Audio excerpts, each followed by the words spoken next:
You are now rocking with that dude Pascal. We be going wild, Haitian in the building, so original. Got the haters catching feelings. Get your hands up to the ceiling and keep them held high. Cause St. Louis isn't ready. Forget about it, goodbye. Hold on, we just saying hi. Five somebody, rise up weekdays. Catch us live, somebody. Let's go. Good morning. Wake up, wake up, wake up. What's up, everybody? Welcome to the Pascal Show. Hope you guys find this show in good spirits, because another day above the dirt is always a blessing. Let's not forget that. Good morning. Good morning. Good morning. Good morning. Let's go. Verdict Watch. It's on, everybody. It is on and popping, okay? To the break of dawn, baby. To the break of dawn, okay? Good morning, everybody. Thank you guys so much for tuning in today. It really does mean a lot, okay? And thank you so much for tuning in so doggone early in the morning. I'm going to be real. You know, seriously, I would not be up if it wasn't for you guys. I would not be here, okay? Your boy is tired, okay? These long shows are definitely taking a toll, not only just on my body, but on my soul, on my voice, and everything. But we are here to give you guys the information and the entertainment that you need. And I'm telling you right now, my prediction, there will be a verdict today. My prediction as well is that there's going to be a verdict. This is just my prediction. Mind you, I could be wrong. But I have a feeling that they're going to have a verdict in before their lunchtime. That's my prediction. But I could be wrong. I could be absolutely 110% wrong. But we're here for it, right? I don't know about you, but I'm here for it. Okay? So, yeah, somebody said, like, you look drained, but you look like a champ. Well, it's because I just woke up, bruh. Damn, this is what I look like when I literally just woke up just a little bit ago. You know what I mean? Got my coffee. You know what I mean? I haven't even got the muck out of my face, out of my eyes and all that stuff. I still got to get all that phlegmy stuff out of my system. You feel me? I know a lot of y'all have that same situation right now. A lot of y'all look rough right now, just like me. Okay. You know what I'm saying? So, you know, just ride with me. You know, I'm still waking up a little bit. But we're here, okay? We're here, and we're here to give you guys the information, all right? And I'm going to repeat what I said here in a second ago, what I just said, my prediction. I'm going to say it again in a little bit. We're going to have a bunch of polls. We're going to have a bunch of, that sounds weird with the Diddy thing. But you know what I mean? There's some diddler out there's like, ooh, more polls? Where are the polls, right? Because he's got a hankering for hogs, right? But moving on, we haven't even gotten through the show. We just got started. Okay? And even me tired, okay? Tired as hell. Feeling like I got ran over 17 times by 18 buses. Do the math. I'm still giving you guys the laughs, okay? I'm still tickling your damn ribs. Anyway, coffee. Again, good morning to every single last one of y'all, okay? Thank you so much for being here. You can spend any of your time anywhere else, okay? But you're right here with my muggly ass, and that means the world to me. So do me a favor, okay? It's a simple ask. It's free. Burns like 0 calories, okay? Hit that like button down below, okay? Hit that reaction button if you're watching on other platforms.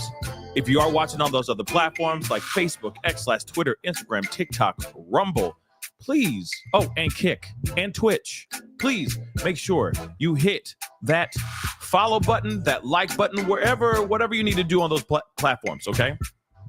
Become a liker of the page or a subscriber of the page or a follower of the page, okay? But also, most importantly, make sure you're subscribed here on my main channel right here on The Pascal Show on YouTube. Go over to my second channel, The Pascal Show Clips. Make sure you're subscribed over there as well. Also, please be sure to hit that notification bell. Set it to all so that you know, whenever I go live, whenever I upload, because honestly, I'm taking a lot of stuff that I've been doing because these are long shows. And sometimes you miss, I mean, shoot, man, these are 6-7 hour shows sometimes. So you're missing some of the news that's popping off in my commentary. So I'm putting those over on the second channel, okay, on the Pascal Show clips. So make sure you're subscribed to both channels. We're almost at 24,000 subscribers over there, which is amazing, okay? So make sure you are subscribed there, hit that notification bell, and, you know, consume. Maybe you just want to see, relive a funny moment or something like that. Those things are going to be put up on the second channel, you know, so you'd have to scrub through trying to find throughout a 6-hour, 7-hour show. Where was that funny part where he reenacted what bribery is? You know what I'm saying? You can find it over there on the second channel. That's not up yet, but it will be, okay? We have crazy moments on this show. So you go over to the second channel and you can relive them right there, chopped up and nice and tight and polished for your age. Okay, so subscribe to both channels. Okay, hit that join button down below. Okay, become a member. Check out my Patreon. Check out my locals, of course, and of course, most importantly, check out PascalMerch.com. Okay, we got some really great stuff. We got really great merch, custom-made merch. Okay, not just sayings and some little cute little graphics that make you look slim thick. Okay, because my stuff will make you look good. Okay, but there's also handcrafted merch over there, one of a kind, made specifically only for you. It's pretty dope. So go check it out. PascalMerch.com. Okay, guys, let us get straight into this conversation. Okay, let us get into this. All right. First off, let me get this super chat. Or first off, members chat. Thank you so much, Rachel, for being a member for the past 7 months. I appreciate it. Oh, snap. Oh, snap indeed. Okay. And I'm going to repeat what I said in the very beginning. You know what I mean? I came kind of hot, right out the gates with what my prediction is. We're going to talk about that here in a second. Fly Gal, thank you so much. I appreciate the super chat. Pascal, you still look handsome, me friend. Thank you so much. Okay. I think you're saying handsome, my friend, but you put the space in the wrong spot. But it's okay, Fly Gal. I still love you. Whoops. There it is. I still love you. There it is. I didn't turn up the sound. Okay. Didn't turn up the sound. See, still waking up, everybody. Still waking up. But I appreciate you. Thank you so much. Okay. Yes, I am definitely a bit tired, but I'll be fine. Okay. This is nothing to me. Okay. We're going to be fine. We're going to have a great show today. I'm really looking forward to it. There's a lot that's going on. We have verdict watch that's going on. This is a big freaking deal. Okay. Big freaking deal. And my prediction, let me repeat that again. Okay. Let me just say real quick. Hear ye, hear ye. My prediction for today is that this will be a half day. Shoot, I hope to God it is. But here's my prediction. They will have a verdict on all 5 counts before their lunchtime. Or let's just say hovering around the lunchtime. Okay. As you were. So that's my theory. My theory is that, yes, indeed. Now my phone's going, yes, because they think, yeah, my phone thinks I'm talking to it. The government's listening. I'm telling you.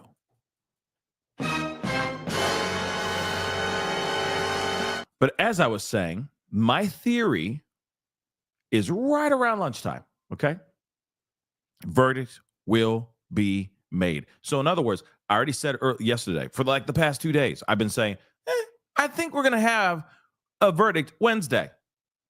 We're here. It's Wednesday. It is hump day, everybody. Okay? Grab onto your butts. That doesn't work for this one. That doesn't work for this. No, that doesn't work for this trial. But you know what I'm saying, okay? This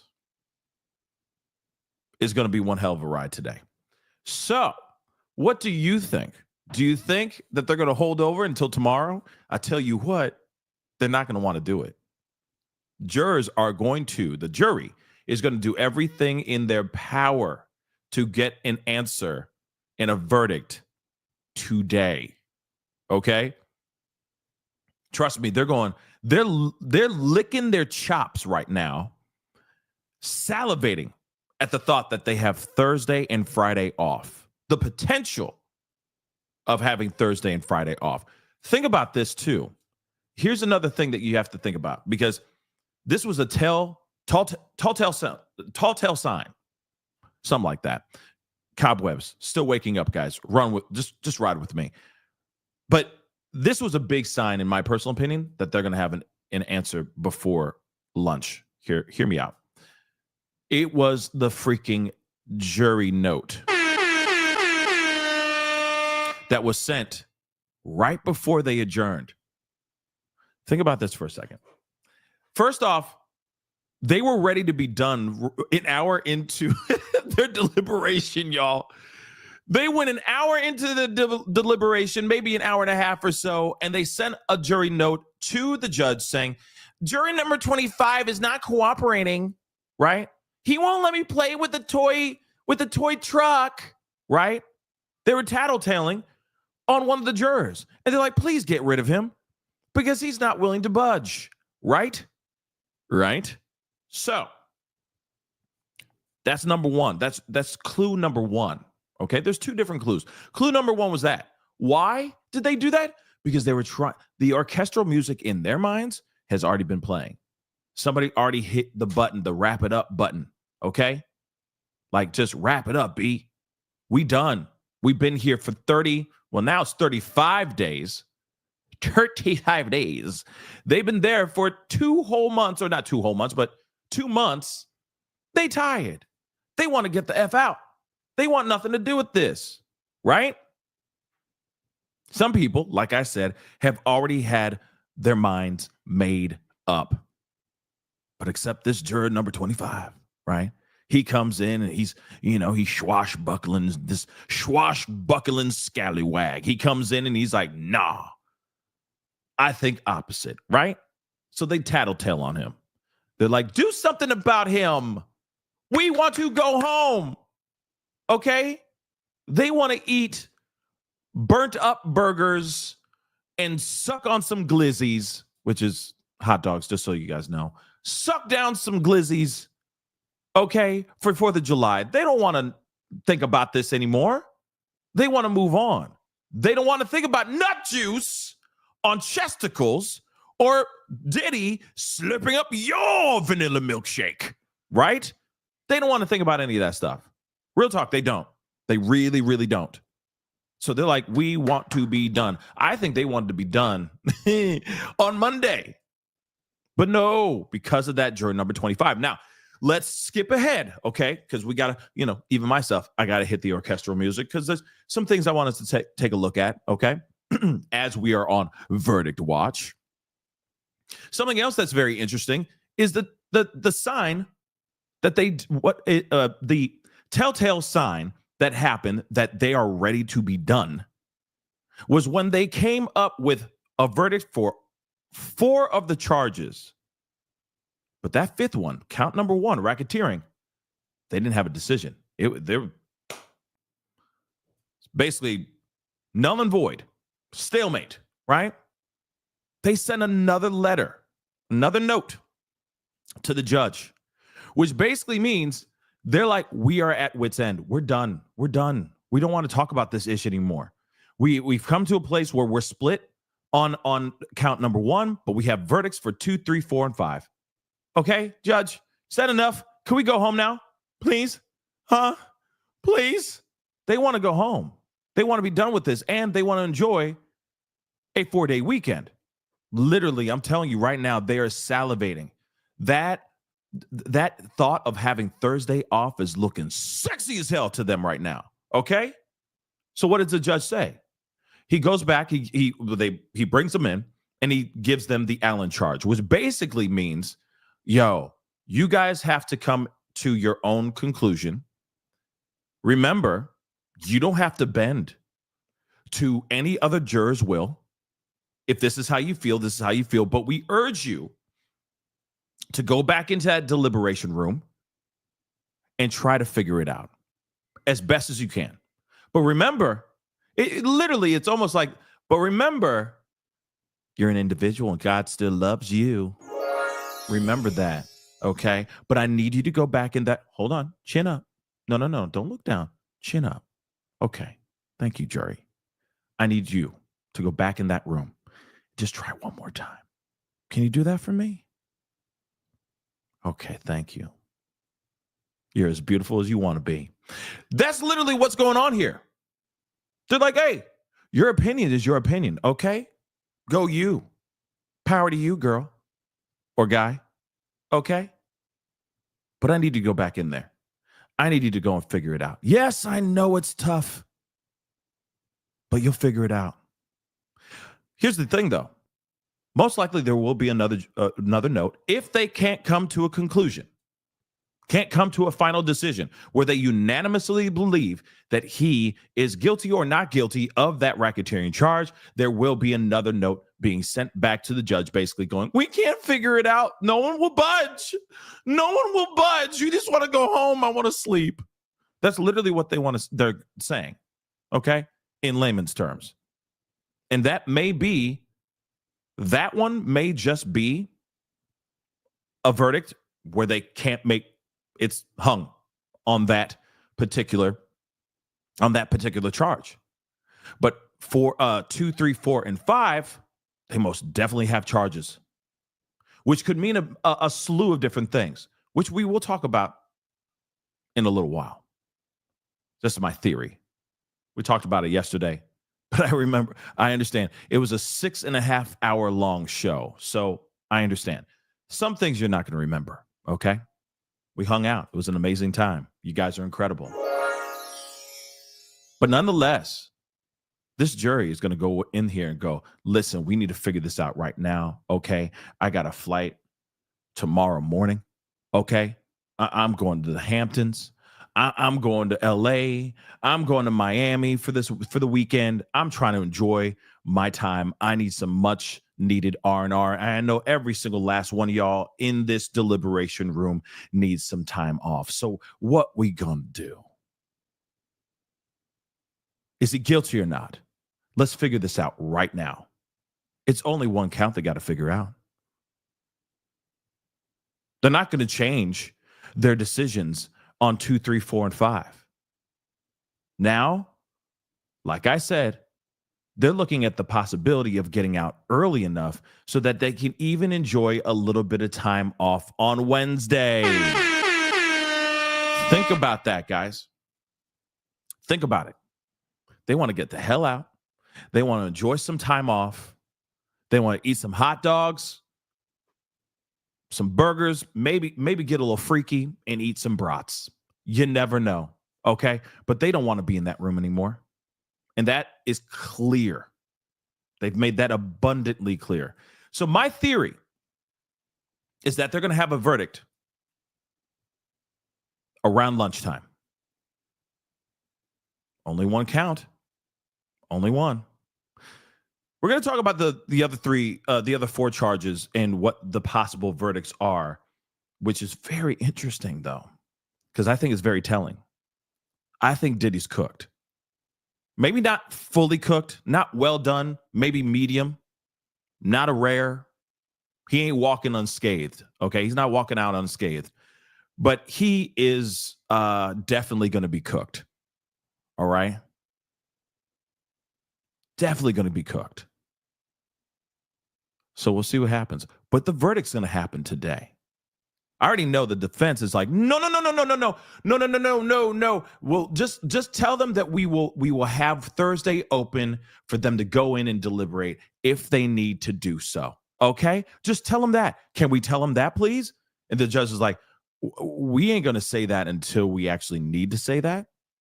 I'm just going to bring them in, tell them that they can deliberate some more. If they want to deliberate into the night, they're more than welcome to. But if they want to adjourn today, we're going to adjourn and we'll come back on Wednesday. If it ends up being a situation where they're not ready and they don't have the full verdict on this count 1 charge, then yeah, we'll move over to Thursday. But I'm not going to put that option on the table until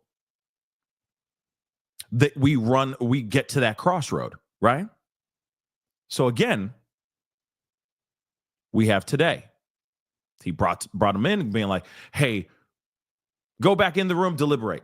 But if you guys want to adjourn for the day, you're more than welcome to. And what happened? The jury was like, we want to go home. We're tired. We'll talk about this in the morning. Right? Yeah. Another sign, in my personal opinion, that how everything is going to go down this morning.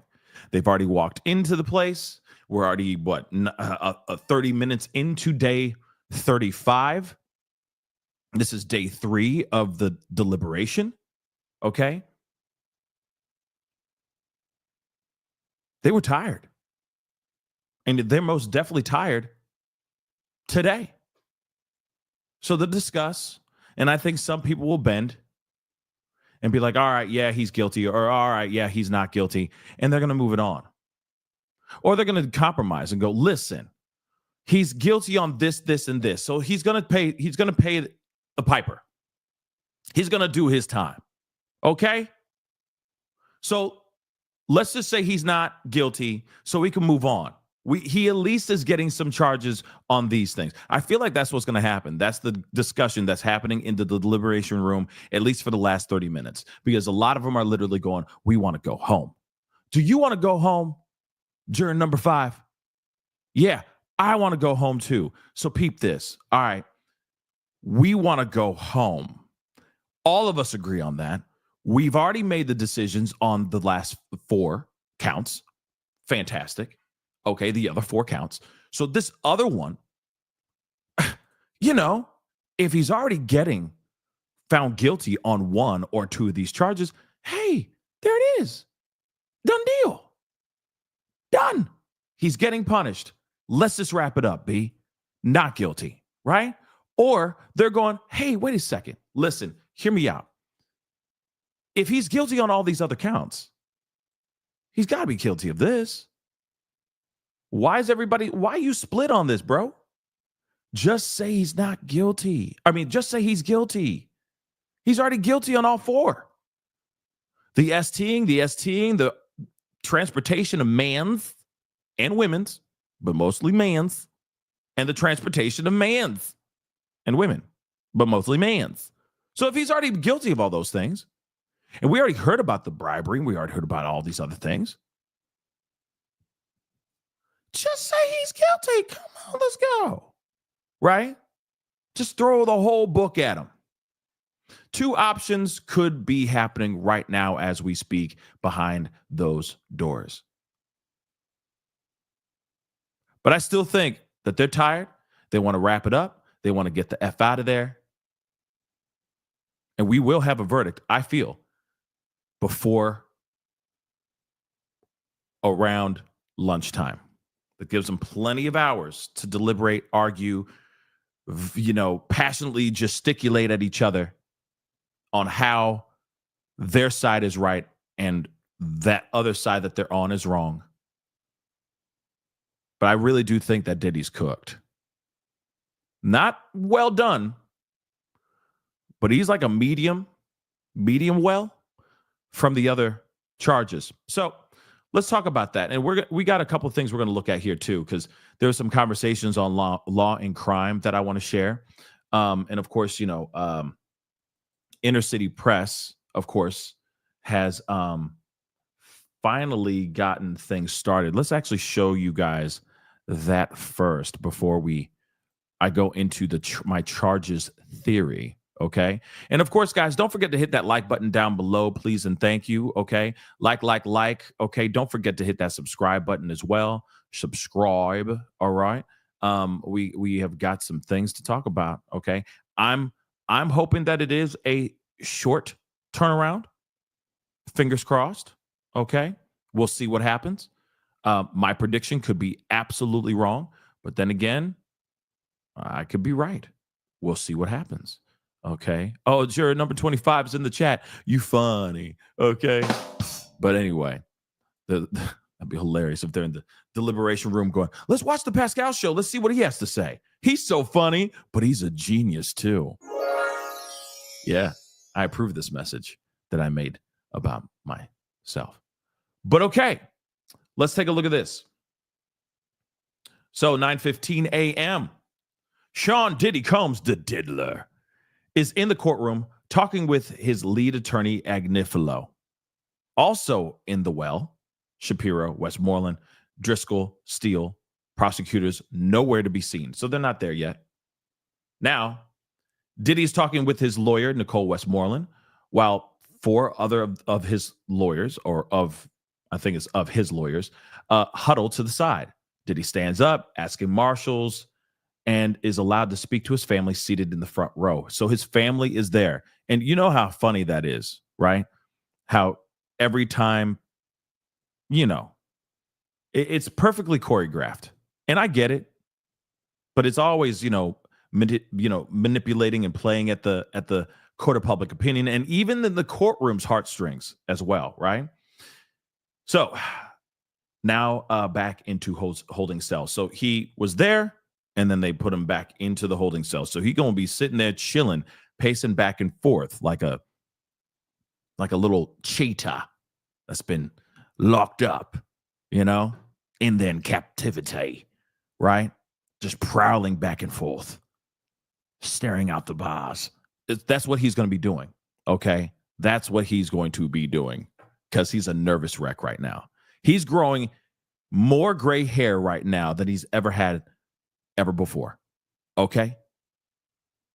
His full hair is going to go white. Santa Claus white hair, okay? But nonetheless, this is what we have so far, okay?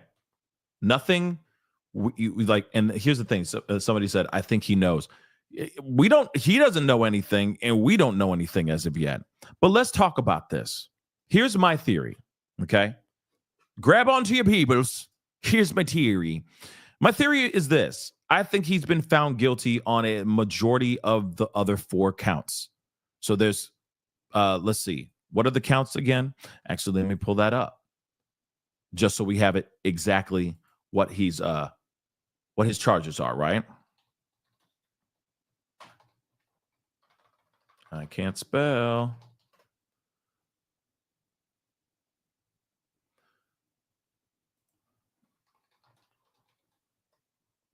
Okay. So I'm letting AI generate. Okay, here it is. Because Google is giving us the charges through AI. So Diddy is facing federal criminal charges, including racketeering conspiracy, which is count number 1.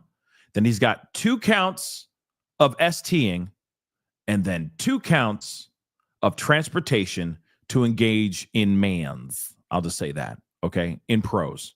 All right? Now, they said that they had a verdict for counts 2, 3, 4, and 5, which is the 2 counts of STing and the 2 counts to engage in prostitution. Now, here's my theory. My theory, which could be completely wrong, okay? And don't at me if I'm wrong, because I know some of y'all be like, yeah, you were wrong, idiot. You were wrong, Pascal. How does it feel? How does it taste to be wrong? I could be wrong. It is what it is, okay? We're all predicting. We're all speculating, right? We're all hypothesizing, okay, if you're a scientist. Actually, so here's the thing. I think majority of the counts of the 2, 3, 4, and 5, he has been found guilty on. Majority. Not all, but majority. I think he's got 3 out of the 4. Yeah. I think when it comes to Jane Doe, I know I'm about to say something wild. I think when it comes to Jane Doe, I think there's 1 count of STing that isn't sticking. I think it's 3 out of the 4. I think 2 counts of pros, 1 count of STing for Cassie. Not with Jane Doe. That's just my theory. It could be all 4, but I think majority of the 4 counts, 2, 3, 4, and 5, he has been found guilty of. Now, here's the reason why I think this, okay? It could be 2 as well, but I think it's 3. I really do think it's 3, or it could be all 4. I don't know. But I'm sensing 3, okay? My my Miss Cleo senses are going off right now. And I see 3 out of the 4 charges. Spirits are talking to me. But anyway, come get your free read in, Miss Cleo, okay? So I believe 3 out of the 4, okay? 3 out of the 4, okay? That's what I truly believe. So the reason why I think he's not fully cooked, he may be fully cooked, you never know. But I think he's going to be cooked, and that the racketeering, the fact that they're struggling with the racketeering charge says a lot. Because here's the thing. Hear me out. He's not innocent on everything. Yes, I said it. He's not innocent on all those charges. If he was innocent on all those charges, they would not be perplexed. There would not be a standstill, a stalemate on the racketeering charges. Not at all. Because if he's done no wrong, right? If the STing and the prostitution charges are null and void, he'd be walking, y'all. They'd be like, okay, we got it. Yeah, he didn't do the pros. He didn't do the STing at all. He's a perfect man. Because all of it was love, right? So we believe it. It's a modern day love story. Clearly. It's a love story, baby. Just say yes to freak offs, right? He did nothing wrong. He's a good man. So why would they be perplexed, heavily vexed over the racketeering charges? If him innocence on those other 4, then lather, rinse, and repeat. Right? It's like, yeah, he didn't do any of these sinister things, but that racketeering charge, though, I don't feel like he's 100% innocent on that. What? The only reason why there is a tug of war going on that charge is solely because he has been found guilty on at least one of those charges over here of the other charges. Think about it, guys. Think about it. This would be a landslide then. And they would have been in yesterday saying, we find the defendant, Sean Diddy Combs, also known as the Diddler, not guilty of all charges. That would have happened yesterday, guys. That definitely would have happened. One fell swoop. Done. Not guilty. But given the fact that he was found guilty on at least, I'm going to be nice. At least one of these charges, okay? At least one of them. They're right now debating because they're like, well, if he's guilty on these charges and we believe he's done these things, then the racketeering also applies too because he's diabolical, guys. If we're looking at these things and he's moving people around, you feel me? He's got a hankering for hogs. He's getting these people flying around from state to state, country to country, right? You know what I'm saying? He's paying them with money and all that stuff. He's doing all those things, and he's bringing in these people to help him do these things. So if he's guilty of these, and he had help moving these people around, the pros and the women, if he's guilty of these, and he had people helping him with that, then look at these racketeering charges. What about this? You see, that's the reason why they are at a standstill right now. Now, we definitely will see what happens here. But again, 2 counts of ST, 2 counts of transportation of pro. And you already know he is definitely guilty on at least one of those. And I believe that they came to a conclusion that he is guilty indeed of one of them for sure. At least one. And that's why they are they've come to an end of the road. Okay? Boys to Men. That doesn't work on this one either. I'm sorry. This is a hard that doesn't work. But this is a very difficult case that has a crap ton of double entendres. Okay? You can't even, I don't even write this stuff down. Literally. I got a notebook right next to me. I swear to God, it's right here. I don't write any of this stuff down. These jokes are writing themselves. Okay? But here it is. Let's see. Mike Jones just said, can you go over the defense hugging? You know, here's the thing. I don't know. I don't know if they said, and Brooke, I love you too. Oh, I love you too. Thank you so much. I'm here to entertain and kill some of the time, right? Or we're on these social media platforms and unalive some of this time. But anyway, here's the thing. When it comes to the defense actually hugging each other, I really don't know what that means. I don't know. I don't know if they were hugging each other like maybe they think in their strange, wild, cotton-picking minds, they may think that there's still a chance. There's still hope here, right? They may think, dang, we did a good job. Maybe in their weird, strange, delulu minds, they think they've done the best that they can, and they think that this guy's going to walk 110%. But I'm telling you right now, after that gut knee-jerk reaction, they have to look back and realize that, well, they're hung up on the racketeering, but the S-team charges and the pro charges, bro, it's done. It's done. Right? Here's the other thing, though, too. In my mind, I keep thinking that maybe they're thinking, man, I hope we don't get him locked up for life. Really? So the fact that they're torn, because the racketeering charge is the biggest charge. It's the most serious charge. If he's found guilty of all of these, he's going to jail or prison, for the rest of his natural life. Like I said before, he going to be in that prison wearing Kool-Aid lipstick, holding the inside pocket of a man named Toby, okay? Tatted up and everything, all right? He will probably find the Nation of Islam, okay? And his vocabulary is going to go skyrocket high because all he's going to be doing is reading books. Wait for it.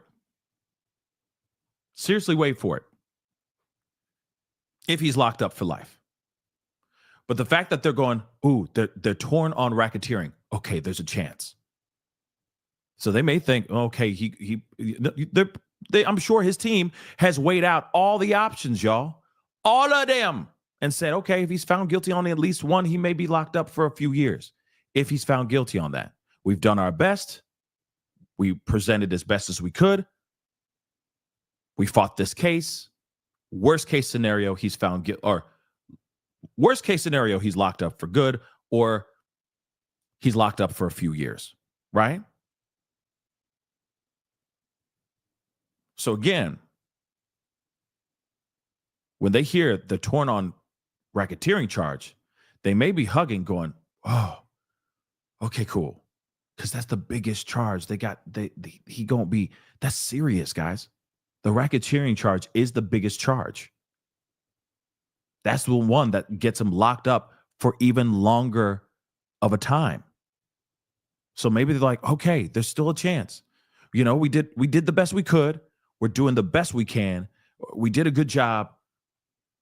Let's see what happens, right? So maybe that's why they're hugging. I don't know. Because it's not victorious. Like I said, knee-jerk reaction, they're maybe going, oh my God, maybe they think he's innocent on everything except for the racketeering, which makes no sense. That makes no sense. Think about it in a logical sense. It just doesn't make sense. If he's not guilty on those things, then he's not guilty on the racketeering. Let's keep him moving, right?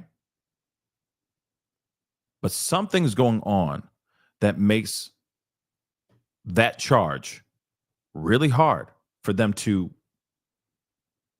come to a final verdict. So we'll see. We will definitely see. Now, let me see. Let's go over to NBC News real quick.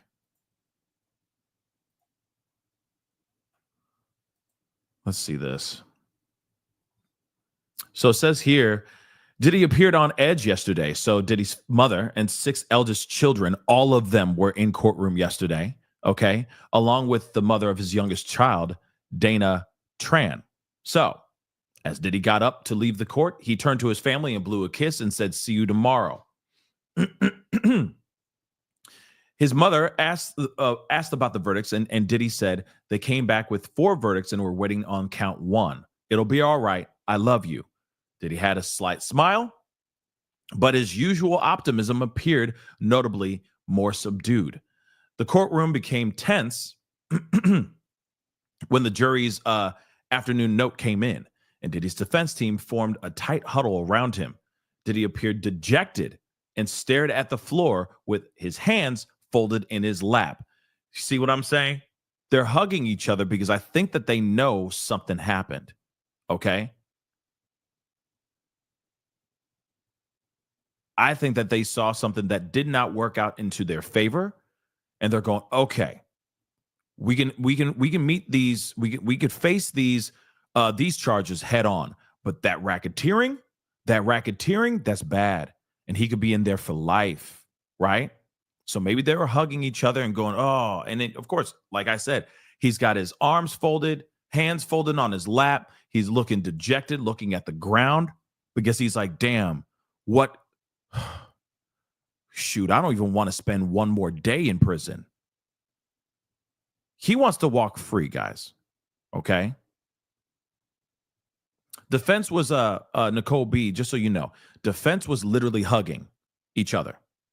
Members of the defense team were actually hugging each other when they found out that the verdict, they only had a partial verdict. Okay.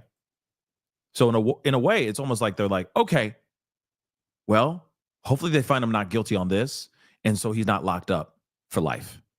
You know what I mean? I think that's what's going on. Like, man, okay, we did our best about the pro and the STing, but they're still hung up on that. So maybe something good's going to come of this. Maybe he won't be locked up for 50 plus years of his life, right? So Diddy's in the courtroom. This is updated about 39 minutes ago. Okay. Diddy's in his courtroom, or in the courtroom, as jurors should be deliberating. So as the clock struck 9 today, Diddy stood at his defense table and conferred with Mark Agnifilo, one of his attorneys.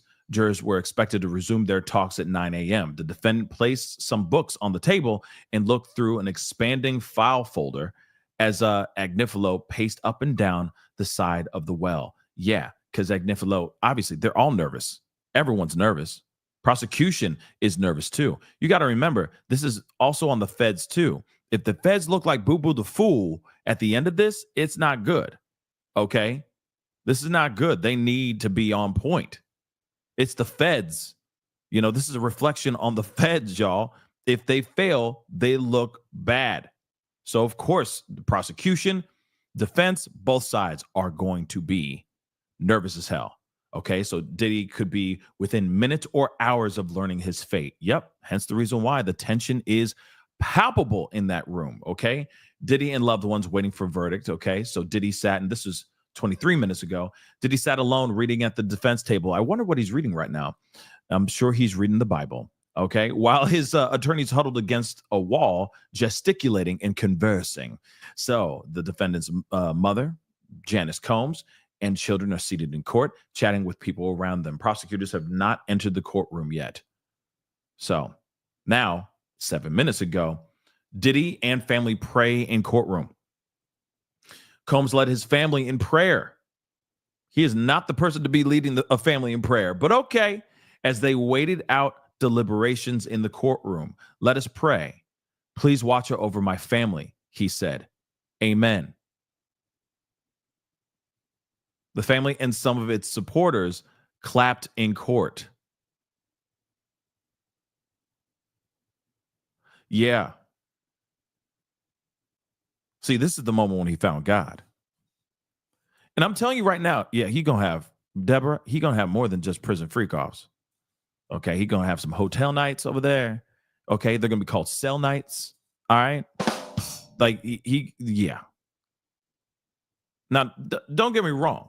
If he finds God, cool. Never too late to find, a relationship or, find some spirituality in this world. Okay. I'm not trying to throw the Bible at anybody. Okay. Real talk. I'm not trying to. Okay.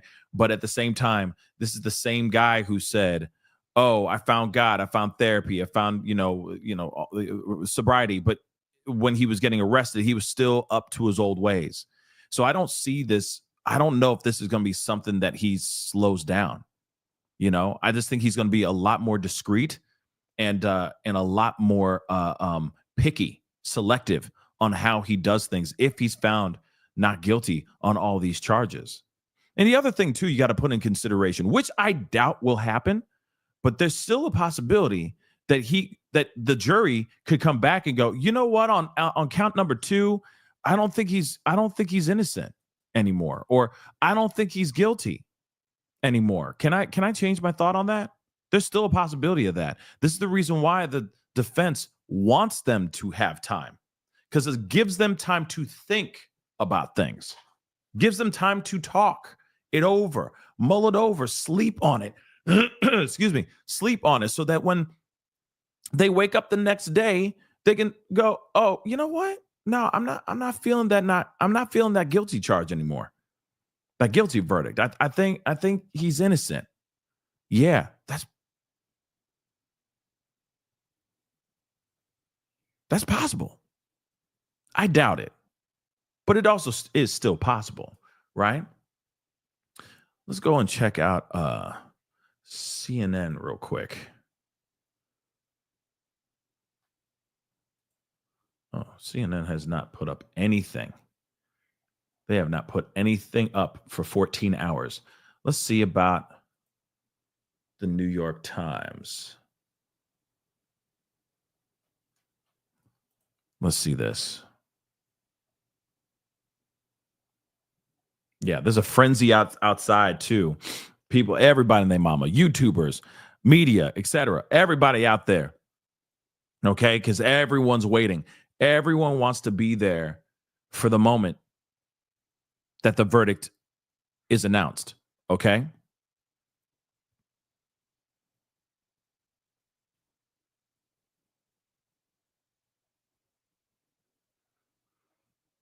Okay, let's see. This was 55 minutes ago. So lawyers and spectators are beginning to trickle into the courtroom on the 26th floor of federal court in Lower Manhattan as the jury prepares to resume deliberations on the final unresolved count, racketeering conspiracy. Prosecutors argued that Diddy was the head of an racketeering enterprise responsible for facilitating crimes over 2 decades, including the taking of somebody, arson, drug distribution, and STing. The defense has asserted that the government misused a serious, complex federal law to charge Diddy for what amounts to personal use substances and 3 ways. And I think this is the other thing too. Think about it. It's not only the taking of somebody, it's not only the arson, it's also the substance distribution and the STing. So remember, I think some people are hung up on the substance distribution part. Remember the juror note.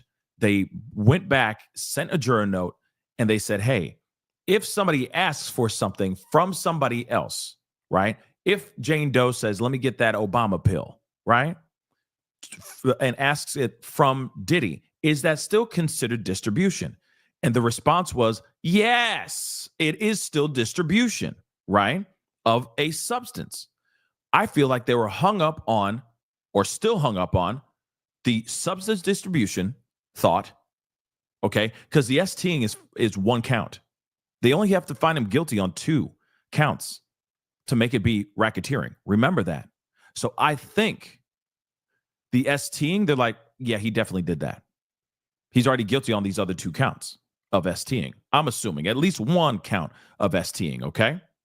But then they're hung up on the substance, because let's be real, the napping part, there is going to be some debate over the taking of somebody, right? They're going to be like, I don't know if I believe Capricorn Clark being held against her will really when she pulled up or when she was made to go to Kid Cudi's house, right? Or I don't really know if it was taking, that Cassie was really held against her will after he stomped on her face and made her stay at a hotel, at London Hotel, for a few weeks or a few days, you know what I mean? Or a week or so, right?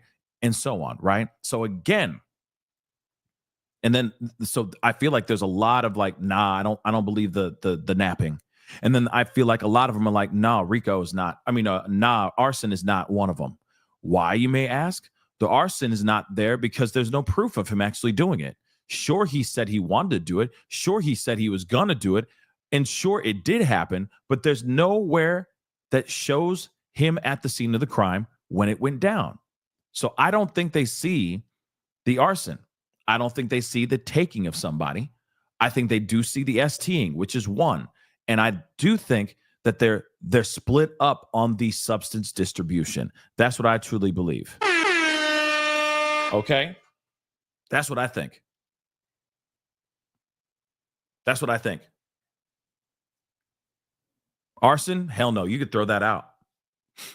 They have not pinned that man. They have not put that man at the scene of the crime. Any evidence that could be him, they don't have proof of. There's a lot of hearsay. There's a lot of conversation about it. Sure, he said certain things, but you don't have smoking gun evidence of him being in the room at that time. And that is a massive piece of information. Okay? That's a massive piece of information. Okay?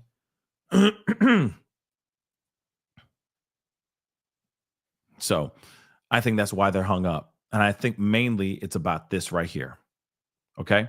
The defense has asserted that the government misused a serious, complex federal law to charge Diddy for what amounts to personal, okay, which we already said before. So Diddy entered the courtroom looking a bit more relaxed than yesterday. The news of the partial verdict, although the details are not yet known, had him and his retinue of lawyers looking grim on Tuesday afternoon. Today, he greeted his mother, who has been a near constant presence at this trial, and he hugged his lawyers with a small smile.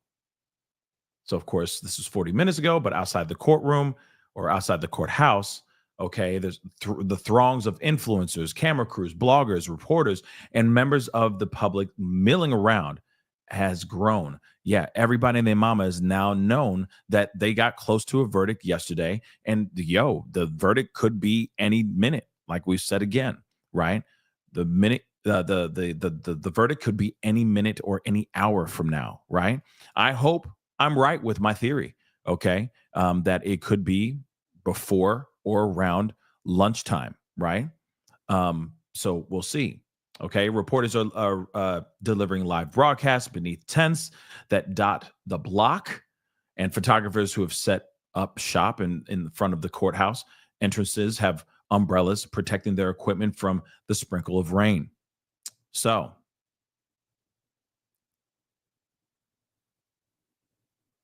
anyway, most everyone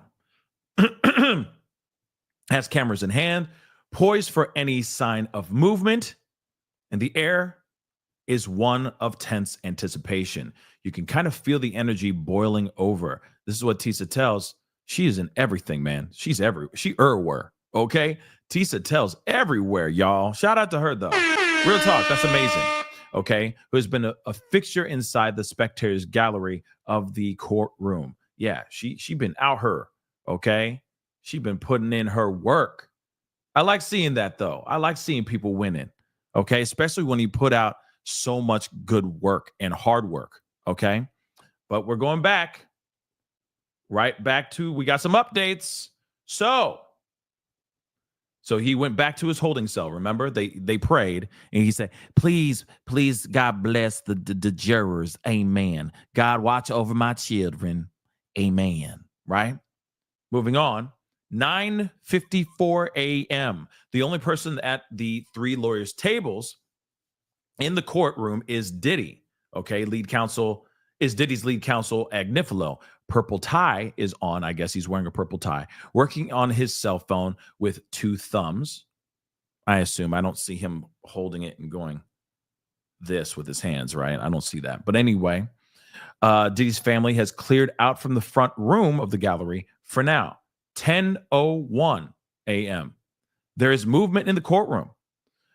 Diddy's other lawyers have returned. There's word of another jury note. Ah! Oh my God. Word given, there is a verdict in U.S. v. Combs. Oh my God. Will continue tweeting below. That was 6 seconds ago. Let's go. What did I say? What did I say? What did I say? What did I say? What did I say? Damn. Damn. Damn. Damn, I make this look good. 6 seconds ago, y'all. Verdict is in. We'll continue live tweet. Like I said, they weren't going to sit there and do this. They're going, we want to go home. Yo, come on, y'all. Figure it out. All right? Figure it out. So, again, whoo! It was a lot quicker than I expected. I'm going to be real. I was expecting, like, we're going to be sitting around for like 3 hours. You feel me? Mulling over, waiting, giving some time. Okay? But no, verdict, whoo, boy. Whoo, doggy. Whoo, doggy. Okay. Hold on now. The verdict is in. This was 3 minutes ago. Posted by NBC News. The verdict is in, jury says. The jury has altered the court, has alerted the court that it has decided on all 5 Diddy's charges, okay? So yesterday, okay, the jury told the judge that it had reached a verdict on 4 counts, but they could not reach a consensus on the racketeering charge. I'm thinking he's going to be found not guilty on the racketeering. That's my prediction. But moving on. The judge told the jury to continue deliberating and that it should not hesitate to change opinions. So they came back in really early. Literally, they were in there for about an hour. You understand that, right? They were in the room for about an hour.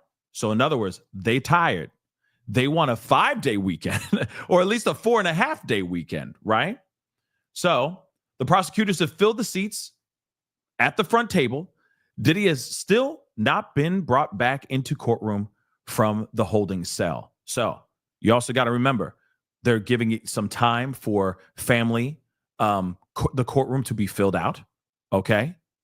Just so you know, this is going to be crazy. I think that he's going to be found not guilty on the racketeering. I truly believe that. Okay. Yes. So breaking news, everybody. Okay. Quick little announcement. Verdict is in. Verdict is in. Just so you know, verdict is in. Hold on. Finally. 35 days later. Oh, Jesus. Hold on. I need to put this just so you guys have it as well. Okay, verdict is in. For those of y'all who are starting to come in, y'all starting to show up when it matters. I see. You're the people who actually root for that football team when they actually start winning. You root for that football team when they actually go to the Super Bowl. You're like, man, I love the Chiefs. I didn't watch any of the season, but I love the Chiefs. Die hard. I'm a diehard fan. I'm playing. Come on in. Verdict is in, everybody. Verdict is in. Okay. Yeah, I need to put up a poll.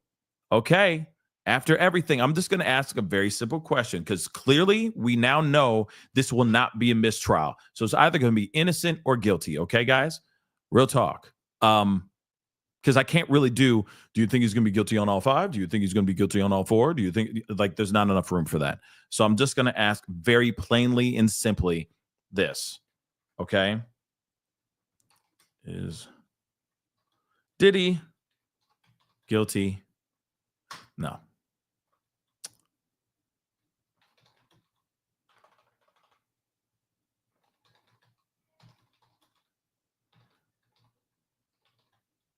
What is the majority verdict on Diddy case? Okay. Him guilty. Him innocence.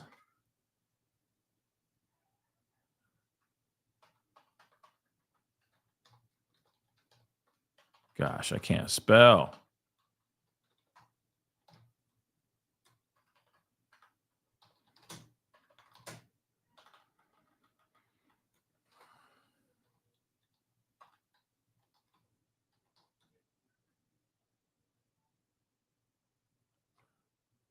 One second, guys. Let me just refresh this just to make sure.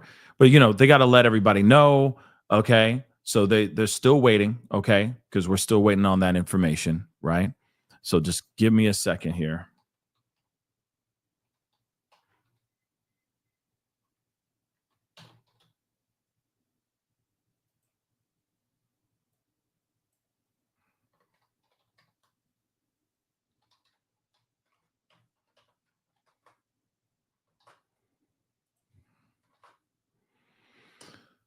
Let's see. Boom. I put that up. Very simple. What is the majority verdict on the Diddy case? Okay. Because there's 5 different counts. Okay. And of course, unfortunately with these polls, they don't give us that many options. Okay. They don't give us I could sit there and put in a list of things and, 17 different options. Unfortunately, we don't have that. So my question is, do you think he's majority going to get the guilty charge, or do you think he's going to be found innocent on majority? There it is. Okay. My theory, he's going to be found guilty on majority, but the big one, the big kahuna, okay, he's going to be found not guilty. That's what I truly think. I could be wrong. So we'll see what happens here. But again, they just put out the information. They just put out the alert, letting people know. Okay. Everyone now knows. Okay. Everyone now knows. People are now probably flooding the doggone area right now as we speak. Hold on. I'm pulling up. I'm trying to see if I can pull up a live feed because for a fact, everybody's going crazy right now. In fact, let me see if CNN too, just seeing if they got another angle, because for a fact everyone's waiting for this verdict. This is a very big deal. This is as big as the OJ trial. Okay, this is a big deal. Is he gonna get away with this situation? We'll find out. Let's take a look at this too. See, look at that. Bam. Let's play. Let's just hear a little bit. Go. Yeah, well, What's up, Mike? all right, let's talk about the context first, right? Last night we knew that the jury had notified the court through the judge that they had reached an agreement on 4 out of the 5 counts. That's the majority of the case, counts 2 through 5. But they said that they could not agree on because of a difference of opinions, and it was plural, worth noting, was how to decide on count 1, which is the racketeering charge. It's a single count, but it is the most serious one in terms of the amount of prison time that it can bring. So that was the context yesterday. Both lawyers for Sean Diddy Combs and the prosecutor say, we would like the jurors to stay at it, and that's what the judge was going to do. Important to point out, yesterday was the first full day of deliberation. So while some people were using the term deadlock, it seemed a little bit over dramatic. This was a case that spanned 2 months, that saw at least 3 dozen witnesses. To think that they were going to get through it in a day and a half that a deadlock, or was that the jury process? The judge seemed to think it was a jury process, as we're going to tell them tomorrow you will resume, you will come down here. They start really around 9 o'clock, so really within an hour, they reached an agreement on it. Now, you asked us to describe what's going on out here. It has been nothing short of like packed out here every single day. But in the last 10 minutes since that note went out, there's been a flurry of activity. You see everybody getting set over there. There's a podium over there. This is what we call a pen. They're penned in there. There are cameras floating around, getting ready to talk to maybe prosecutors who sometimes do not talk after a verdict right in front of the courthouse. Sometimes they speak at the U.S. Attorney's Office, which would be 26 Federal Plaza. Don't worry, and it seems like everybody's positioning themselves for that. And then I'm keeping an eye on Inner City Press just to make sure. Yeah, and also I want to say shout out to that dude, man. Shout out to that dude. Okay. Shout out to Inner City Press. We got some updates, so I'm gonna take this down real quick so we can see Inner City Press's updates right quick. Okay. Because we got a few. But the verdict is in, everybody. Verdict is in. One more time. Verdict is in. Okay. So prosecutors have filled the seats, okay, at the front table. Diddy has not been brought back in the courtroom from the holding cell. This is 10:10 a.m. Sean Combs has been brought back into the courtroom by the U.S. Marshals. He is seated with Brian Steele on his left, Tenny Garagos on his right, his family in the second row of the gallery. Now, Judge Subrahmanyan, I can't say that his last name with all due respect. I just can't. It's a hard one. Anyway, for me at least. We have received a note at 9:52 a.m. It reads, "We have reached a verdict on all counts. Anything to address before we bring the jury out?" Both of them, so both sides say, "No, Your Honor, no," right? Maintain order while the verdict is being read and until we have the jury out. So, yes, here we freaking go. Oh my Lord. Okay, so real quick, okay, because we're still waiting. We lie in wait, in suspense, okay, to hear this verdict, the moment we've all been waiting for the last 35 days. We have gone through what one hell of a roller coaster ride, okay? An emotional, sometimes funny, very shocking, depressing, disgusting roller coaster ride, okay? 35 full-on days with y'all.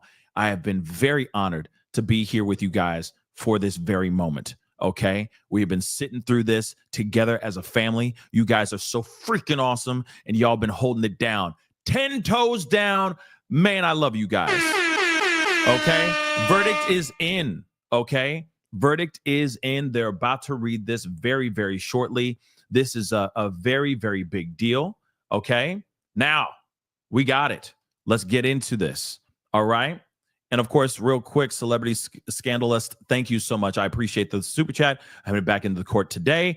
We're hopeful for a verdict today, which obviously we got it now. We've been waiting in the rain. It's not looking good. Yeah, a lot of people are standing out in the rain. So shout out to all those media outlets, all the YouTubers, etc., that have been covering this as well. They've been doing an amazing job too. Shout out to all of them. Okay. It's been an amazing experience, an amazing ride. So I'll ask our deputy to bring the jury back in. Okay. So Diddy remains seated. Woo! I don't know why I'm nervous, but this is crazy. His 8 lawyers are standing up. All rise. Diddy stands up. Jurors enter. We have received your note, juror number 5. Have you reached a verdict? Juror number 5 says, yes, we have. Is it unanimous? Juror number 5 says, yes, it is. Please provide the verdict for the deputy. Man, I could be so wrong, or I could be so right. Remember, just because it's unanimous does not mean that all of it's going to be guilty or all of it's going to be not guilty. Some could be guilty, some could be not guilty. They just have to unanimously agree on each charge, okay? On each charge, they have to unanimously say, yes, he's guilty, yes, he's not guilty, okay? So again, wild stuff, all right? We could be so right and we could be so wrong. You never know, okay? Woo! Oh my gosh. Oh my gosh, let's continue. Whoa, okay, here it is. Boom. Deputy will inquire as to the verdict in the matter of the U.S. versus Combs. Count 1. Juror numbers 5 says, count 1, he is not guilty. STing of Cassie Ventura. He says they find him not guilty. Transportation, here we go. Transportation of a pro. Guilty.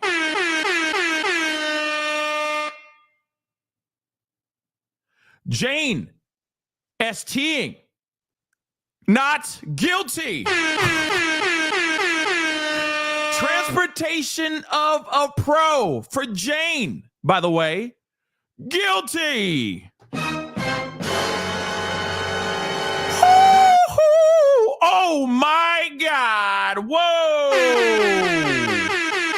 Holy crap. Hold on. We're going to rerun this one more time here in a second. Okay. So 1, 2, 3, 4, and 5. He was found guilty on 2 charges, and both of them were about the transportation of pros, guys. So the next question is, what does this mean? What does this mean? I said 3, and I was wrong. It's 2. Because I was like, the prostitution is absolutely a ground ball. I've been saying that, baby. Let's go. Okay? Damn. I want to jump back and kiss myself 17 times. Let's go. Let's go. Okay, so here it is. Guilty on 2 counts. 2 counts alone, guys. So out of the 5, I knew they were going to come back and say he's not guilty on the racketeering. I knew it. I was like, there's no way. They didn't have enough. They really didn't. But what I think is very interesting is that the STing of Cassie, no. The STing of Jane, no, which I figured that wasn't going to happen with Jane. I thought it was going to happen with Cassie. I thought he was going to be found guilty of STing on Cassie for sure. Okay? The amount of times that he moved her around, okay, and all that stuff, that is knuckin' futz, dog. Okay? Damn.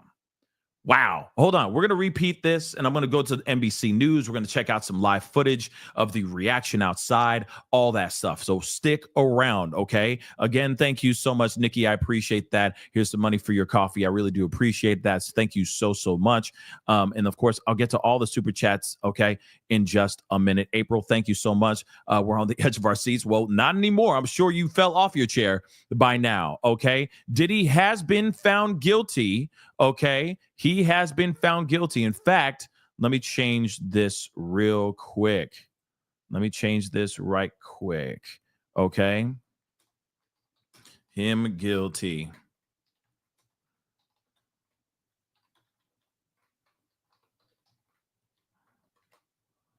Boom. There was no way. I'm telling you, there was no way. Okay? Verdict is in. Him guilty on 2 charges. There was no way that they were just going to let him slide. There's no way. Not on the prostitution. Not on that. I told you guys. Like I said, I had the Miss Cleo thing going on, okay? Spidey sense was going off, okay? And it said, the pros? Hell no. Not when you got the guys going, yeah, I came in and I was bought. I was paid to come in here and dig her out. He had a hankering for hogs, so I was right there, you know. That's why my name is the Punisher. Check out my book. But yeah, you know, I go in there and I do my thing. And then he slips up my vanilla milkshake. Yeah. So let's take a look at this again. They bring him back in. All rise. Okay, we have received your note. Juror number 5, have you reached a verdict? Yes. Is it unanimous? Yes. Please provide the verdict for the deputy or to the deputy. So, in the matter of U.S. versus Combs, count 1, racketeering, not guilty. STing of Cassie, moving her back and forth, not guilty. Transportation of pro, guilty. Transportation, STing with Jane, not guilty. Transportation of prostitution with Jane, guilty. 2 out of the 5 counts he has been found guilty on. Just so y'all know. Wow. One more time, though. Guilty on count 1, racketeering. Not guilty on count 1, racketeering. Not guilty on STing of Cassie. I'm a bit surprised about that. I'm sorry. I will say that too. But cool. Guilty on transportation of pros. Okay. And that's probably on the man's, right? Not guilty on moving Jane around. And guilty on transportation of pro involving Jane Doe. 2 counts out of the 5. So now what does this mean? What does this mean? What is next for the diddler? Something I'd like to know as well. We're going to get into that in just a minute. We got a whole bunch of updates here, so let's get into this too. What do you think? Is this justice served? Do you think that was a fair verdict, or do you think it's trash? Okay? He could be in jail for at least 15 years. Maybe. I don't know. I want to know. I want to know more. We're going to get into it though. Okay. Are you happy with this? Is this trash? Is this terrible news? Does this, burn your cookies?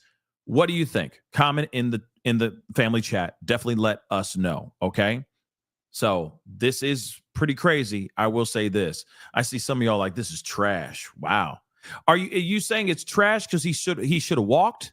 Or do you think it's trash because you think he should have gotten more? And of course, I'm gonna end this poll. But 87% of y'all said he'll get majority guilty, which he didn't get majority guilty, but he did get guilty. He was found guilty for sure. Dang, y'all. Okay. Well, welcome to the chat, fam. You guys all have something to say. It's all good.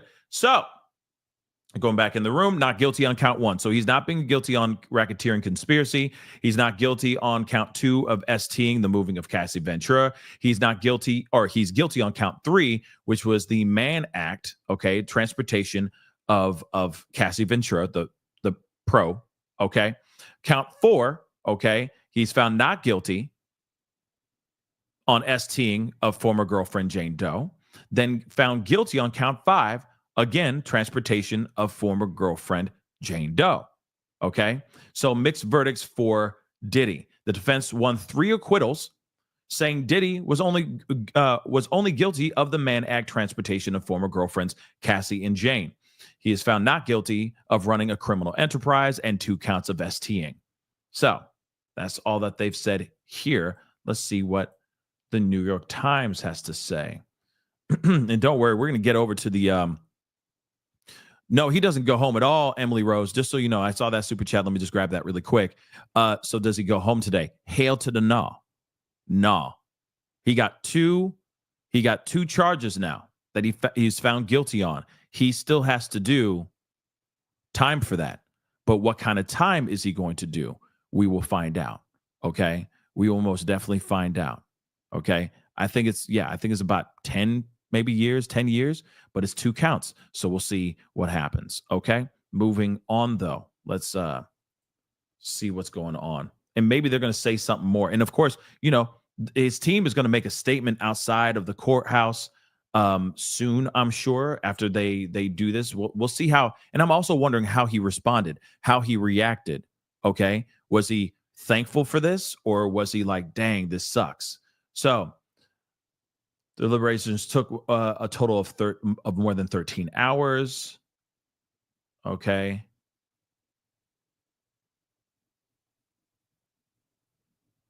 Okay. Diddy puts his hands together in prayer and mouthed, thank you, at the jurors. Okay. He's nodding at each juror, confirms that there is a verdict. Okay.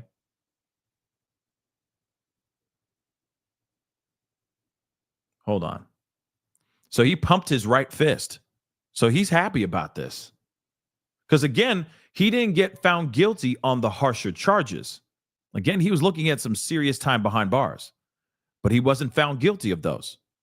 So again, he still got found guilty. But at the same time, I mean, he's thankful. Okay. And yes, Nurse Jules, absolutely an appeal is most definitely on its way. Oh, most definitely. Okay.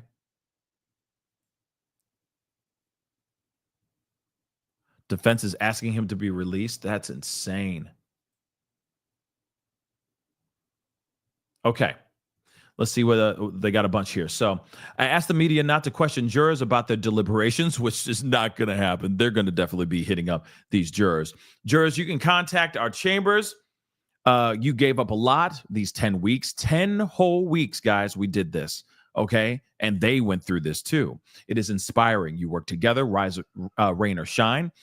You answer the call of public service. That should give us hope. I need to address a few matters with the lawyers.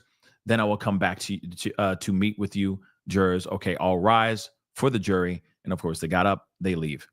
I'll hear any application, then about a sentencing date. Okay, so Agnifilo said he should be released. He is no longer charged with STing or racketeering. His plane has been chartered. It's in Maui. He does not have access to his plane. This is his first conviction, and it is a pro offense. He should be released. His family is here, and they also could sign a bond. So he should be released today to go back and live at Two-Star Island. This is just coming up right now. I will hear from the government in a moment. Are you proposing he just walk outside now? Agnifilo says, yes. You're proposing $1 million bond. Yes. And travel to Florida, New York, and LA. The U.S. opposes his release. This is what prosecution said.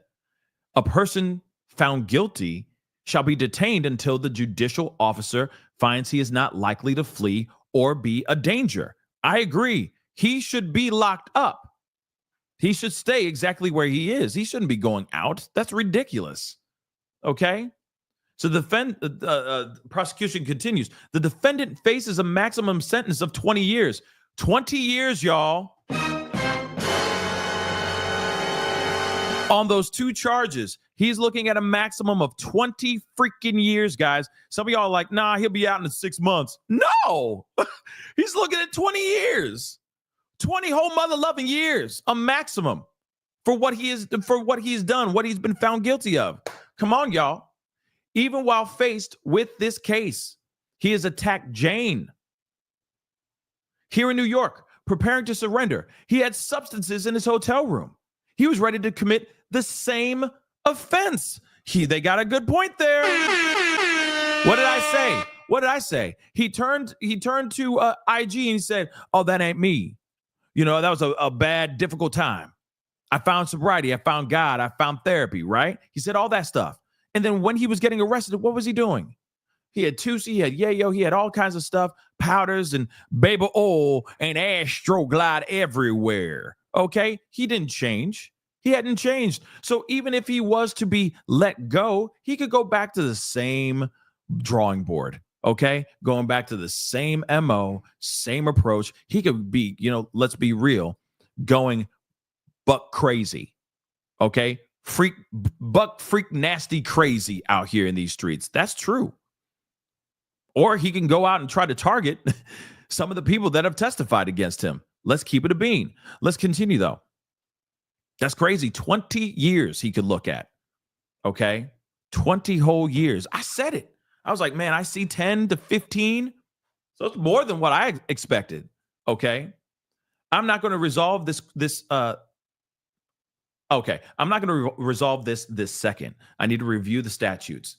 Okay, prosecution, do you have a case in which bail was denied after the conviction under the Mann Act? You may confer and come back.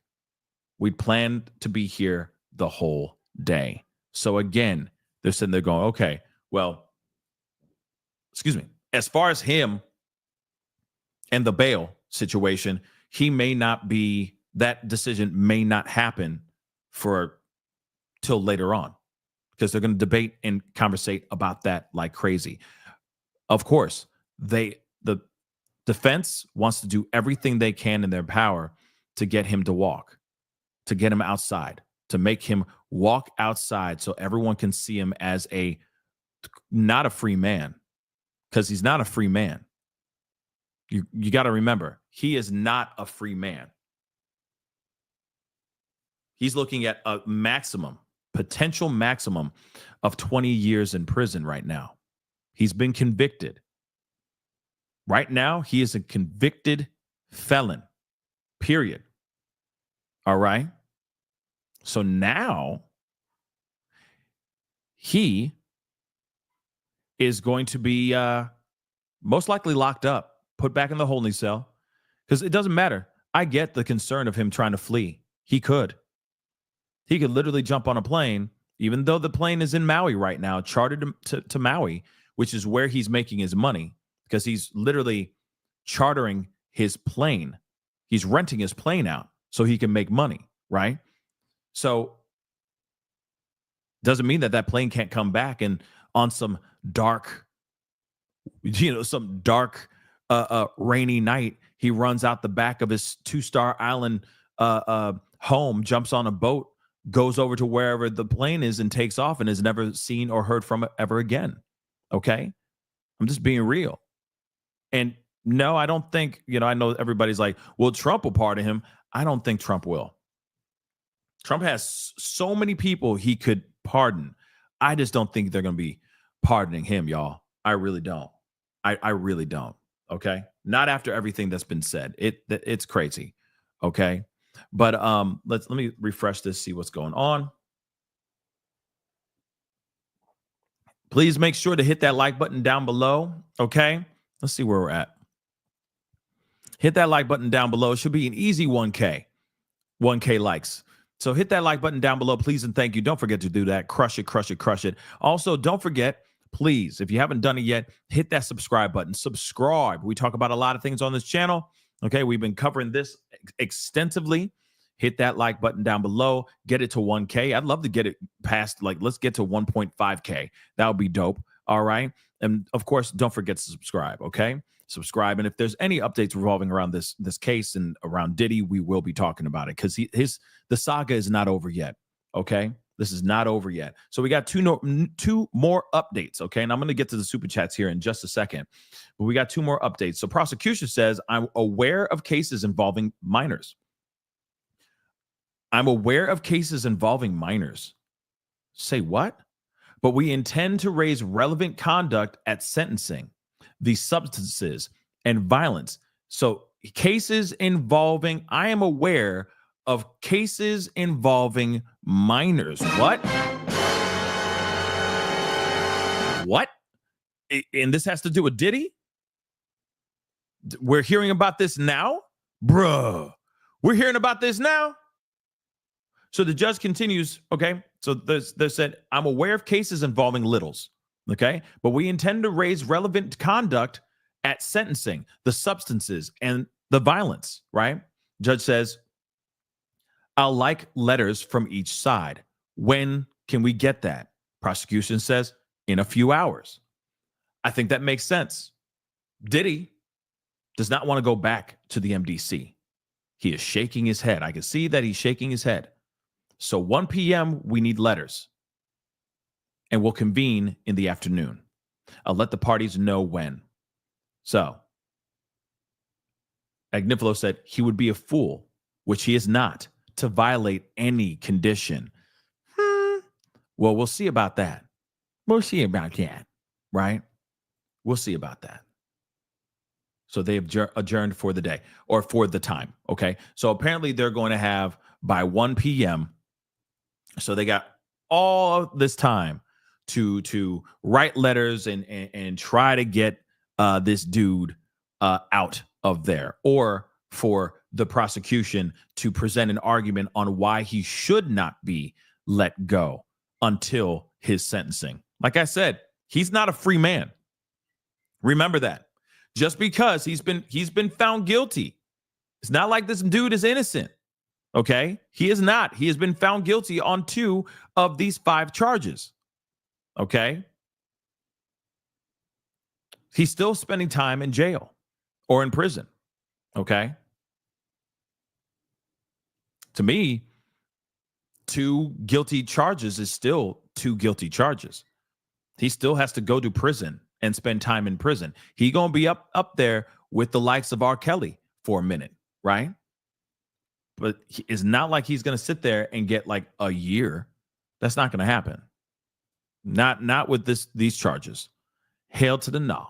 But let's see what NBC News has to say. We're gonna jump around a couple places, and of course, I want to go to the news and see what they got to say. Okay, so let's see. Boom, boom, boom. Okay. Yeah. Okay. First off, jury, there is going to be a juror. I guarantee you at some point today, near the end of day, they are going to be on CNN, NBC. They'll be on some legacy media outlet to tell their breakdown, to tell their story, to tell their experience on what it was like being in the deliberation room. Trust me, it's going to happen. Look at Karen Reed's case. The jury foreman, okay, came out and he was doing all kinds of interviews, right? He was doing a crazy amount of interviews. Oh, this is the reason why we found her not guilty, because of this, this, and this. And that was literally like a day after Karen Reed was found not guilty. So with this, because it's such high profile, you already know for a fact people are already trying to knock on these people's doors, trying to get a hold of them in some sort of way. Or the jurors are maybe reaching out to the media outlets being like, I was juror number 25. I'd like to be on, if you need to talk, someone to talk about what was going on inside that deliberation room, holla at your boy, right? I have a feeling there's going to be a lot coming out. A lot of interviews from jurors, etc. Get ready. They're all coming. So he addressed the jury, the judge addressed the jury regarding the considerable press that Diddy's trial has received over the last several weeks. He advised the group that members of the media will want to speak to them, but they are free to refuse interviews. Again, yeah, they're free to refuse, or they're free to accept them too. He also asked the media to refrain from asking jurors about the specific deliberations. What happens in the jury room stays in the jury room, so, the judge said. He ended by thanking the jury for their sacrifice and asked them to go to the jury room where he wanted to personally meet with them. Okay. Now, defense asks for Diddy to be released until sentencing, and the prosecution does not want that to happen. I repeat, the prosecution does not want that to happen. Okay. So Diddy's attorney, Agnifilo, asked the court to release Diddy from federal detention, where he's been there for nearly a year. Now that Diddy is no longer charged with STing, Agnifilo asked that he be released on conditions to his home in Miami and offered a $1 million bond. Prosecution asked for him to remain in custody. Okay. They are going to be seeking a 20-year maximum sentence for Diddy. Okay. They are asking for him to stay there until his sentencing. Keep him hold up in that jail until he's sentenced. What do you think? Do you think he should be set free? Hold on. I'm going to put up a poll.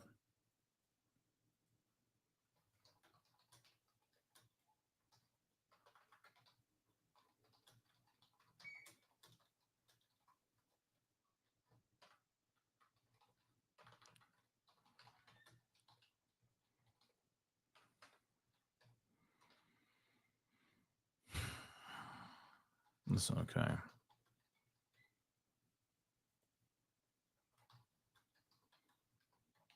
Okay. Boom. I got another one up there. And of course, I'm going to get to the super chats here because I got a bunch of them here. Just 1 second, okay? So the judge gives a few hours before deciding on Diddy's release, okay? So the judge granted prosecutors a few hours to write a letter stating their case to deny Diddy's bail based on the Mann Act conviction. So, prosecution asked for a few hours to prepare their argument. The judge agreed to take submissions on the matter from both the government and defense until 1 p.m. Now, I'm wanting to know about littles. It just seems weird that the prosecution said something about littles. There's some cases about littles, like out of nowhere. And again, none of that was ever mentioned or talked about before. But now you're talking about it now. Like I said, I hate when this stuff happens. So Diddy falls to his knees praying while family applauds in the courtroom. So the family is happy with this verdict. I don't know why they think, like, here it is. Let me be real. It doesn't matter. A guilty verdict is a guilty verdict, in my personal opinion. Okay. He's still going to be in jail. He's still going to be put into prison for at least a little bit of time, right? At least a little bit of time. So again, for those of y'all who are late to the party, let me just put this banner back up real quick. Hold on. So him guilty, and he's been found guilty on 2 counts, just so you guys know, just to make that abundantly clear. All right. Just so you know, it's been a little bit since, okay. So here's the thing. He's been found guilty on 2 counts. We will see how long he's going to be locked up for. But they are applauding and they're happy about this end result. I'm kind of curious about why they're happy about this end result.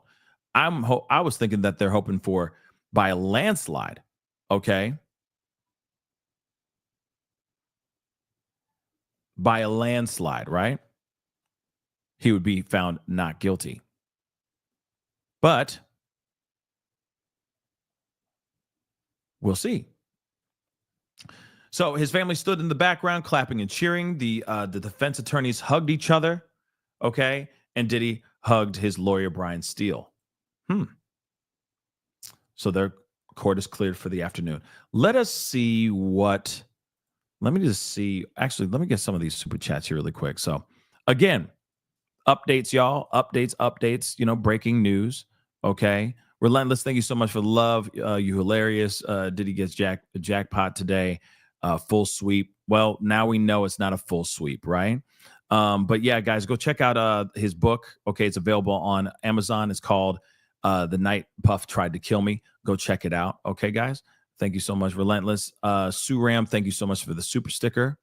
And then Todd French, guilty of pro, but gets time served as he was waiting on his trial date in jail. True.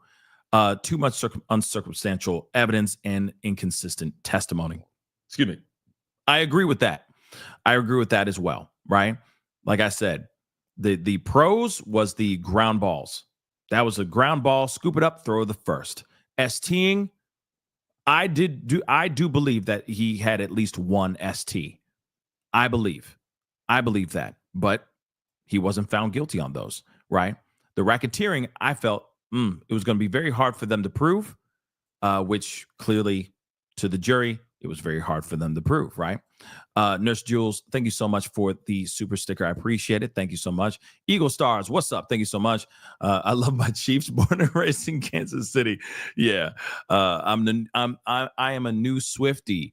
Well, congratulations. I'm glad that you are a Swiftie fan. Yay. So Alicia, thank you so much for the super sticker. I appreciate it. Thank you so much. Hollywood 2000, thank you so much for being a member for over 41 months. That's a long time. That's a long time. Rico has a very high bar for proof of guilt. Yes, I agree with that too. It is very, very, very, very tough, right? And like I said, the Rico, I was like, I don't think so. But then you never know. With that hesitation and the fact that they didn't have a full decision on that, I was like, man, it could be anything. It's 50-50. It could be anything, right? But one second, guys. I want to see.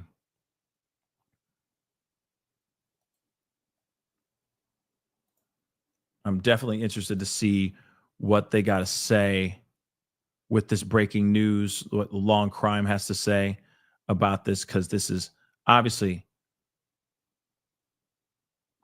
crazy news, which we're going to get into here in just a second, okay? Because I want to hear what they say. There's a couple other spots that we can take a look at. So just give me a second. I got a couple super chats that I want to blaze through. So, Senor Rojo, thank you so much. I appreciate it. Thank you so much. R. Kelly should have hired Puff's lawyers, no doubt, right? No doubt. Mo, thank you so much. They are referring to case law. There's case law involving littles, okay, who were released after this type of verdict. Okay, what a whirlwind. Yeah, this is very interesting, right? The verdict is very interesting. Again, he is not walking out unscathed, like I said. He's not walking out unscathed. I was thinking more like, 3. I didn't think I was like, maybe all 4. I don't know. But like I said, I knew for a fact. I knew for a fact the pros, definitely. So Deborah, thank you so much for being a member for the past 7 months. I knew it.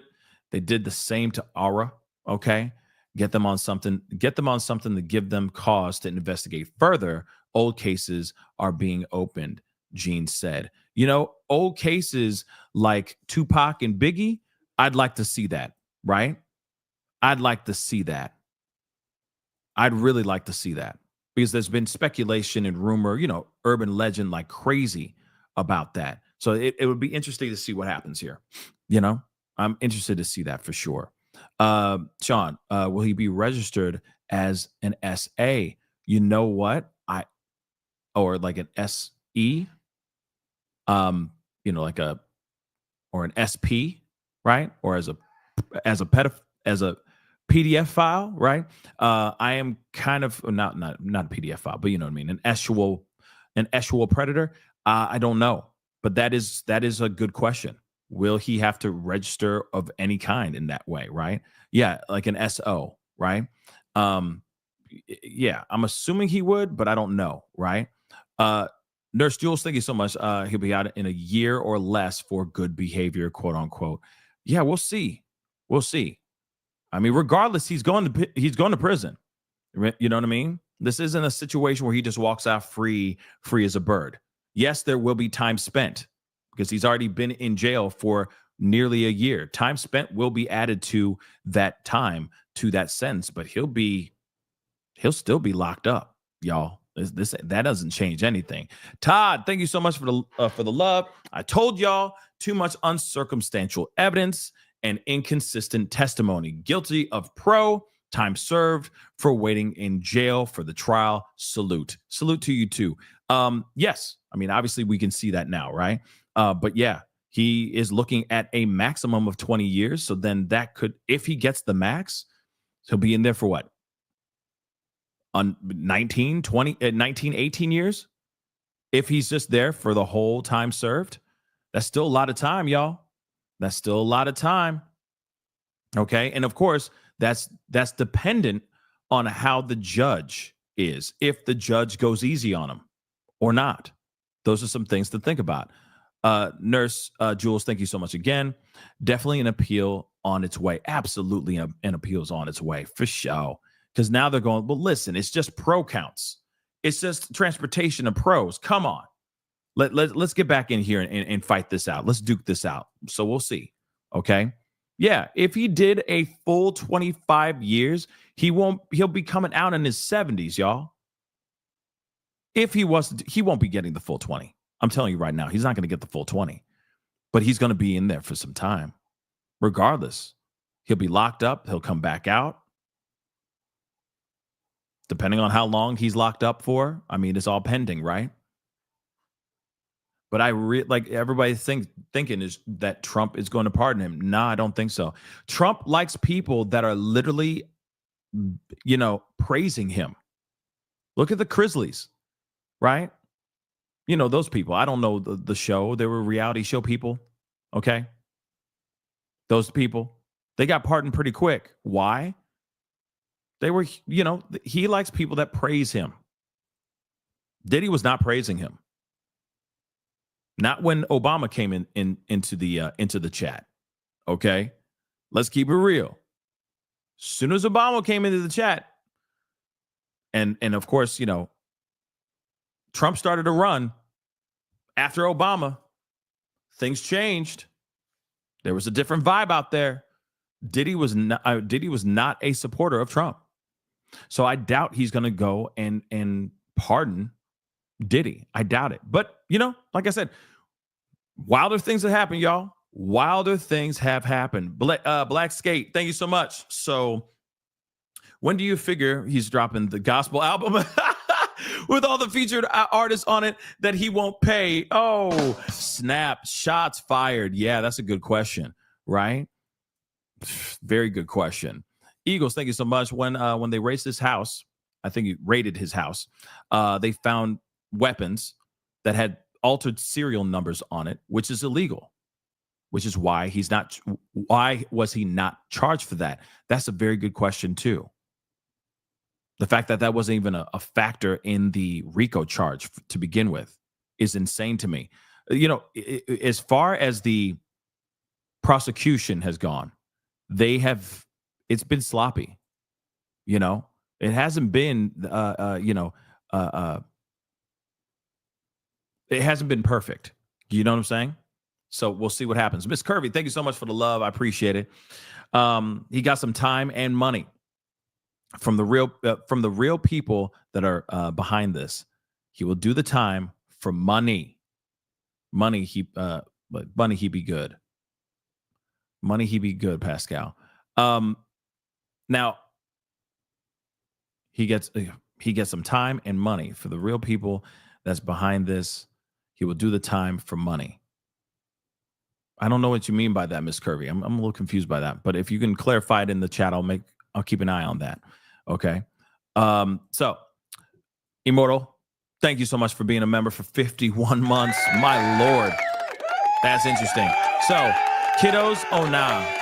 Diddy ain't never getting out. Absolutely. I don't understand that either. But of course, someone just explained that maybe they were referencing to other cases that may have no connection to Diddy, right?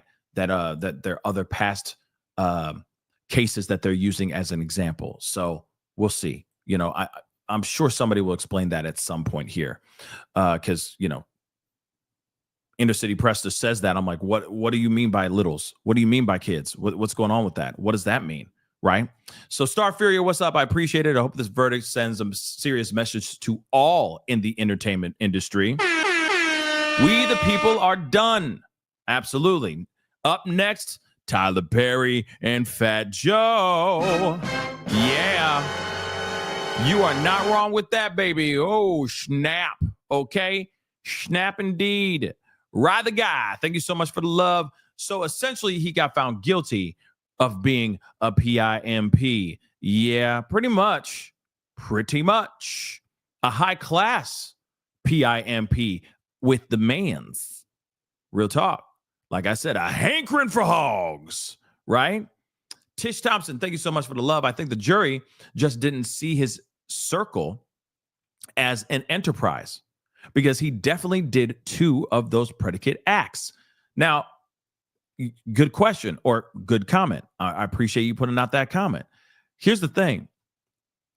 I think that there was it was sloppy, y'all. What was presented was not just cut and dry. It was not as extreme as black and white. Like I said before, his team, and this is the part that did a good job at, which I've been saying since the trial, okay? They did a really good job at messing around with the gray. They made the gray their private, personal playground, okay? This used to be my playground. You know what I mean? They turned that whole thing into a mother-loving playground. And they threw in reasonable doubt over and over and over again, even with the assistants, etc. Right? Oh, how do you feel about working with him? Blah, blah, blah. He's a great guy. Oh, were the substances for him to go into, did you buy these things specifically for these freak offs? No, not really. Like there were all these answers. Okay. There were all these things that were being said that brought in so much gray. Like I said, it wasn't just so blatantly obvious. And that's the problem. They didn't take the jurors' faces and just shove their face into the evidence and go, see, you don't see it right there? Open your eyes, use your eyes to see what's going on here. You don't see that? And that's the problem. Okay. There's a statement from Cassie's attorney. I'm going to get to it. I promise. I'll look for it. Thank you so much, April. I'll look into it. Black Skate, Trump definitely pardoned him. Will definitely pardon him if he gets a large sentence.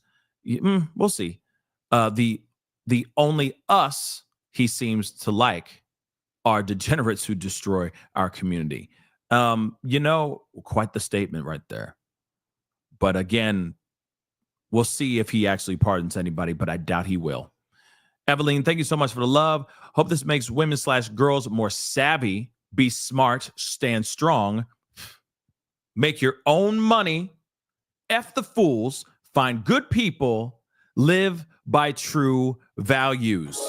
Thank you so much for saying that, Evelyn. Absolutely, right? This is a thing where we all should be waking up, right? We all need to wake up. All of us. It does not matter, okay? Does not matter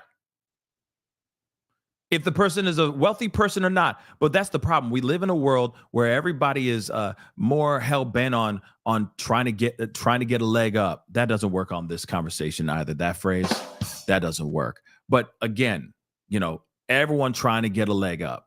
Everyone trying to be that next to that big name and all that. And some people are willing to do whatever it takes to be there. And we're seeing it right here with this, right? With the Jane Doe, with the Cassie. And I'm not sitting here saying, I'm not trying to victim shame. I'm not. I'm just saying the influence is palpable. The money is palpable. That power is intoxicating and addicting as well, especially you're just standing right next to it. You're just getting a contact high from the situation. And you're willing to do whatever it takes.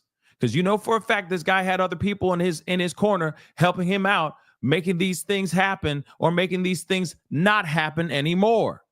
All because of his name and his power. Okay? Real talk. So, again, the judge asked, so somebody sent me an email. It says here, Judge asked Comey if she had any case law, aka precedent, to keep the defendant detained after being found guilty of the Mann Act. So the prosecution, Comey, said she was only aware of a case law from cases involved with minors. Thank you. Thank you. That clarification is helpful. So it's not about him with minors. It's cases from the past that have to do with minors. Okay. She now has until 1 p.m. to find case law and submit her argument to the judge. Diddy wasn't involved with any children that we know of. Okay. There's been a lot of speculation and rumors out here, but none of them have been presented in this case for sure. Okay. So again, that is great. All right. So I appreciate that email. And that clarification. All right. Evelyn, real quick, let me grab this and I'm going to see, because obviously NBC apparently is out there doing some coverage outside and all that. And I'm wanting to see if there's any, if his defense team has come out to speak or say anything, you know what I mean, in the meantime, because they got several hours till they go back to see if he gets to walk, right? I'm sure they want to do a little bit of a victory lap or a quasi victory lap because he's still going to prison. It just depends on how long he's going to prison for. And it also depends on what the judge thinks. This judge could be very lenient with his sentencing, or the judge could be vicious. So we'll see what happens. Evelyn, thank you so much. Diddy didn't blab about God. Concentrate on DV victims. Come out of the closet for LGBTQ plus rights. Discuss how childhood trauma and addiction ruined you. Yeah, Evelyn. Shoot. Facts. Hard facts. Okay. And here it is. Nothing wrong with having a hankering for hogs. If you like hogs, it's okay. That's fine. Okay. You're one in a million. Remember that. But as long as you're doing it consensually and legally, you're going to be all right. Okay. You ain't going to burn in the fiery pits of hell. All right. But if you out here and doing all this, what Diddy is alleged of doing, yo, that's insane, y'all. That's insane. New Life Plan, thank you so much for the love. So in the end, it was a Frico, not a Rico. Yeah, pretty much. Pretty much. You know, we crazy. Okay, a hankering for hogs. Okay, that's all. But it's true. This is the moment where he could take this time while he's locked up, however long he's locked up for, and he could start refiguring out and reconfiguring his life again. Okay. But when he comes back out, whenever that is, it could be 20 years from now. It could be 10 years from now, 8 years from now. The world's going to be different. And the world's going to know him as such, right? With all the stuff that came out, he's not going to outlive that. Okay? Thank you, Bronx, for explaining that. Hankering, a strong desire to have or do something. That's what hankering means, guys. Just so you know. So somebody asked that. What does hankering mean? Yeah, it just means like, you know, it's an urge. It's a craving. Okay? And when I say hogs, I'm talking about he's got a hankering, a craving for dudes with big dinglings. There you go. Okay. Just breaking it down for you guys. All right. Let me see. 1 second, guys. Come on, guys. A hankering for hogs. All right. Let me see if there's someone said that Cassie already put out a comment, or Cassie's lawyer statement. Let us see.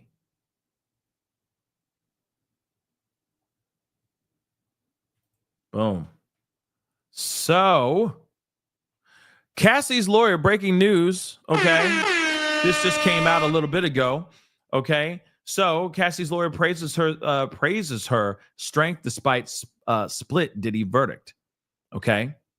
Change is long overdue, and we will continue to fight on behalf of survivors. So, her lawyer has responded to the bombshell verdict in Diddy's federal trial, where he was found guilty on 2 counts of transportation for pros, but dodged the more serious charges of STing and racketeering. In a statement shared with Variety, Ventura's, Cassie's attorney, Wigdor, commended his client for showing strength in her testimony and coming forward with accusations that inevitably led to the federal case. This entire criminal process started when our client, Cassie Ventura, had the courage to file her civil complaint in November of 2023. Although the jury did not find Diddy guilty of STing Cassie beyond a reasonable doubt, she paved the way for a jury to find him guilty of transportation to engage in pro.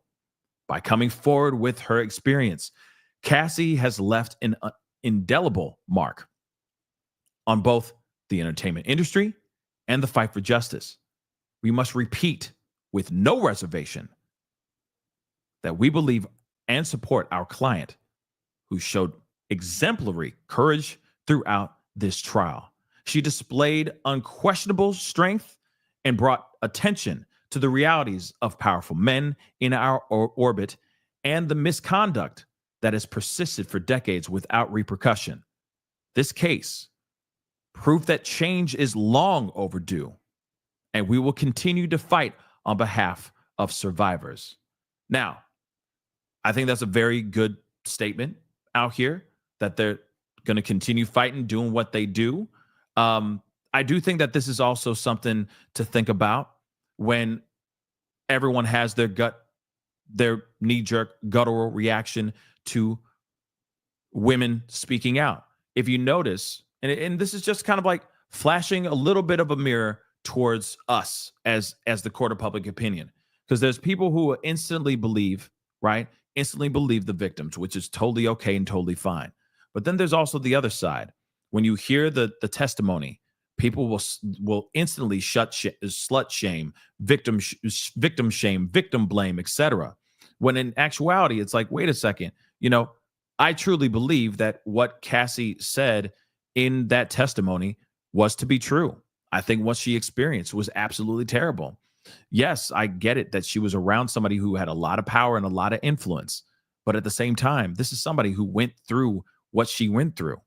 It's mind-blowing to me how quickly the world will spin and change, turn on a dime, on the edge of a pin, for real talk, and instantly say, oh yeah, she she wanted it, she asked for it, she just wanted to be around money, it was all about money, etc. But then you look at stuff like the video where he's viciously attacking her, and I get it. Some people are going to sit there and go, no. That's about DV. That's not what he's on trial for. That's something he should be on trial for. For sure, he should be on trial for that. But unfortunately, that's not the case. Now, I get it. Okay? I get it. The different varying opinions out here. But I think this also should be a reminder to all of us out here that these are real people. That Cassie really went through what she went through. If she didn't go through what she went through, she wouldn't have gotten that quick turnaround of a settlement. She wouldn't have gotten that $30 million. At some point, you have to put your own bias aside and listen to what's going on, or just look at the video and you tell me different. We're just looking at the facts, and the information that was given out there, mind-blowing. Mind-blowing. But it is so sad that we live in a time where just because Diddy made a whole lot of money, that suddenly the people around him, like of the likes of Cassie, were just there enduring the terrible pain and suffering that she went through solely because he had monies. And that makes them suddenly a willing participant. Think about this. If Diddy was a broke dude, all he was doing was smoking blunts all day and playing Call of Duty at home, just a deadbeat, right? And he was still doing the same things to Cassie and Jane Doe like he was doing to them right here. Would he still be looked at with such high regard? Would he still be protected at all costs? Would these women still be looked at like they're not victims, they're willing participants? Would they still be looked at that way? It's something to think about, right? Because you instantly think about his economic status. You look at his stardom, his fame, his power, his money, and you automatically look at these women and go, well, it's the money. She's a hoe for show. Oh yeah, she a little whore. Like all those things, right? But then take the money away. And I know that's not the case here. He is a very rich man. Well, maybe not a very rich man anymore. But I'm just saying. Same situation. Say he was facing a trial, but he's just a loser, right? No money, smoking weed all day, playing video games, okay? Barely getting out off the couch unless he wants to do his own version of a freak off, okay? In his rundown home. But he's still putting his paws on someone like a Cassie, okay? Or he's putting his paws on or making other women like a Jane Doe do these things. Would we still be on Team Diddy? Or no? The main question that remains in my mind is his reputation and his brand clouding some people in the court of public opinion's opinion of Diddy? Think about that for a second. And I feel like that's a part of it. Just a tiny bit, right? Everyone's like, no, man, he had Sean John. He did this. He did so many things for the community. Blah, blah, blah, blah, blah, right? Imagine if he was broke, no money. Oh, I mean, honestly, he would be, and he was, if he was facing the same trial and he had no money and he had a public defender helping him, he'd be cooked. He'd be thrown in jail. It'd be a wrap. Okay. If he was some broke loser dude that did nothing. But I wonder, is because his status is that of icon media mogul Diddy, that people can't see the forest through the trees, that he is also a human being, and that what he did is deplorable, and what he's being alleged of doing is disgusting, and that these women are in fact victims too. They're not perfect. They're flawed, and it's all messed up. Absolutely. Okay. Some of them, I'm side-eyeing too. Lots of gray out of the situation. A lot of not so black and white. There's a lot of gray. But instantly I go, are you looking at this trial solely as a crime-based situation and looking at these people like individuals, or are you still looking at this person like he's at a pedestal because he happens to hobnob and rub elbows with the likes of Jay-Z and Kanye? Remember, he's still a human being too, just like Cassie and Jane Doe and the other victims that may not have been called up to to take the stand and testify. Okay, remember that. So I'm just saying, is his brand superseding the crimes? Something to think about. Definitely something to think about. We're going to continue on, though. We got more updates, and I want to see what's going on outside the courtroom. So I'm going to go outside the courtroom here real quick, because some people happy. Hold on. Actually, I'll pull this up so you guys can see what I'm doing. I'm trying to scroll it back for a second. Hold on. He has all the paperwork, but he's a new judge. He's a very new judge. And the way new judges often react is they take a timeout, as they should, and they go in the back and they talk to maybe Judge Lewis Kaplan, who did the Trump trial, or Judge Stanley Stein, who did the Menendez trial just now. They were both appointed by President Clinton. They've been on the bench for 35 years. He's going to go and talk to them. What do you think? What are your ideas? My guess is they're going to say to him, well, what's your instinct right now? Do you think you're going to send him to jail for 5 years, 7 years, 8 years, 10 years?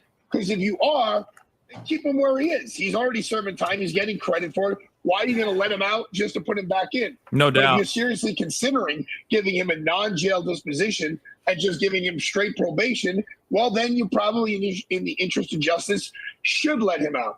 I don't see a scenario where this judge, with this case, with this notoriety, giving him no additional jail time. But this charge, the Mann Act, is such a BS charge that almost never gets charged in federal court. So he's in a little bit of a quandary, the judge here. My guess is he's probably going to keep him in for at least the time being, and maybe say, I'll consider this a little bit more down the road. That's Arthur, a guess. We're looking at, I have to say, outside the courthouse, where family and friends are animated, and maybe some people who just want to be a part of this moment that are outside. It looked like it got a little heated at one point, but it looks like everything calmed down, and that looks like it could be a family member or a friend going back into the courthouse. So, Arthur, are you feeling like when the judge comes back at 1 o'clock with the defense attorney and the prosecutor, that he could already have an answer, and like we may not have to wait till 3, 4 o'clock today for his decision? Yes, he definitely could. He not only could he should. In other words, come on, Judge. Like, this is what you get paid for. Like, this is why you went through the United States Senate, to get confirmed. Like, make a decision. Judges are there to make decisions. And he should already know in his mind what he's going to do. Look, the bottom line is this is a huge win for the defense attorneys. Whether it's a huge win for Sean Combs or not totally remains to be seen. The judge has the ability to say, I heard all of the facts in this case. And even though Mr. Combs was acquitted of the racketeering and the other counts, I am allowed to take that into consideration. And therefore, in an insane scenario, I am sentencing you to the maximum of 10 years on both counts to run consecutively for a sentence of 20 years. And do I think that's going to happen? I don't think so, but it's absolutely legal. He wouldn't win an appeal on that case. So the last chapter of this book, which has so far been very much in the defense, at this point, very much in the defense's favor, it still has to be written on the sentencing. And you will see vigorous sentencing submissions from everyone on both sides about how, it needs to be shown from the prosecutor, he needs to be punished for this as a deterrent to Mr. Combs himself, a general deterrent to society. Everybody's watching this case. It needs to be known that you can't solicit a prostitute or act this way. And the defense are going to be saying, you got a guy in his 50s who's never been in trouble in his life. And even though what came out of trial wasn't very pleasant, the jury found it wasn't criminal, and therefore he should be sentenced on the Mann Act. And if they look at statistics, people getting sentenced on the Mann Act are very, very low. They're not very, very high. So it's unique. So I'm going back because I want to see the outside, like the outside reaction and everything. So we're going to go with that too. Unique situation that the judge has to consider. The judge did ask the prosecutor to submit any cases. Okay, The prosecutors will be looking for that and submitting that by the 1 p.m. deadline today. But I do think bail would be appropriate at this point, now that he has only been convicted of the two most minor charges, and bail is usually set in these types of cases, obviously understanding that this is a unique person and he wants to live in Florida. There's some school of thought that maybe they should have proposed that he stay in New York. That may appease the judge a little bit more, find a place for him to stay in New York. But we'll see what happens. And Seth, usually when you're out on bail with that kind of thing, you're not allowed to socialize with the people that you have socialized with in the past. Before you answer that question, I just have to say we're going to continue coverage on My 9. So if you want to stay there at 11 o'clock, just switch it over there if you're watching us on Fox. All right, so we're going to go to My 9 right now? Do we have to run over there? No, we don't have to do anything. We will just continue, but I want to let everybody know right now because we're going to go back to regular programming. We don't have to do anything. We're going to just continue talking. Exactly. And then they'll present their motion, and then if he's granted bail, there's a whole procedure in federal court that they have to go through in order to grant bail to anybody. And there has to be, I'm sure they have done they have previous information from before, but it'll be like, if he's out on bail, where is he going to live? Will he be living in New York? Usually when they grant bail in a case like this in the Southern District, they require the person who is given bail to reside within the Southern District. That means he would have to have a residence here in New York City or in the 5 counties that encompass the Southern District, some of the suburban counties. And so that's still the big question mark. Since this was the lesser charge, obviously Mark Agnifilo, his lead attorney, Combs' lead defense attorney throughout this whole case, who has maintained he is not guilty, not guilty, not guilty. He absolutely wanted Combs to just be able to walk out of here with his family. And in fact, sources close to the family have told me that they had a plan for a party, a dinner party, if he was to be completely released. But of course, we don't know what that is right now.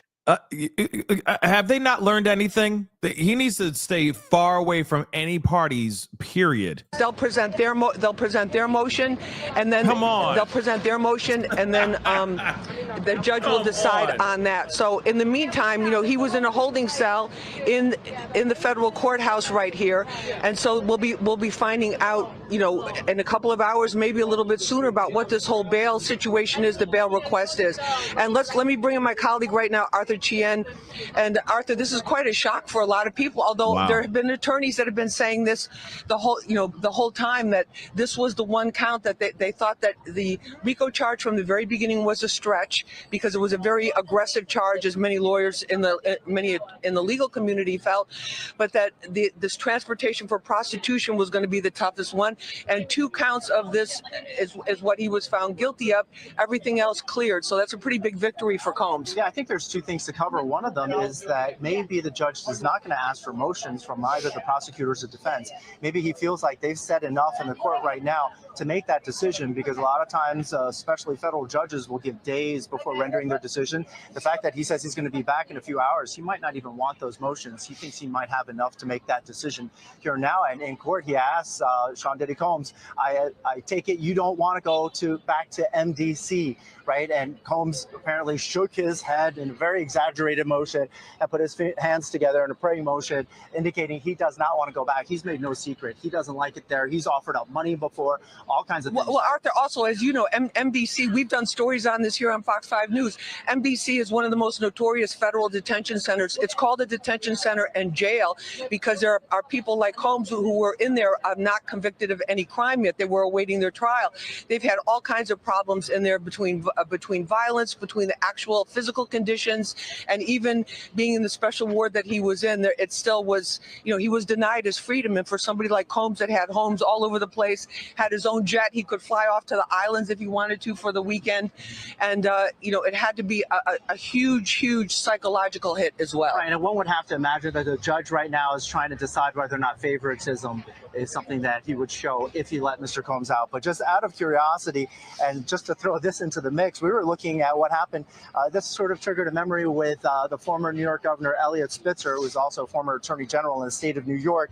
And if you remember, during his prostitution scandal, it involved transporting an individual across state lines, and that's what he was in legal hot water for. But with we have to verify this, but what our information shows so far is that he was not formally charged with illegal transportation across state lines. And there were 3 reasons that were given. For one, it was insufficient evidence or public interest. Right? You're talking about Spitzer right policy, now. Eliot Spitzer right now. DOJ policy, it was a decision that to not prosecute, was a decision that aligned with the Department of Justice policy on prostitution offenses, which generally limits prosecution to individuals engaged in commercial prostitution activities unless minors are involved. Hold on one second. I'm going back. We got a couple things we got to look at here real quick, because obviously there's a lot of conversation, and outside is absolutely crazy right now. I just want to show you, like, it's crazy out here right now. A lot of activity going on. Monica, thank you so very much. Thank you so much for that wonderful super chat. I really do appreciate it. Thank you so very much. Thank you so very much. Eveline, thank you so much. So glad I found your channel, Pascal, because of Diddy. Real talk, LOL. Big love to Cassie for standing up. She did so right by her kiddos. I agree. Yeah, as much as everyone, as much as the free, let's just say the free Diddy people are doing like their own versions of a victory lap right now, he still isn't. He's still not free. I mean, yes, he got lesser charges. Sure. He definitely got lesser charges for sure. But that still doesn't mean that he wasn't convicted. It still doesn't mean that he wasn't charged. And I also think that as far as because there's this comment here, Bella Vita said, regrettably another blow to victims and will further silence victims or prevent them from exposing monsters like the Diddler. Thank you for all your work. I honestly beg to differ. I think that this shows that people are still coming forward. People are still speaking out. People are still, their voices still matter. I think that this is not different than, I say do not fret. I think that prosecution did not bring enough to the table to really convict him on so many other things. But the conviction is still real. He's still convicted of 2 of these crimes. Yes, it wasn't a landslide, right? The RICO charge was going to be a really hard one. They even said they were split about that RICO charge, which does tell you something. But to me, I don't see this as a victory lap for the defense. They can be happy that he's getting lesser charges. Sure, be happy about that. But honestly, he's still going to be going to jail, to prison. Doesn't matter if he's there for 3 years. Doesn't matter if he's there for 20 years. He's still going to prison. regardless. So again, we'll see. We'll see. But I think that it's, I think that everyone can move the goalposts as much as they can. But, of a true victory would have been him walking out not guilty on all counts, right? He's still going to prison. That's it. And I'm wondering if there is a presser. I have not seen anything about it. Everyone's waiting for them to come out. I'm hoping that they would. I think what they're trying to do is do a presser after the judge makes the decision on if he gets granted bail or not. Because if he gets granted bail, then he can walk out and go, see, y'all, I told y'all I'm innocent. Yeah. Right? And by the way, everybody, get rid of all the pizza boxes and the plastics real quick for me. All right? I think that's what's happening. I think that they're waiting to see if the judge goes, okay, yeah, you can go. And then he gets to go out there and go, I'm free. You know what I mean? Do his little victory lap, right? So we'll see, right? CR, thank you so much for gifting 1 membership. I appreciate it. IV, thank you so much. Trump is a felon and Prez. Send Diddy home. Yeah, you got a point, IV. You got a point right there. That is a fact. That is facts. He is a felon. He is the president. He may feel like, you know what? We are the same. I'll pardon you. Maybe he will. Maybe he will. We'll see. We'll see. Right? We will see. Let me take a look. Let me see if there's anything more. Because, yeah, everybody's waiting for at least the defense to come out and say a little something. You know what I mean? They're waiting for something. Yeah, let's see.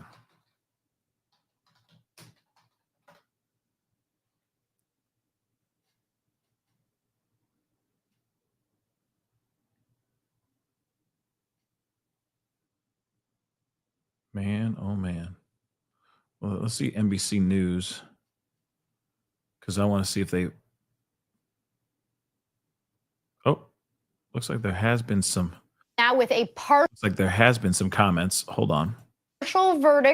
partial guilty verdict in the case of Sean Diddy Combs. A jury there in New York finding Combs guilty on 2 counts of transportation to engage in prostitution. I want to go to the attorney right there in court speaking right now and listen in. I'm held responsible in this entire life, and she's happy that in November of 2023 she came forward and shined a light on this and brought other people forward who have various civil claims, and so we'll see what happens.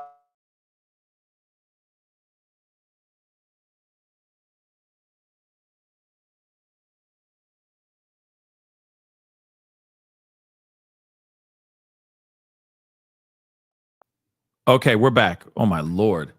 Sorry guys, the internet is weird. But yeah, there is a that's crazy that they're putting out this kind of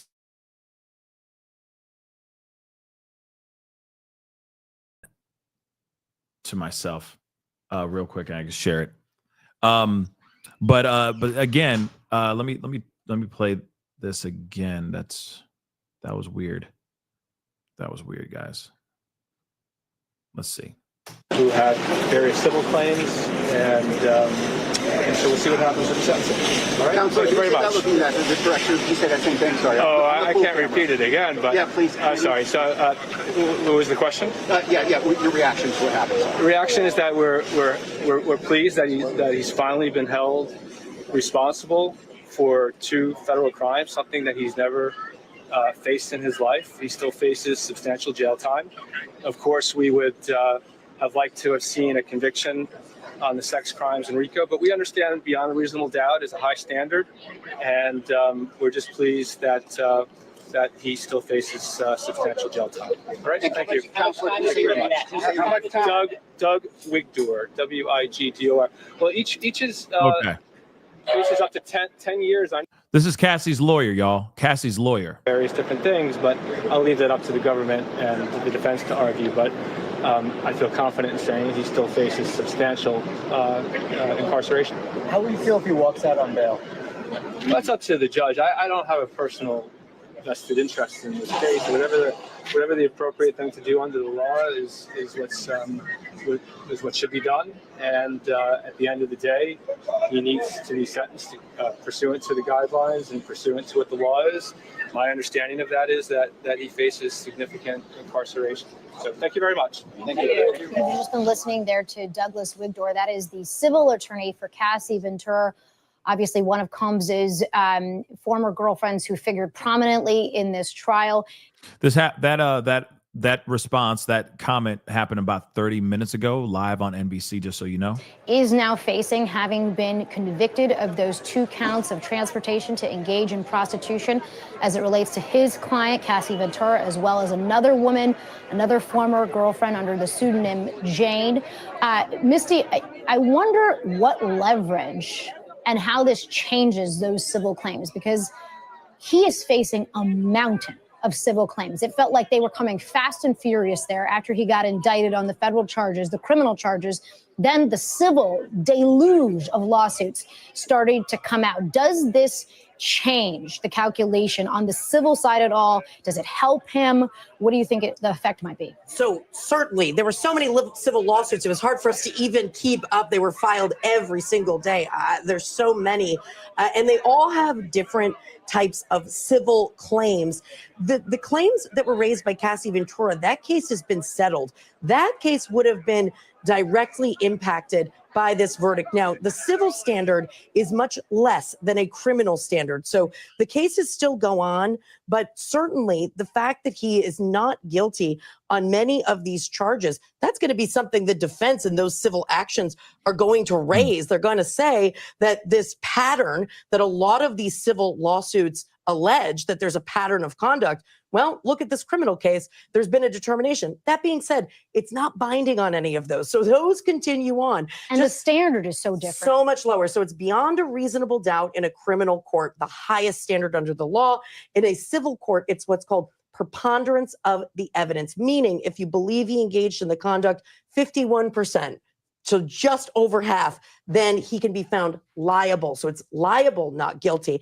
And the result of that is civil damages, meaning money, not liberty, jail time, like a criminal case. But he's still got a lot of legal issues to face. I don't think those civil cases are going anywhere. They're going to move their way through the courts. They've been on pause.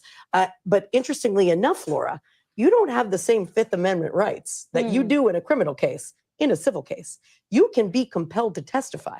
So he is likely, for the cases that don't resolve and settle, which many do, but the cases that go to trial, you could see him sitting for a deposition. You could see him sitting at a trial and giving testimony. Could you see him plead the Fifth and say, I don't want to do anything to incriminate myself? Well, at this point, the only time you could see the Fifth being pled is when there is a real risk of criminal prosecution. And that's now so over. If it relates to these charges, no. If it relates to potential drug issues, stuff like that, yes, I could see that there would maybe be an argument, but you get a lot less rights as a defendant in a civil case than you do in a criminal. Okay, I want to bring in NBC News legal analyst Kristen Gibbons-Fedden. If you're still with me there, Kristen. I am. I think a lot of people wondered whether this trial would produce evidence, claims, things we did not know about, other people that had been involved in this enterprise in some way, either joining him in some of the criminal behavior that had been alleged, victims who we didn't know about.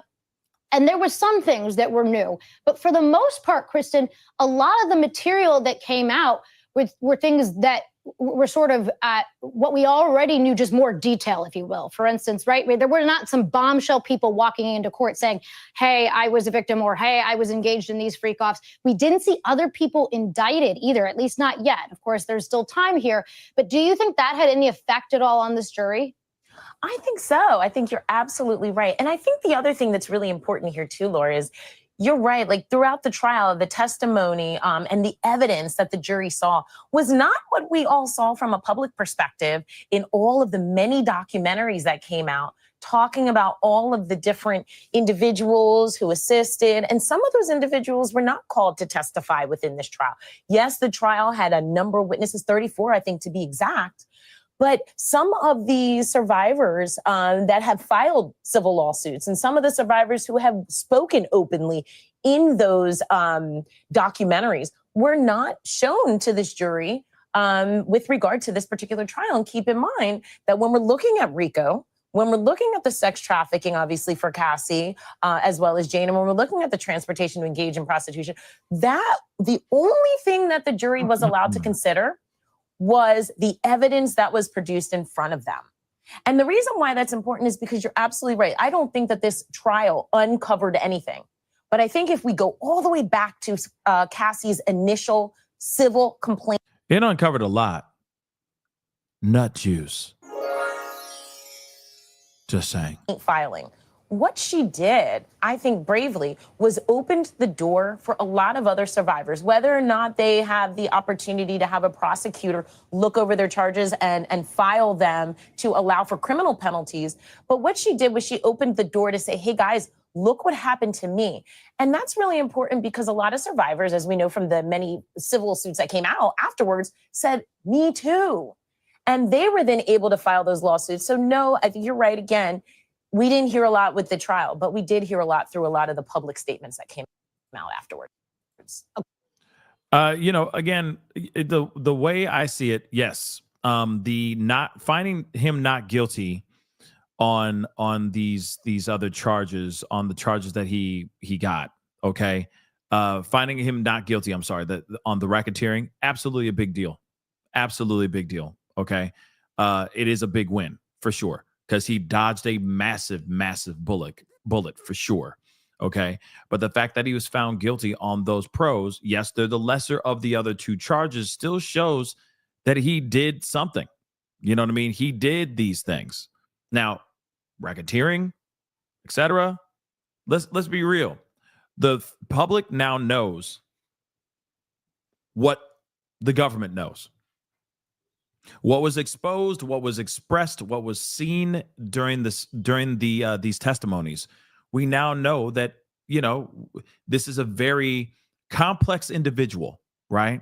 That has a lot of demons that he needs to work out for himself. At the end of the day, some can say this is a big win, but I don't see it as a big win.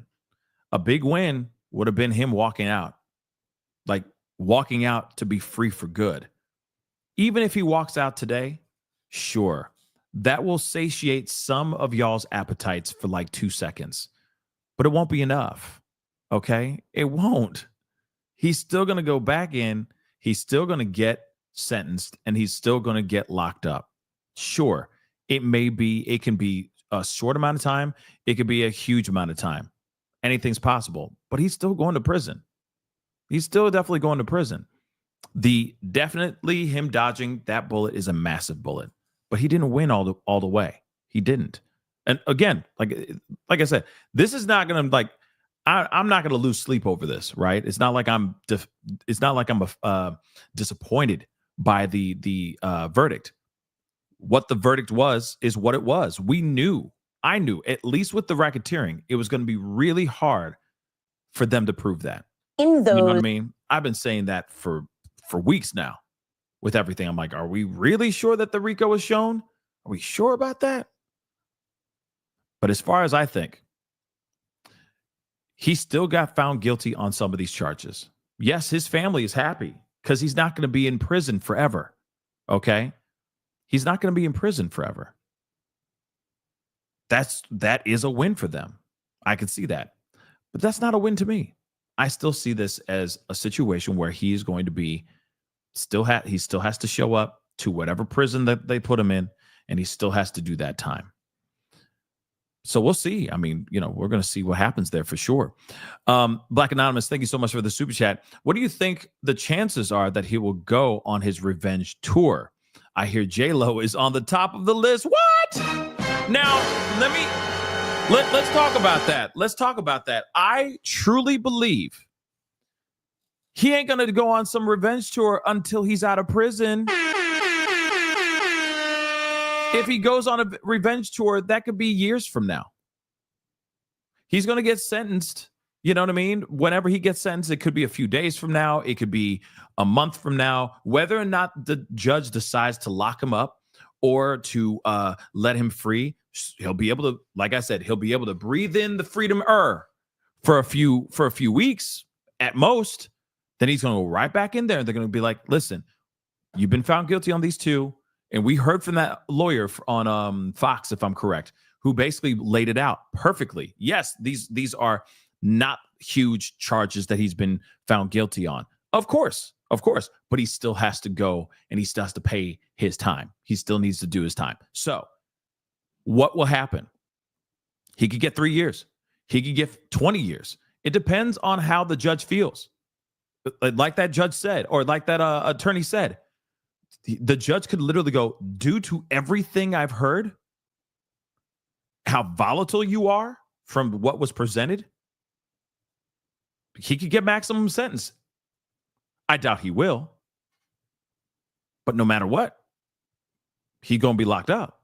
Yes, and they'll most likely add, like Steve said, time served, okay, in the chat, in the family chat. They're definitely going to do that.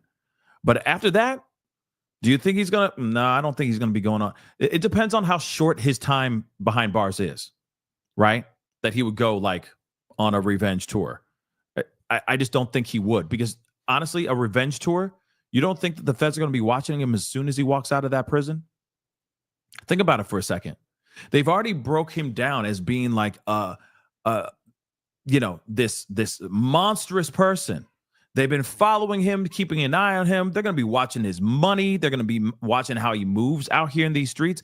He's not going to be free anymore as soon as he gets out of prison, however long he stays in prison for. Or if he gets pardoned, it doesn't matter. Doubt he's going to get pardoned. But as soon as he gets out, trust, y'all, feds are going to be watching him every move he makes, every step he takes. Because honestly, they still believe that he is a monster.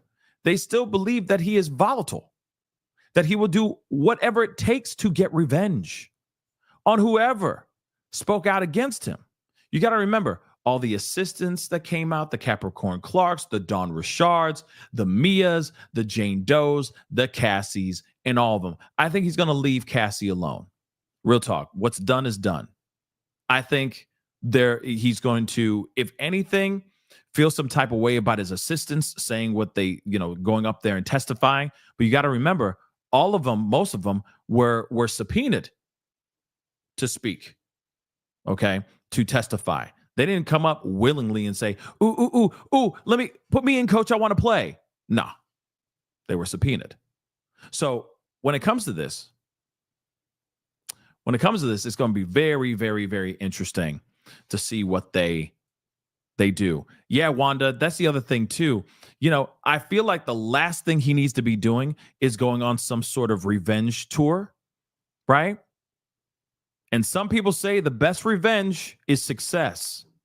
So for me, I'd rather be, if I was in his shoes, after he serves his time, however long it is, and he gets back out, and he has still a little bit of money, because, for a fact, there's a lot of civil lawsuits still coming for him right now. As soon as he gets done with all those lawsuits and the little money that he still has left, which will still probably be in the millions because he's got a lot of money, all right? The last thing he needs to do is be going out after anyone like a J-Lo or a Cassie or even a Jane Doe. What he needs to work on is focusing on his brand or trying to get his life back on point. That's what I think. Like, don't come through and try to retaliate against people that were subpoenaed to testify against you, right? Real talk. Don't do it, because people are watching you now. They're going to watch everything that you do. You don't think people are watching everything that, like, the likes of Chris Brown does? Think about this, guys. Remember, now he's screwed for the rest of his life. Oh, I'm about to say something crazy. I'm about to say something absolutely crazy, okay? But ride with me for a second. I'm about to say something nuts, but it could possibly be true, okay? Hear me out. Diddy is screwed for the rest of his life. Yeah. after he does this, after he serves his time and he gets out, let's just say he does 2 years. Let's say this judge is super lenient on him and says, you know what? I'm just going to give you 2 years.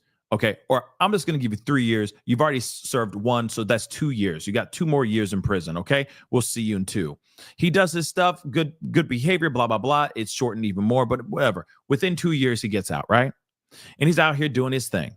He shakes the hand of one woman. He shakes the hand of one person.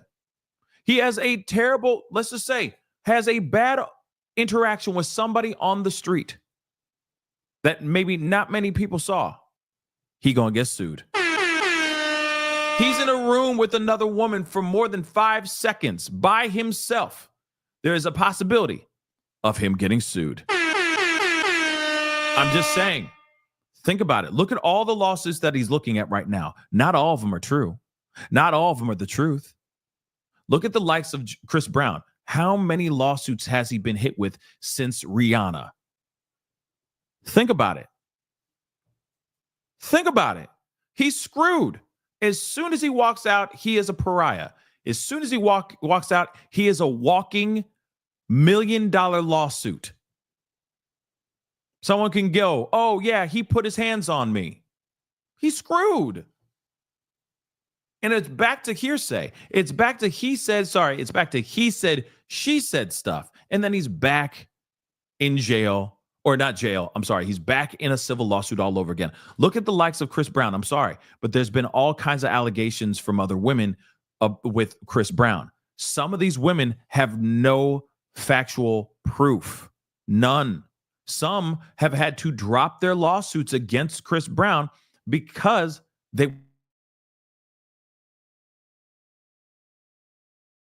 Chris Brown is dealing with right now. He's going through a lawsuit right now because a guy said he attacked me with a freaking tequila bottle. And they settled. Now, I don't know. Like I said, I don't know if Chris Brown really did that or not, but that was settled outside of court. But I'm telling you, lawsuits are going to be following this man right here for the remainder of his days. And now majority of the world's going to be looking at him in some type of way.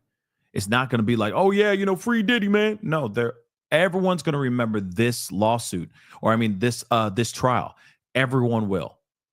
Even if he spends time behind bars, everyone will still remember this trial. And some people will use this vibe, okay?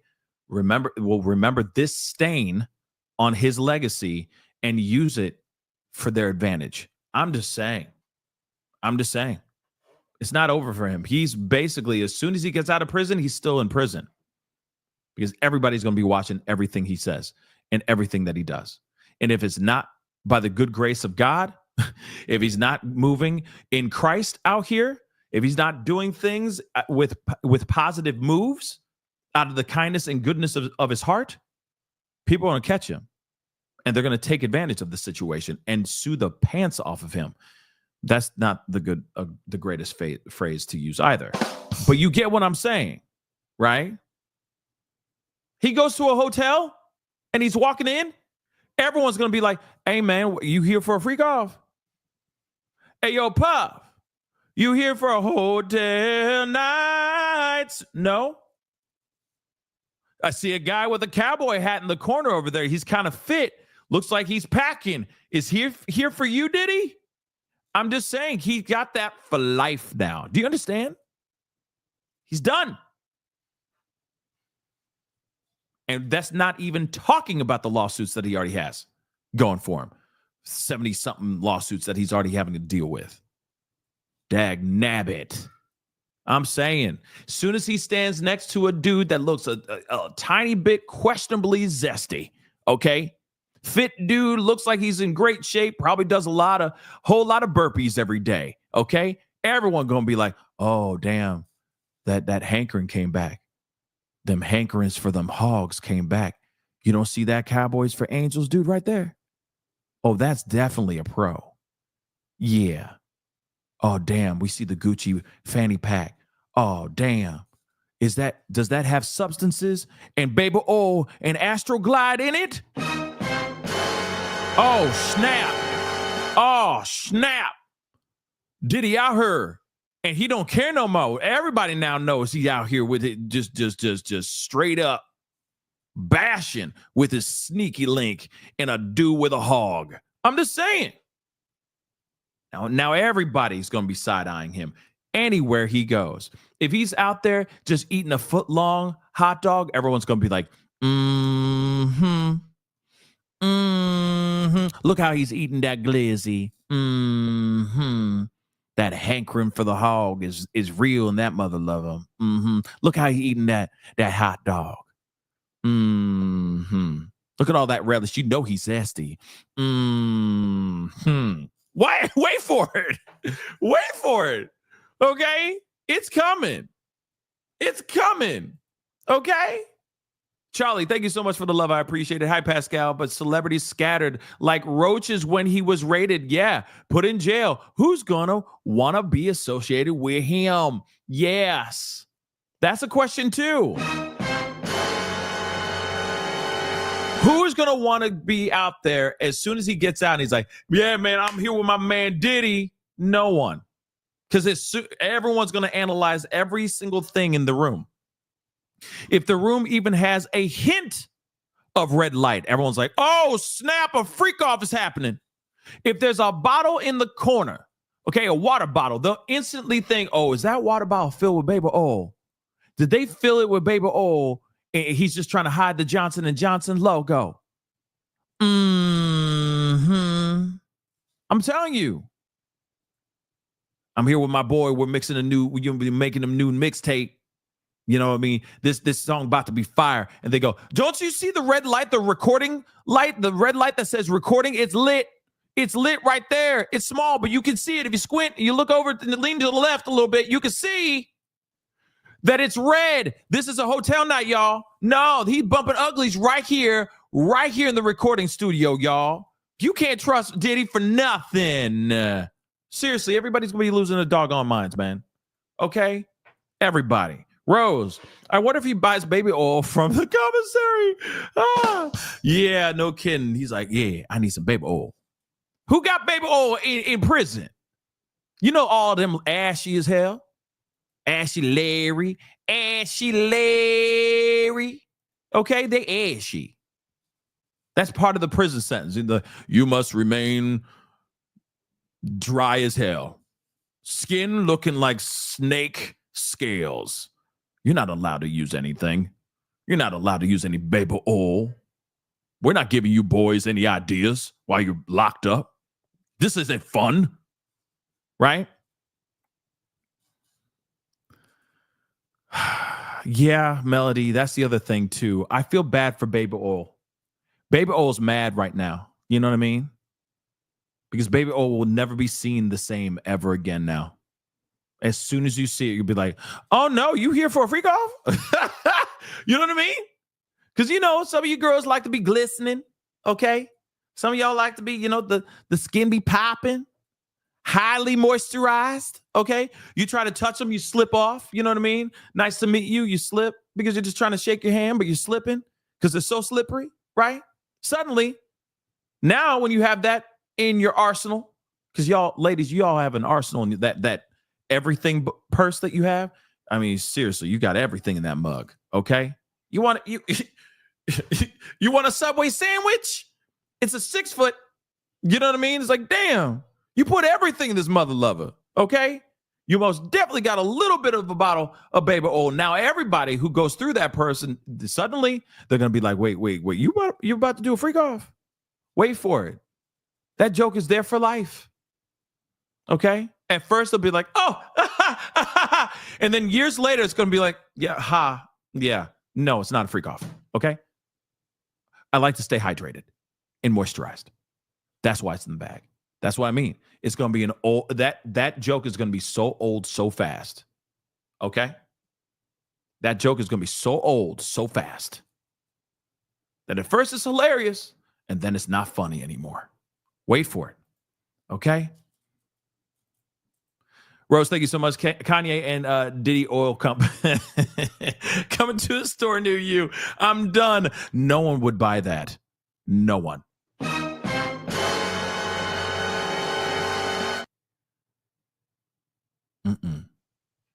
No one would buy that. How dare you? I kid. I jest. Okay. I'm reading some of y'all's chat. Okay.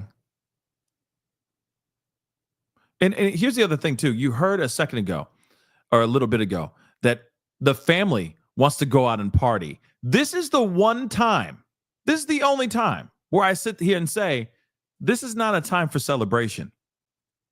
This is not a time for you to go and party. Real talk, this is not the time for him to do that. You realize how dumb that is, right? That's dumb. After everything, at least wait a couple weeks. Yeah, they planned a party for their father, Sean Diddy Combs. They wanted to go and have dinner and party a little bit. That's dumb. That's really, really dumb. Okay? That's really dumb. They need to not do that. Okay? They need to not. So, Chrissy, something like that. A dinner party. Why not? No. Dinner party, cool. But you know how it is. This is not the time, okay, to be having a dinner party, because you know for a fact everyone will be sitting there going, is there an after party? I wonder what kind of after party it is. And in fact, it'll be starring Jane Doe. Real talk. Because you know for a fact he's still paying for her home right now as we speak. So again, it'll be very crazy for them to sit there and go like, oh yeah, let's go party. That's dumb. That's wrong. It's the wrong look. I'm sorry. I don't care if it's a dinner party. You don't think he's going to sit there and go, I need to blow off some steam, man. I need to blow off some steam. I need to go and kick it, man. You don't think he's going to do something stupid? He got arrested, and when he was arrested, he still had all kinds of chemicals. Baby, Astroglide. He was doing freak offs. Leading up to his arrest, y'all. Yeah, he's like, you know what? I learned something during this trial. And they're like, yeah, Daddy. Well, yeah, Pops. What is it, Pops? No more cameras. They're like, like, you know what I mean? If there's no cameras in there, it didn't happen. You know what I'm saying? This is savage. Okay? I can prep too. Thank you so much for the love all the way from Canada. Thank you. And find a way to profit from the controversy. That's what I also think too. Okay? He's not dumb. And he's got a team that are the king of swing. Actually, he's the king of swing. But you know what I mean? The king of spin, I meant. Not swing. But the king of spin. He's got plenty of people that know how to spin it. Right? Yeah, Melissa Owens, no party. He needs to chill. Just chill. He needs to chill. Chill the F out, not do anything. You see what I'm saying? And you know the world loves a controversy. You ain't wrong with that too. I can prep too. Okay? They need to chill. He needs to just chill. He needs to lay low. He needs to go home. Okay? Order some Pizza Hut. Drink whatever champagne that's left in his home. Stay away from the Tusi. Stay away from the chemicals. In fact, don't even touch the champagne. Just drink that bottled water, that Evian. Okay? And keep him moving. Turn his body into a temple, because he has not done that in years, okay? Because his liver is literally going, oh, thank you, God. Oh, these past few years, this last year was amazing. I haven't had anything in the system that's been jacking me up. I can actually regenerate. Thank you. Because for the last several decades, he's been just destroying his body. Real talk. Okay? He really needs to do what he did say in that IG video. that he found God. He found therapy. He found God. Yeah, he found God. He found therapy. He found sobriety. That's what I was going to say. That's the most important part. And oh yeah, Fiddy about to. I'm sure he's already made a statement somewhere. I'm sure he has. Okay. Let me see here real quick. Let me pull up a few more things. Let's see what's going down. Yeah, there's a huge frenzy going on out here. Lawn Crime is covering it right now. I'm going to scroll back a little bit just to see where we at, though. Hold on.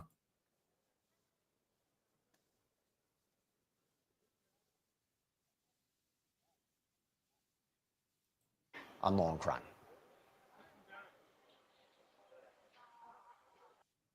Yeah, I wonder what's going on outside. Hold on, I'm checking X just to see, because some people have been, I'm sure people have been posting things on X as well. Let's see.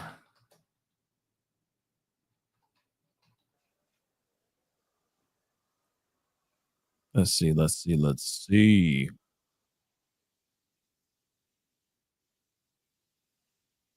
Oh, interesting. No.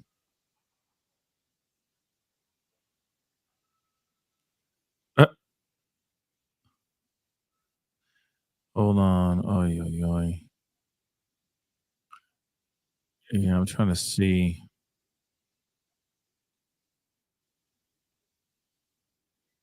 Okay.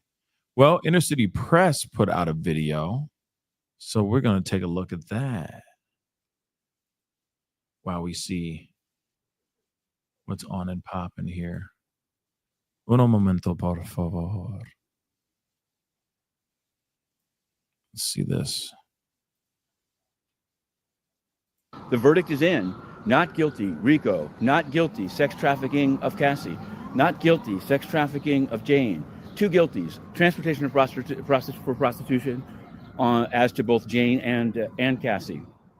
Now, Mark Agnifilo has asked for bail. He's asked for immediate release today, and there's letters due at 1 p.m. The judge didn't say, no way, go back to the MDC and we'll have briefing. So it could happen. And I'm pretty sure that the Mann Act charges are going to be appealed. Alexandra Shapiro, during the pretrial, said, the statute is unconstitutional, racist as applied. So I don't mean to, it's a tragic thing. I just spoke to somebody as I came out, and what I can say is that the conduct described is highly problematic. The thing that, I don't want to be graphic, but where Jane vomited between escort 1 and 3, and Combs apparently said, get out there and perform. But the thing is it a federal crime? Was it overcharged? I think, as I felt throughout, the prosecutors, for good reasons, from their point of view, we're trying to kind of break new ground and say, if you're an executive that uses your assistants to, provide procure and use sexual favors, you're going to be charged under RICO. Didn't work this time. I'd literally like to hear from the jurors.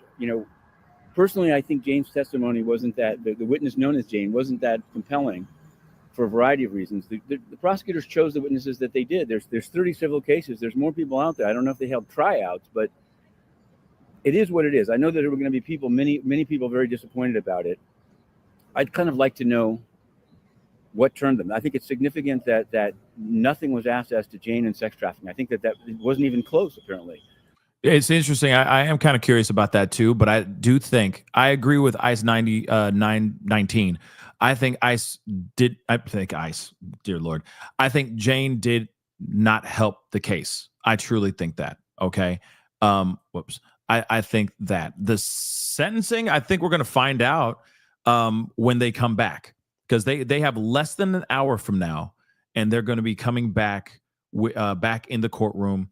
They're supposed to be making the decision on whether or not he should get bail or not. Let me just say this. I truly think that he is going to I think they're going to grant him bail. Yeah, I said it. I actually think that the judge is going to sit there and say, I'll grant it. I'll be surprised if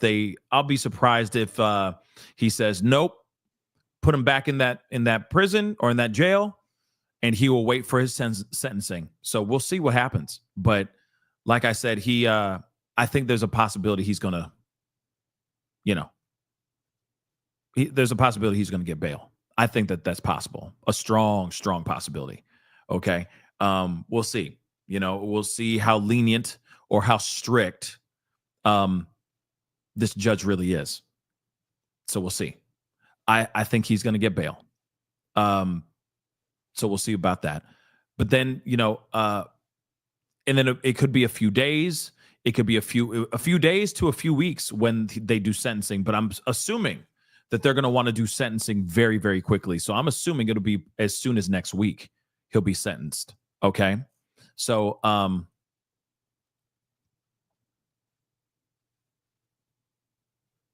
yeah. So let's see. Hold on. Yeah. Getting bail guaranteed till sentenced. Yep. I think that's what it is. Okay. That's what I truly think. I think he's going to get bail. Then he'll be out like for a few days. He'll have the 4th of July weekend. I don't think that it's going to be weeks, because they're sitting there going, he wants to go back home. Let him go back to Miami, to Star Island. And I don't think the judge is going to sit there and go, yeah, I'll let you go there, and then we'll see you in a couple weeks. He's probably like, no, I'll grant bail. We come back in a couple days, and I'm giving him his sentencing, right? And that's it. So I truly think that that's going to happen, because I don't think that he wants to have Diddy out free for several weeks. You see what I'm saying? So I think that he's going to want to have that turnaround on the sentencing as quickly as possible. But when we talk about the elements of this trial, I think Don Richard was trash. I said it before. I said it live during the testimony. I think Don Richard's testimony was absolute trash. I think that Jane Doe's testimony was an absolute train wreck. It was wild in the very beginning and very confusing. And then when the defense came in and did their thing, it was an absolute mess. Especially when she's sitting there going, oh yeah, my schnookums. I still love my little teddy bear kind of thing. He's my lover, right? She said all that stuff. Bad. That was bad, y'all. Okay. Then the other one that didn't help so much, I think, is, I think Mia's testimony wasn't as great as well, but it wasn't super bad, but it wasn't super great either, right?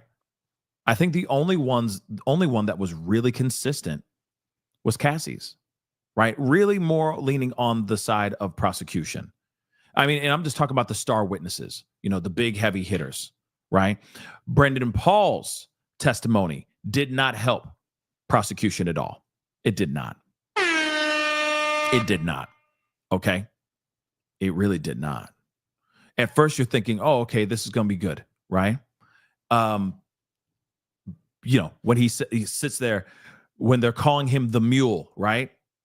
Media was calling him the mule. Everyone was calling him the mule. I was calling him the mule, okay? Everybody was calling him the mule. But when they asked the most important question, are you a mule for Diddy? He said, no, I am not. There it goes. Boom goes the dynamite. And if I remember correctly, that was asked by prosecution too. I think that question was asked by prosecution, which is weird, because you'd think that it's like, bro, we practiced this. Why are you answering it like that? The hell's wrong with you? You said yes when we talked to you. What are you talking about? You know what I mean? Bro, what? You said earlier that you were a mule. Why are you saying that you're not? You see what I'm saying? So there's a lot of moments that just kind of fell through the cracks, right? Again, showing Rico, which, by the way, there was great pause. They did a decent enough job for the jury to be sitting there going, we're kind of split on the Rico charge. That's massive, guys. That's a massive deal. So they did somewhat of a decent job as far as presenting that Rico, just not super solid. Interesting, right? They looked at it in terms of Cassie. They looked at the threats made on the plane from Khan. They looked at the videotape and the aftermath. They looked at what Daniel Phillips saw, but they came back with a not guilty. The Mann Act charges were kind of slam dunk. You had transportation of Daniel Phillip and all the Cabral and their performance. So it is what it is. We're going to be covering the 1 p.m. letters and the hearing on bail afterwards. But for now, the Week 8 book is coming, and it's going to be a doozy. Week 8. Okay. So again, even himself, he even inner city press is kind of surprised, I guess, about the charges. Like I said, I was sitting there going, Rico, don't know. But I definitely was like, okay, pros for sure, STing. I'm like, maybe on Cassie. I'm like, Cassie, it's got to be Cassie for sure. But they found him not guilty on that. They definitely found him not guilty on that. I know that has shocked a lot of people, and I'm sure that's made a lot of people very, very happy as well. But of course, yeah, they're supposed to be back they're supposed to be back in the room, okay? They're supposed to be back in the room in about 45 minutes from now. And of course, we'll be here to check it out. And I will tell you this too. The Brian Kohberger trial is supposed to be happening today as well. He is supposed to be, just for those who are interested, I understand some people are like, I don't care about that dude. I don't care about that stuff. It's cool. It's fine. Okay. But he's supposed to be going and taking this, well, not taking the stand, but he's supposed to be going into trial, into a hearing today to plead guilty for the unalivings of the 4 students, 4 University of Idaho students. Okay. So that is something I am going to be watching, but I am most likely going to be covering that a little bit later on in this afternoon. Okay. Unfortunately, I have some things I got to take care of today as well. So after we see what's going on here with what's the outcome here, is Diddy going to get bail? Is he going to get out today? Because of course we want to see if he does get out, we want to see him get out. Because for a fact, they're not making a statement without him if he's free. Remember that. That's the reason why they haven't done any public statements yet. Okay? That's why they haven't done any statements thus far. But those statements are coming. It just depends on whether he's going to be out free or if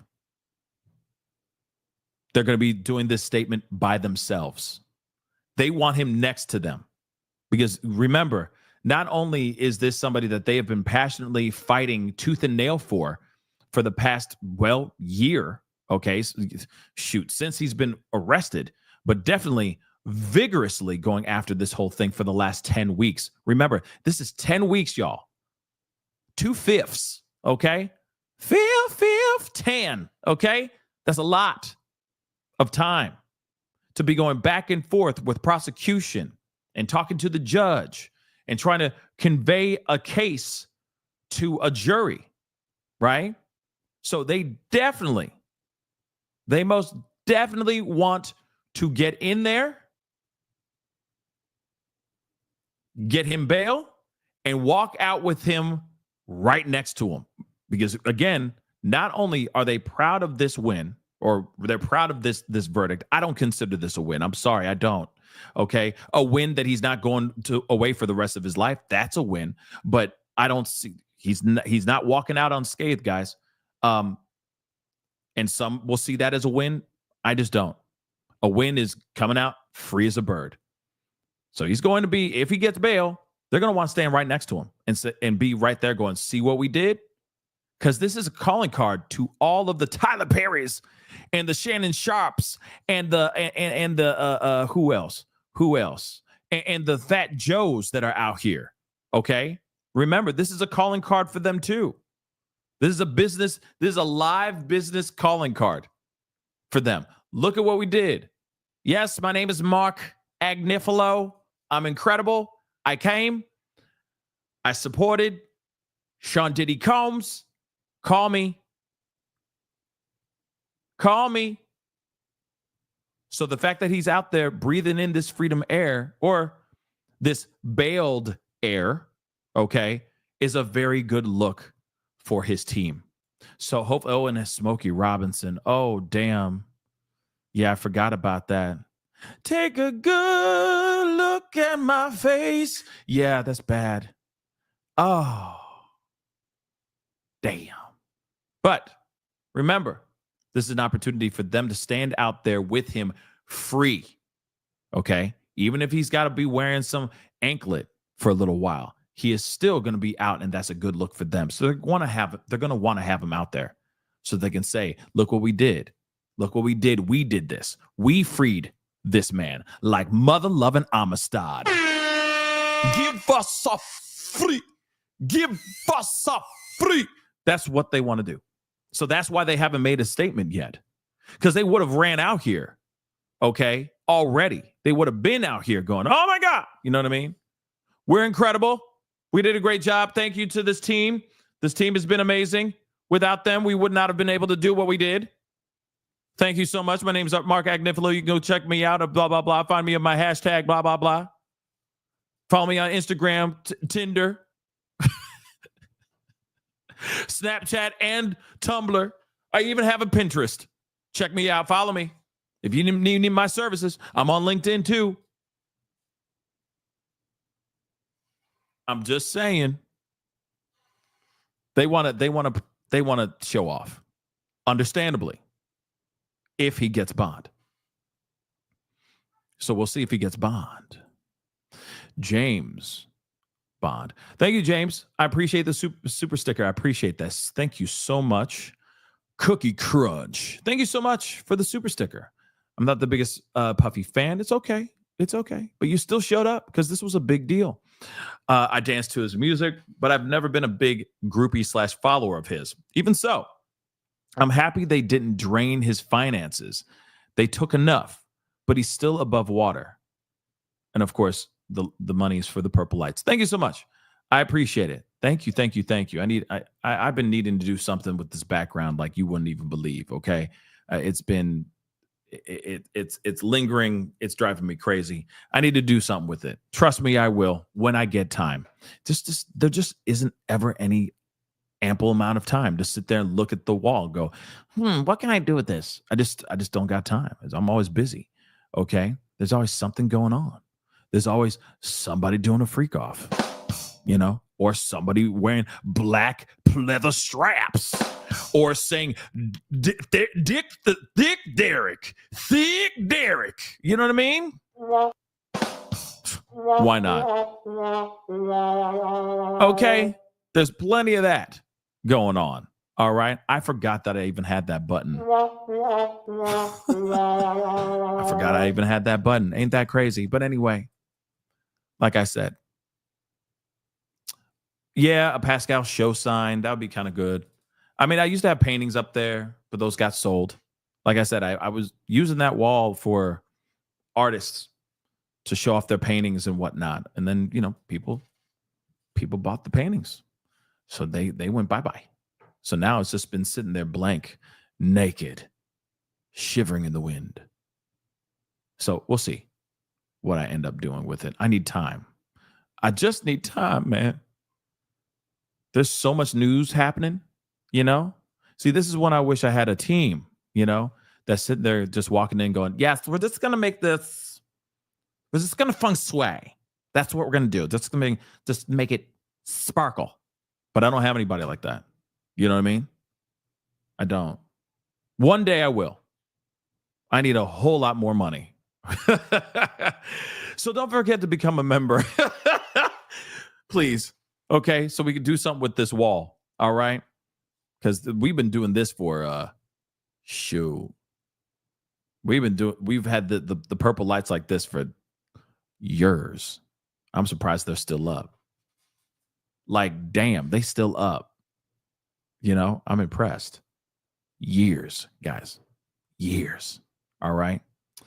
But let's continue on. There's, I'm sure, some new updates. And like I said, in about a little over 30 minutes from now, they're supposed to be doing a, updates on everything. So I'm gonna see what's popping here real quick. Yeah, they're all just patiently waiting. Everybody's just sitting, lying in wait. You know what I mean? Yeah, Nade. We've been percolating with these purple lights for a minute. By the way, these purple lights, I've never changed these. Well, knock on wood, because I don't want them to burn out now. But I'm just impressed that they've been staying up and lit for 4 years, and some shows are just epically long shows, and they're still burning. I'm just impressed. The best lights I ever bought. Best investment I've ever made. Okay? I mean, aside from this computer. But other than that, okay? Those damn lights. Shout out the lights. Okay?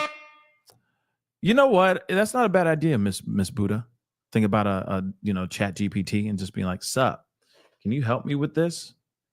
What you think? What do you think I should do with this wall? That's actually not a bad idea. Real talk. Give me 1 second, guys. 1 second. Okay.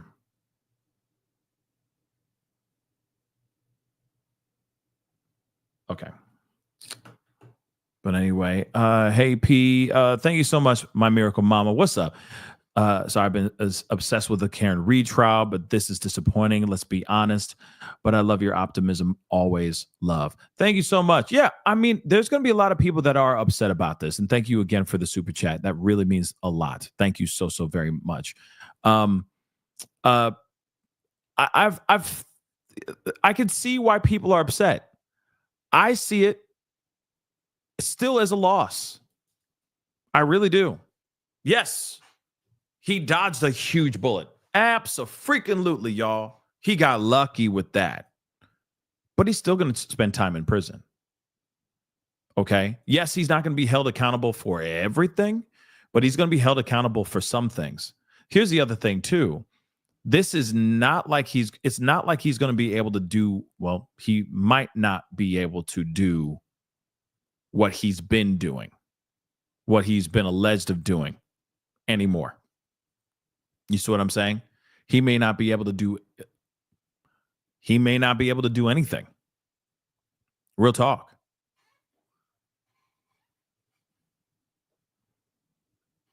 He may not be able to do it. This may be exactly what he needed. Okay? But DJ Smiley G says he will strike again. I don't know. Maybe he won't. Maybe this will be a full-on, because you never know. He may have been making so many compromises with God right now throughout this entire trial. He might have been like, yo, God, I promise you, if this ever happens, I won't do nothing, right? I won't do a damn thing. I promise. I won't do a damn thing anymore. I will shut down. I will lean towards you. I will find sobriety. I will go to therapy, right? And if that's the case, I hope he would stick to what he said and not just say it for the sake of saying it, right? But then again, we are dealing with somebody who has habitually lied and done very bad things for several decades. So I don't know, maybe, you know what I mean? The question is, how is he going to be after he gets out of prison, right? How is he going to treat things after he gets out of prison? Because he still has to do the time and then come back out. And when he comes back out, is he going to be a changed man? I think everybody's going to be watching him like crazy. He's going to have to be walking on eggshells, doing everything he can to not get himself in trouble. Real talk. He's in a whirlwind of trouble, y'all. Still. Even after he gets out of prison, he's still in a whirlwind of trouble. So again, some people, I get it, are disappointed. I don't blame you guys for being disappointed. Okay? I still think that what he did, he is still being held accountable for some of those things. And he will be spending some time. He's going to be spending some time in prison. Yeah, that's so crazy. Some of y'all are like, who says he's going to prison? He's going to prison, baby. Oh my God. This is not a situation where the judge is like, well, given the fact you've already spent the time 1 year, I'm just going to let you go. No, he's got 2 counts. He is not going to prison. He's going to prison. Whether that's for a year or 10 or 20 years, okay? He is still going to prison.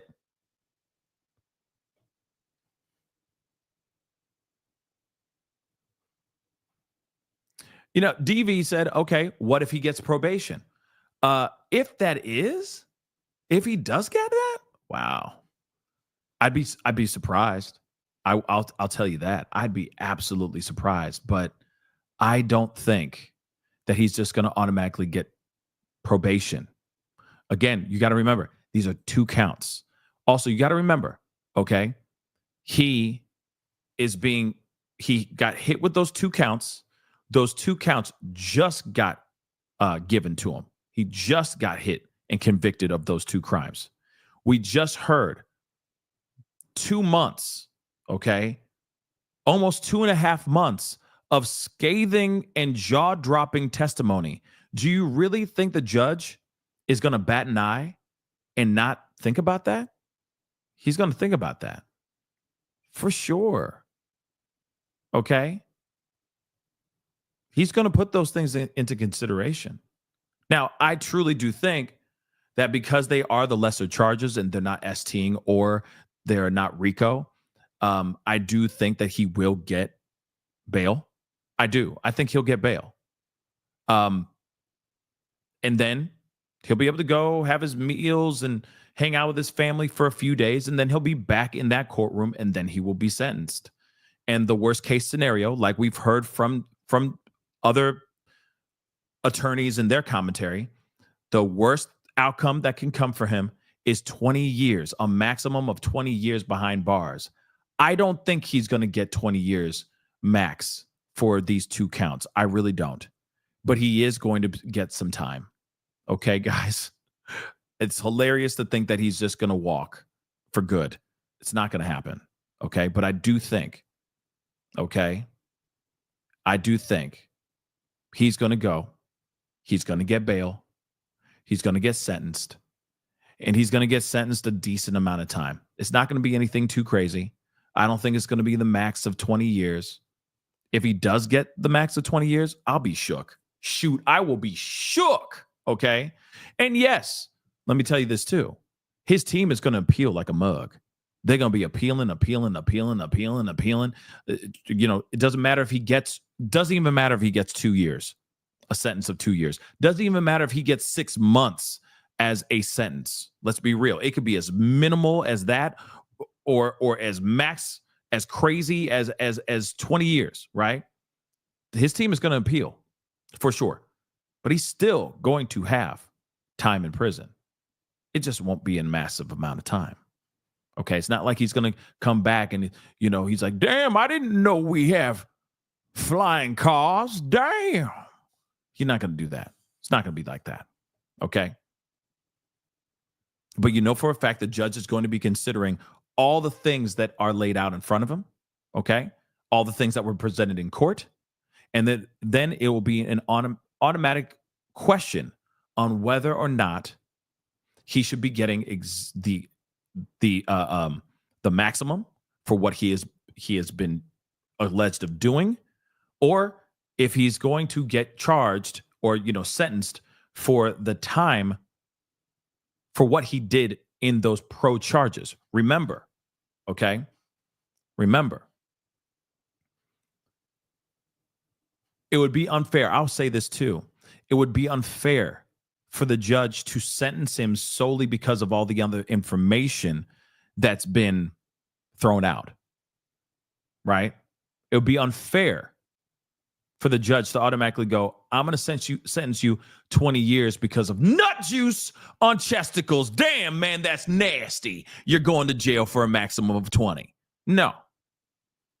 He can't even, it would be unfair for him to charge him and convict him or, sentence him to 20 years because of DV.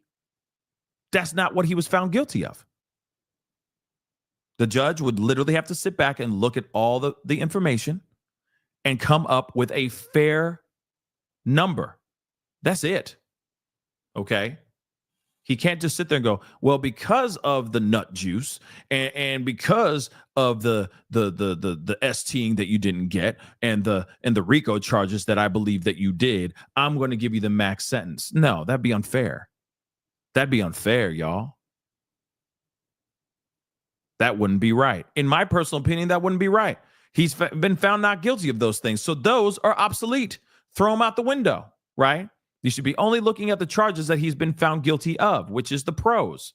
Let's talk about that, right? So we'll see. And Immortal, be careful when you say elongated, okay? But anyway, let me get some of these super chats here. S-Dubs, are you covering the Coco this morning? Yes and no. What I mean is by that is, of course, we're waiting for the paperwork to come back, the decision about the whether or not they are going to grant him bail or not. Afterwards, though, I will be doing my watch party for Coco this afternoon. So yes, everybody and their mama going to be watching that already. I will be watching it afterwards because I got other appointments and things I got to do today, unfortunately. Okay. So I really do want to watch it. I will be watching it. Hopefully you guys will spend the time watching it with me, of course, when I go this afternoon to do it. But it will be later this afternoon for sure. Okay. So just to repeat that again. Okay. I will be watching the Brian Kohberger hearing, most likely, unless, and here's the other thing, unless this right here, their paperwork, and the judge is able to quickly grant or deny Diddy bail quickly, and we're able to quickly hear a statement from the defense, as they make a public statement after the ruling, after the decision on whether he's getting granted bail or not. If there's time, I'll squeeze the hearing in, but I highly doubt that's going to happen. Okay. Because it's going to be a quick, fast thing I got to do, that I have to take care of right after we hear anything about this bail. So just so you know, okay. But I will be watching the Coco, Brian Kohberger. I call him Coco, but the Brian Kohberger hearing for sure. I'm not missing that. Okay. I'm not missing that. Okay. But MB, thank you so much. I'm going to miss your Diddy voice. Thank you for the entertainment all these weeks. Well, here's the thing. Just because you don't have to say you're going to miss my Diddy voice. We ain't going nowhere. Okay. I didn't die.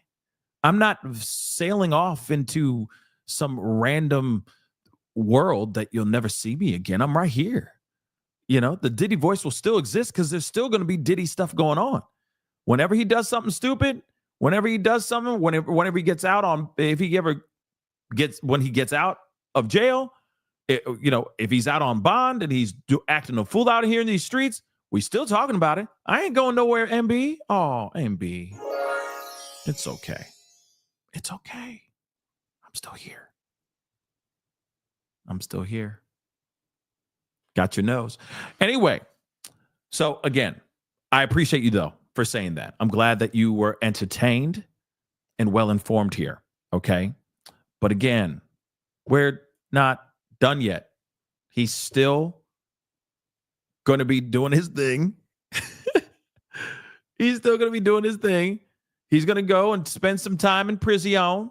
Then he's going to get out and he's still going to do his thing. And you never know. I don't know. He might come out and he just says, I just want to live my life. Leave me alone. Recluse, right? Or good luck with the dentist, Cicada. Good luck with the dentist.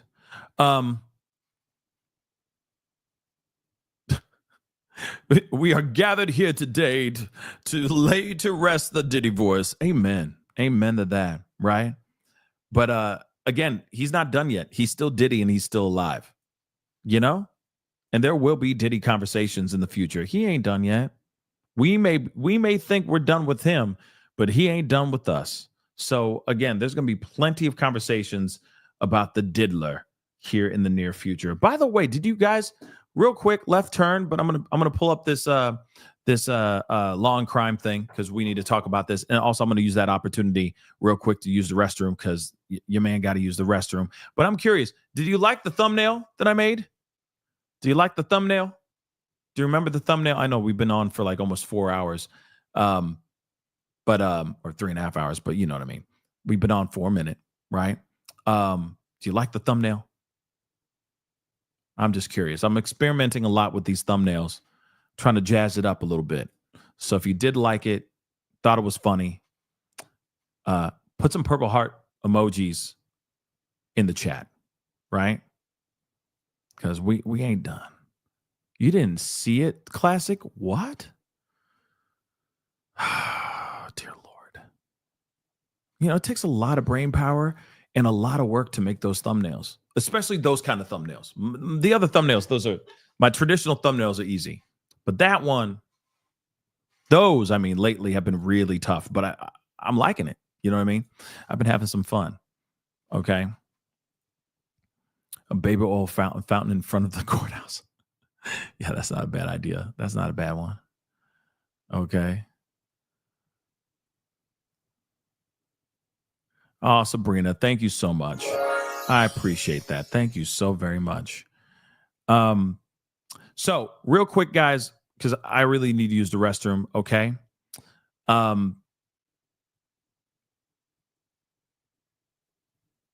Okay, hold on. Jay Boogie just said no record, first offense, time served. So I will say this: the severity, okay, of these charges, the things surrounding the case and the charges themselves are so severe that I don't think that the judge is going to look at this and go, "Yeah, I'm going to let you walk." I doubt it. I really doubt it. With everything that they put out and what prosecution presented, because I think that they did a good job presenting the pro. I do think that. That's why I think that was easy for them to go, boom, yep, pro for sure. Absolutely, right? But I think that there's other pieces here where, yeah, I don't think that they're going to sit there and go, well, it's your first offense.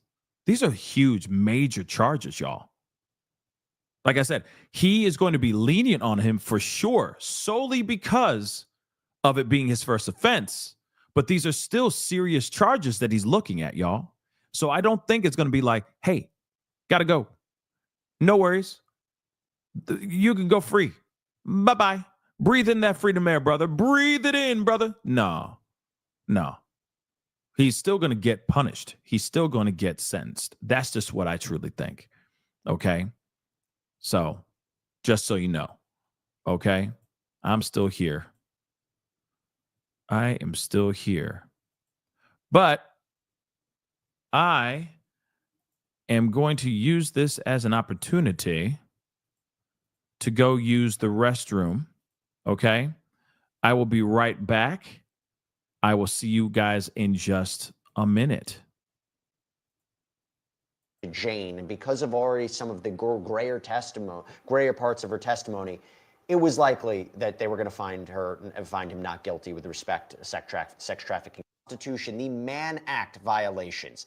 This is a massive, massive win for Sean Combs. There's no other way to say it. When he was facing racketeering conspiracy and up to life in prison, and now, oh, by the way, sex trafficking, a minimum of 15 years in prison, acquitted of those charges, both with respect to Cassie, Ventura Fine, and Jane, and now has been convicted of transportation to engage in prostitution. Yes, they are federal crimes. Yes, the prosecution may be even advocating for 20 years in prison. Each one has a maximum of 10 years in prison. They want it to run one after the other. That could be highly unlikely. There is no, our understanding, mandatory minimum for transportation to engage in prostitution.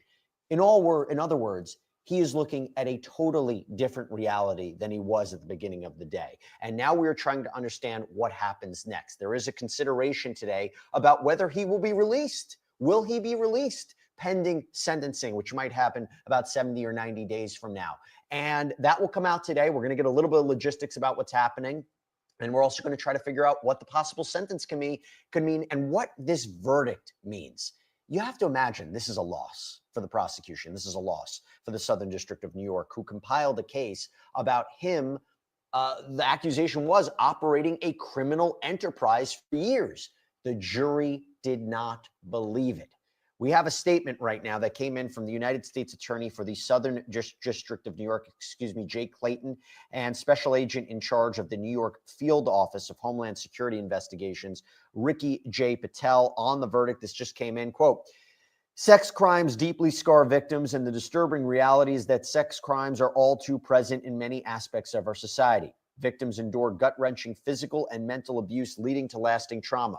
New Yorkers and all Americans want this scourge stopped and perpetrators brought to justice. Prosecuting sex crimes requires brave victims to come forward and tell their harrowing stories. We and our law enforcement partners recognize the hardships victims endure and have prioritized a victim-centered approach to investigating and prosecuting these cases. Today, we recognize the important work of the SDNY's Civil Rights Unit, as well as the tireless efforts of the women and men at HSI who are devoted to combating human trafficking. We thank the special agents from the U.S. Attorney's Office of the Southern District of New York, Digital Forensic Unit, and the Complex Analytics and Social Media Enhancement Team at the New York, New Jersey High-Intensity Drug Trafficking Area. We would also like to thank our partners at the NYPD for their assistance in this matter and for sharing our victim-centered approach, to combating sex crimes. Nothing necessarily on point about the verdict per se. Interesting. Let me bring in, by the way, so we're going to take your questions as they come in. We're going to try to do extended coverage as we figure out what the rest of the day will look like in terms of when sentencing might be scheduled, in terms of whether or not Sean Combs will be released today. Will we see him? That's a question. That's a consideration. We have with us Law and Crimes Elizabeth Milner, who was in court today, who was in court for all of the action for this trial, and SiriusXM host Mina Saywat-Lone. It's great to have you both here. Elizabeth, I'll start with you. Your reaction to this verdict, and number two, what can we expect for the rest of the day? And you know what? Let me add a number three in there. What was it like inside that courtroom when the verdict came down? Well, a lot of people were at the edge of their seats when that verdict was about to be read out loud. I was very anxious, I don't know even if we're sitting having in an my audio seat in the issue, if we can hear Elizabeth, but I can't hear her on my end. There we go. Now we got Elizabeth. Hey, Elizabeth, you're back with us. Oh, okay. I was like, is my mic on? My mic is on, I promise.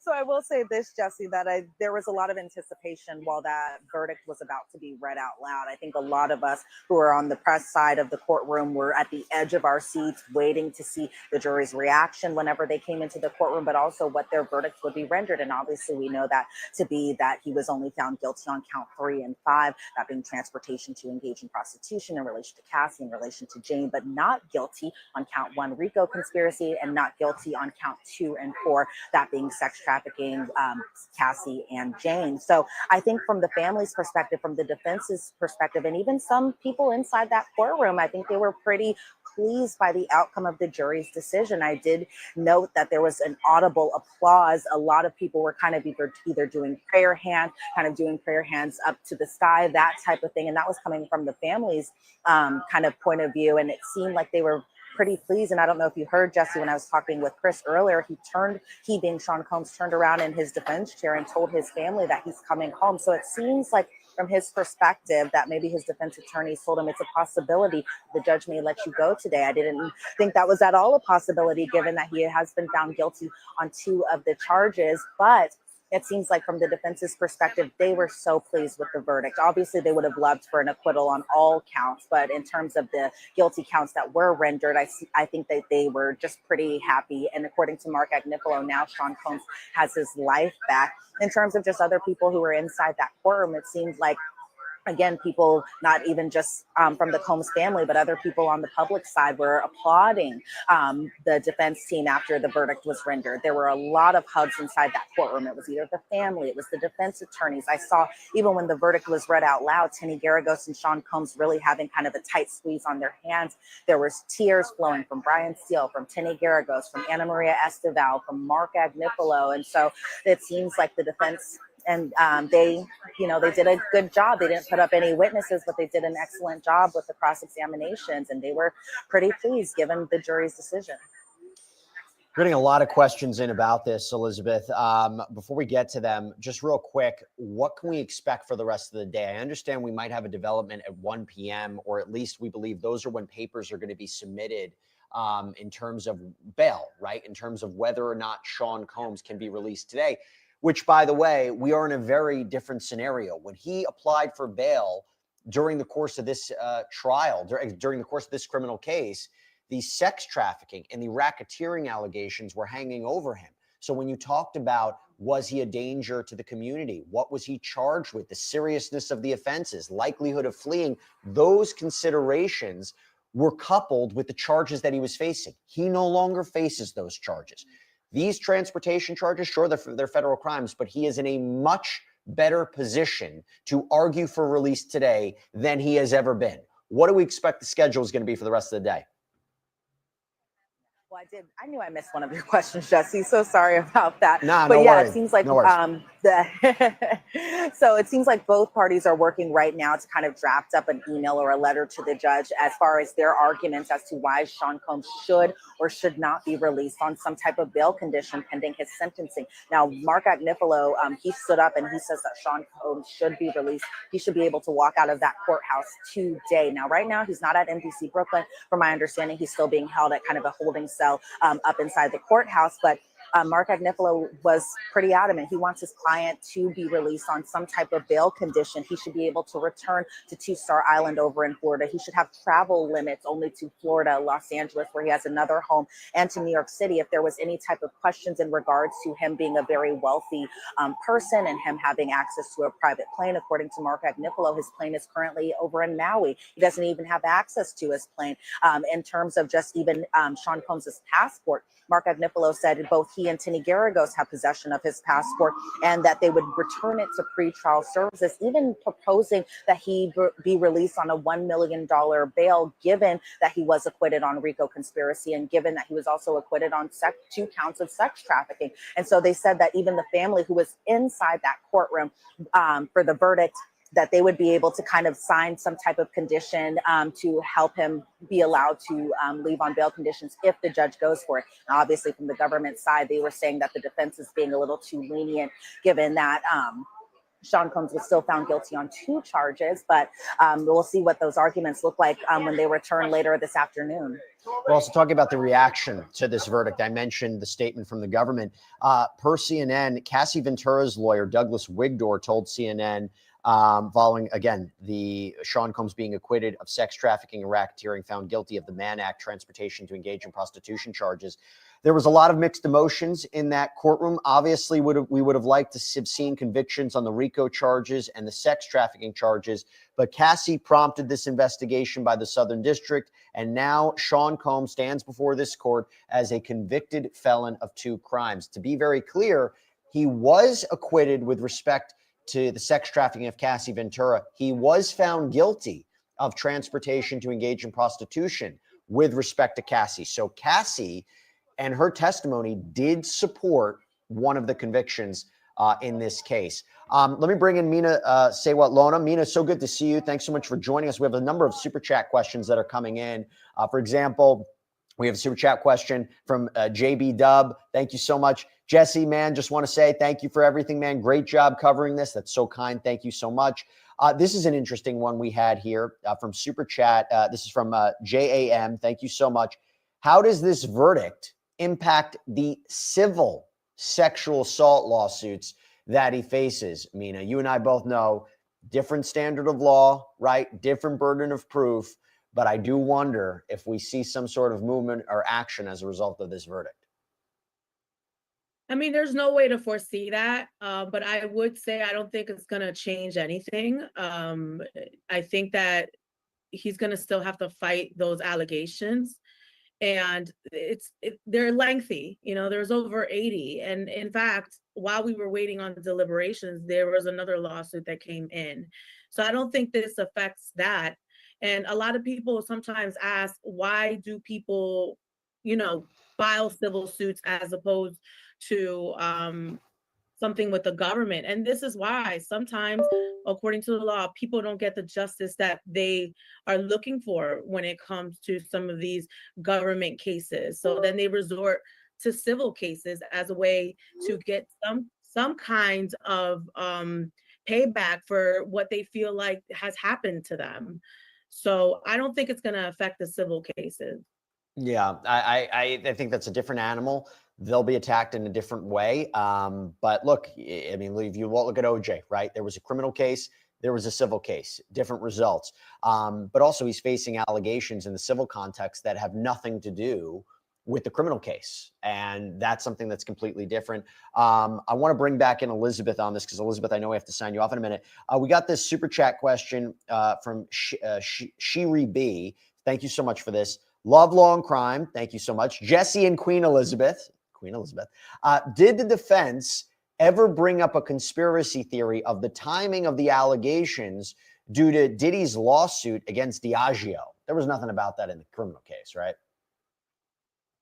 I mean, surprisingly, Jesse, it was brought up just a little bit in relation to one particular witness, and that being Derek Ferguson, this chief financial officer over at Bad Boy, when they kind of mentioned during his cross-examination whether or not Diageo might have played a role in kind of, they were talking about the expansion of Ciroc and how they were only isolated to certain urban areas, and that Derek Ferguson was kind of talking about how the Combs enterprise, not to be confused with the one that the government was alleging, but the Combs enterprise wanted more of an expansion outside of just to be marketed at urban areas. So surprisingly, it was brought up in that particular context. And in that, when I remember reading, or not reading, because obviously I was there, I remember hearing it, and I was like, oh, this might be in relation to the Diageo and kind of the civil matter with that. And so it was brought up in court, yes, but as far as just the overall conversation about it, it was really just kind of limited to that. Yeah, and not the timing of it. There was some insidious reason. Before we let you go, I know I have to wrap up. There's a lot of commotion going on outside, right? What's happening around there you? is. Yeah, honestly, Jesse, if you guys saw me kind of looking around, looking back and forth, it's because literally right behind our tent, somebody was yelling, getting into a very heated debate about, again, the emotions are running pretty high after this verdict came out. A lot of people, especially those who were very much free Diddy, free Sean Combs, those who are kind of in his support system, kind of yelling a little bit at us. I even see some of the comments from you guys. Some of y'all are saying that we're biased, all of those things. And so in terms of just the emotions running kind of high after this verdict is read, it's definitely spilling out over into the courtroom. The yelling kind of stopped for a moment. Not sure if it went kind of over to the other side, but it seems like there is still a lot kind of going on. I'm glad that it kind of calmed down a little bit before you went back to me, but it was kind of a little bit of a commotion going on. I was just kind of nervous for a moment that he might interrupt our live shot, but it doesn't seem like that's happening. Right. It seems like, you know, for the most part, I was taken over to the side a little bit over there. Well, you stay safe. We will talk to you a little bit later, and we'll find out what today is going to have in store for us and whether or not we might actually see Sean Combs exit that courthouse. That would be something. We, the public, have not been able to lay eyes on him for quite some time. Elizabeth Milner, thanks so much. Really appreciate it. Want to bring on Tyler Bailey into the conversation. Tyler, thanks so much for coming on. It's good to see you. I mean, I'm made of questions, but we also have a ton of questions coming on. We have a lot of questions about this. So JAM has a super chat question. Thank you so much. Must Diddy register as a sex offender? And Martina McGowan, again, has a super chat question. Thank you so much. Is he classified now as a sex offender? So is he classified as a sex offender right now after being convicted? And will he have to be under federal law? Yeah, that depends on the statute. I don't believe with these charges that he's going to have to register as a sex offender. He'll probably have some terms of any supervised release that he gets that may require sex addiction counseling or things of that nature. But I don't see with the charges that Mr. Combs has been accused of and the remaining ones that are left of having to register as a sex offender. This isn't a case involving minors. I'll need to double check the statute, but I don't believe that's going to be a part of his penalty. Tyler, got a super chat question from Robin Donnellan. Robin, thank you so much. Will Diddy get back all the tapes and other items that the feds took in the raid? It's an interesting question because I wonder if he could put in a request for whatever was taken for property that was seized. But at the same time, he was convicted. And the argument could be that evidence was used to convict him. I mean, what are the chances he could get any of that material actually back? It's unlikely that he would get that material back. And also unlikely that he would even ask for the material back.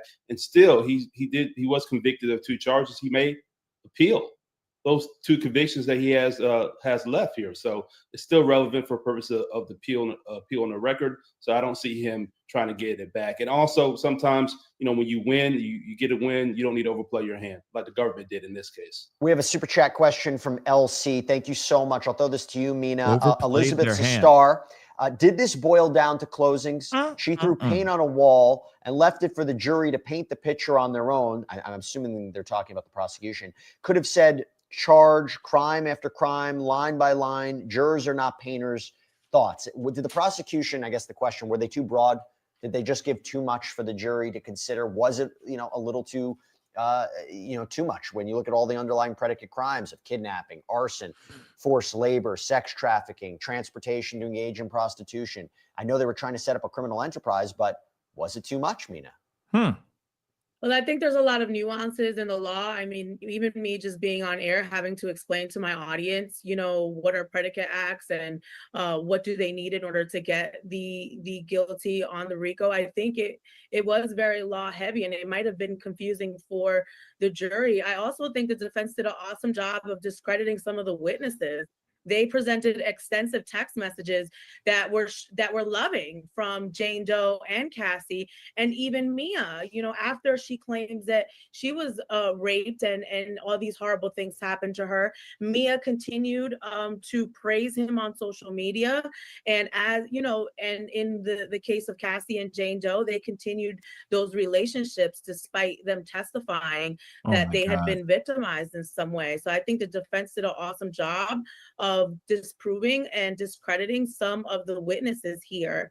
And I think that's what we're seeing. All you need is a little modicum of reasonable doubt.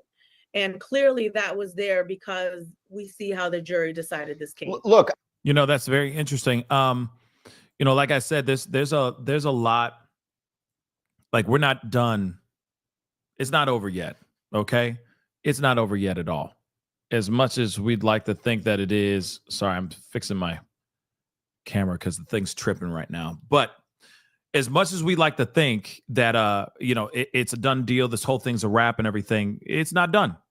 Like I said before, they're going to be going back in any minute now because it is 1 p.m. right now, Eastern Standard Time. They're supposed to be, the prosecution is supposed to be bringing in a letter to basically ask or demand that Diddy is not granted bail. Of course, Agnifilo and his defense team are asking for it because they feel like he's not a flight risk. His plane right now is chartered to in Maui right now, so there's no way he could get on a plane and fly away. That he would abide by any rules, by any guidelines that the judge would lay out. But before that, before they said no, they were not down for it. The judge or the courts were denying him bail, denying him an opportunity to get out. Why? Because he was looking at much harsher charges than what he is convicted with. So again, because of that, I truly believe, and depending on when they're going to be doing sentencing could be happening as soon as next week. If that's the case, you never know. The judge might look at him and say, I trust that you're not going to do anything crazy. I trust you're not going to be out here acting a damn fool. So you know what? Don't worry about it. Go home. We'll keep an anklet monitor on you. You know what I mean? We'll make sure you're not, running out here free, and we'll make sure you don't run off. Right? That's what I think is a possibility. I think that's what's possibly going to go down. That the judge is going to go, yeah, you can go, but you need to be back on this specific day for sentencing. Okay. Now, I was going to share that. Actually, it's funny that you mentioned that. I saw that in the chat. Hold on, let me pull it up because I just found it. So I want to share it with y'all because I think it's very interesting. There are now t-shirts. People had a t-shirt. Watch that t-shirt go crazy. I got to find it though. I just downloaded it. Where the heck is it? Okay. There it is. Let me pull this up so you guys can see this. This is crazy. T-shirts like this is happening right now. A Frico is not a Rico. So now you got people wearing that. People watch that T-shirt be a thing. Watch people wear that T-shirt like crazy, right? Yeah. A Frico is not a Rico. Yeah. So again, very interesting.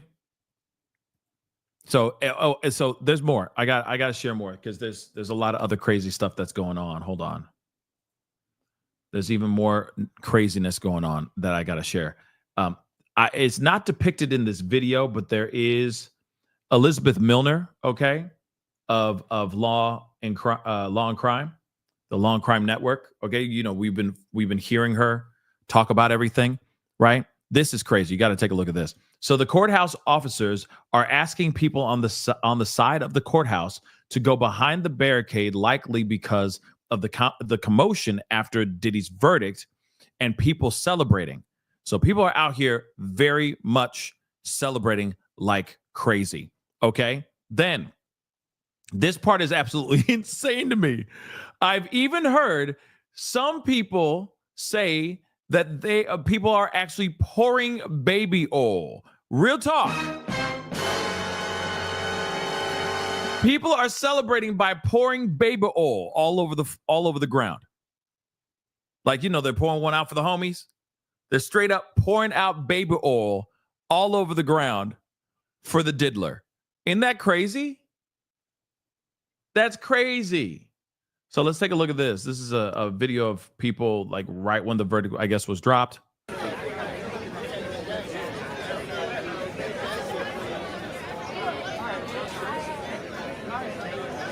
Look at the commotion. Look at everybody with their phones, their camera phones, their phones out, their cameras, the cameras. Like there's just so much commotion going on, y'all. So much.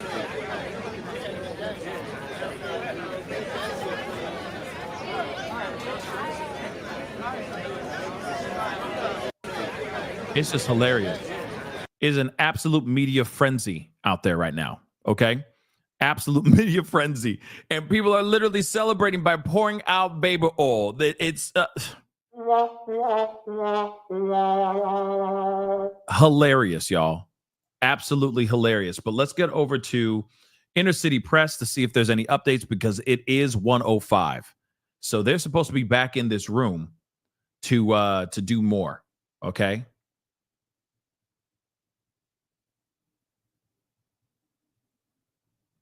So nothing so far. Dang. Let's see about NBC. Wow. Of course, 50 Cent had to say something. So 50 Cent trolls Combs after verdict. Longtime Diddy rival, 50 Cent, had a crude take on Diddy's generally good morning in the federal court today. He posted apparently an AI-generated image of him smiling and made an off-color remark while comparing Diddy to the late mob boss John Gotti. Diddy beat the Rio. That boy, a bad man. 50 Cent captioned the photo, apparently referring to the RICO charge. Eesh, of course. 50 Cent had to say something. He had to say something. Okay. He had to say something.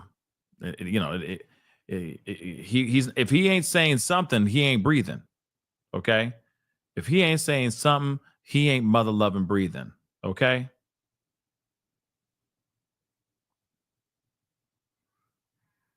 Crazy.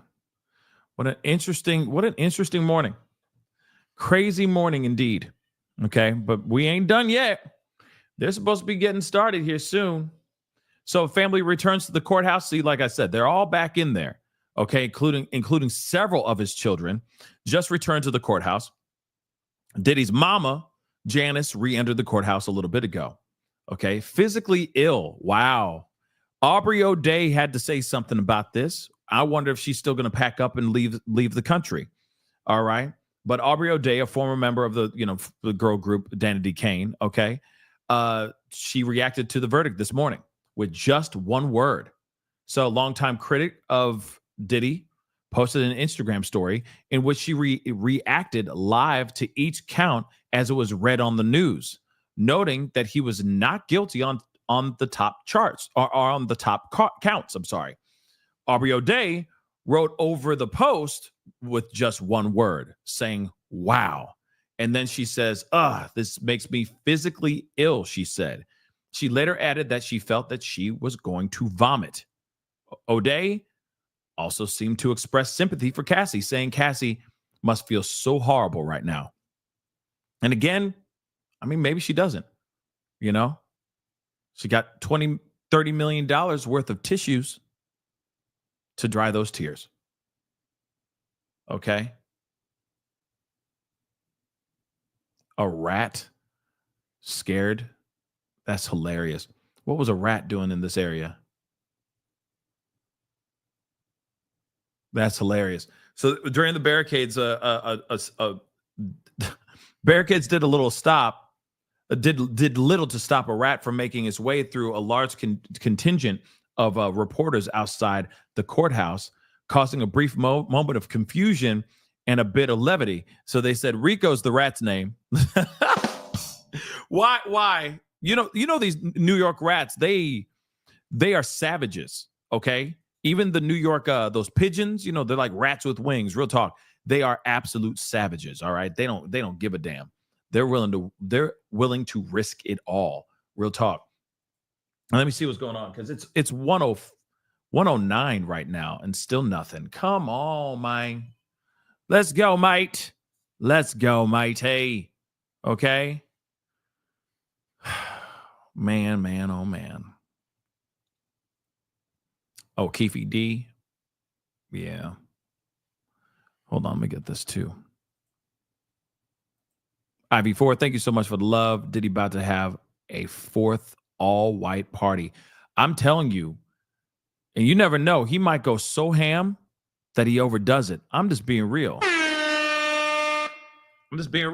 He's been deprived of freak-offs, deprived of substances, deprived of all the spoils that he's used to having. I feel like he's going to get bond. Okay, he's going to get bail. He's going to be granted bail. Then he's going to have 4th of July weekend to be able to chill out. Will he be able to jump in a plane and fly back home to Miami? I don't know. He might have to stay in New York until it's all done, all said and done. But for a fact, when he gets free, everybody, paparazzi, etc., are going to be following every move that he makes until he is brought back into that courtroom to find out his fate as far as what his sentencing is going to be. Okay? So, again, yeah, I would hope he would chill out, y'all. I would hope that he'd be like, you know what? In second thought, I'm just going to chill. No, it's cool. I'm just going to chill. No, we can just sit down. I'm going to drink some water. I'm going to stay clean. And I'm just going to watch fireworks, y'all. That's all I want to do. I just want to be around my fam. I just want to see some fireworks. I want to relax. I want to sleep in a normal bed. And that's it. But I don't know. He might just start just going buck wild. You never know. You never know. Because this is the kind of guy, I feel like he's the kind of dude that will never learn. You know what I mean? As much as he says he's changed his ways, he will not. We're talking about Diddy here, y'all. The epitome of an addict, for real. But so they said 1 p.m. It is 1:12 p.m. Eastern Standard Time right now as we speak. Okay. So 1 p.m. letters. All right. So they're supposed to be here around that time. So hopefully they have. Hopefully they are in that room. Final words. Emotions ran high on both sides, but people should have faith in our system. It's not perfect, but it works. Respect to the jury verdict. I'll repeat what I said before. Regardless of criminality, a lot of things came to light that should concern people of good conscience. That's a good point. Regardless of who you supported, DV is not acceptable. rampant substance use, treating women as trash, chasing and or remaining with a man simply because of money or material things when you know better, people seeing volatile conduct and keeping quiet, etc. Right there, whoever this lawyered up is that is a solid point. Regardless of everything, this should be a huge wake-up call that there are multiple factors, at least in this situation. And there's multiple factors in other situations that are kind of like this as well, where people just turn a blind eye because they're worried about losing their job, because they're worried about losing the money, the access to the power and the fame, that they're using substances, right, etc. Right? That's bad. So this is a good point. Let me read on though. Please, women should be empowered and encouraged to use and exercise their agency. We should stop telling women they are powerless to leave. We should encourage and give them the tools to leave bad situations and to leave safely, most importantly. People should remember that hardly anything is ever given for free with no strings attached. Women and girls should remember that it is likely that a man showering you with gifts may have alternative motives. They may be unpleasant strings attached. Feel free to reject those gifts, even though it is difficult and tempting. These are my opinions. Of course, this is just a post. I think this is a very good post. I am not blaming anyone who has been exploited or attacked. I'm talking about cautions we can exercise now and in the future. This very, very, very, very well done. Very, very well said. Okay, well written. Because let me be real. This person ain't wrong with what they're saying. Okay? That's true. It's not perfect, but it works, the system, okay? I'm just going to repeat the first paragraph because this was good, okay? Emotions ran high on both sides, but people should have faith in our system. It is not perfect, but it does work. Respect the jury verdict. I'll repeat what I said before. Regardless of criminality, a lot of things came to light that should concern people of good conscience, regardless of who you supported. DV is not acceptable. Rampant substance use, treating women like trash, chasing and or remaining with a man simply because of his money or material things when you know better, people seeing volatile conduct and keeping quiet. Okay? Like there's, it's almost like the whole saying, like it takes a village. It's the same doggone thing with this too. With situations like this, he definitely had a village. And it doesn't matter that they found him not guilty of RICO, that they didn't see any proof of any kind of enterprise. He still had people working alongside of him, allowing these things to happen as well. And sure, there can be the argument that they didn't really know that those things were really going down, but they knew, okay? These guys and these individuals were too scared to anger, okay? They were too scared to anger their boss. That's it, right? But, at the end of the day, the jury made their decisions, right? They made that verdict. And there's nothing we can't turn back, okay, from that, right? So Diddy's mom was celebrating at the courthouse cafeteria. Okay, so cafeteria food never tasted so good for Janice Combs as she went to grab lunch before court resumed. When someone asked if she was happy about the mixed verdicts that genuinely favored her son, the defendant's mother said, "Yes, I was happy. Wouldn't you be happy?" Cafeteria was packed with courtroom spectators. The elder Combs shook hands with them before walking to a table with the defendant's family and friends.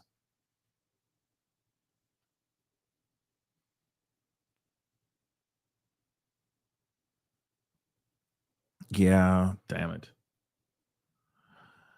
So I know that the Koberger thing is going on right now as we speak. I was hoping that we would have some sort of thing going on right now. They're supposed to be back in this room. This is frustrating. This is very, very frustrating. I might pull up the Kohberger thing just for a second while we wait. Oh, it's going down already. Diggity dang. Little piece of trash. I also want people to understand some very basic concepts about the ideas of separation of powers. Hold on real quick. Before we continue, I'm keeping an eye. We're still waiting for them to come into the room. I thought I was going to do this as like a separate show. We're going to listen to a little bit of this. Hopefully we hear, I don't know. I'd love to see if he like confesses or something. Okay. But we're still taking a look at the Kohberger thing for now while we wait for the bail. Okay. I'm keeping an eye on this, so don't go anywhere. I'm keeping an eye, but this is also big too. Okay. Just so you know. What the court's duties are and what the duties and the rights of the executive, or in this case, the prosecuting attorney, is. The executive, the elected prosecutor, is the sole authority in deciding what charges to pursue, including whether, as well as what penalties to ask for, and what penalties to pursue, including the death penalty. This court cannot require the prosecutor to seek the death penalty, nor would it be appropriate for this court to attempt to do that. This court, in considering a plea agreement, if it were to reject this plea agreement, cannot force the state to seek the death penalty.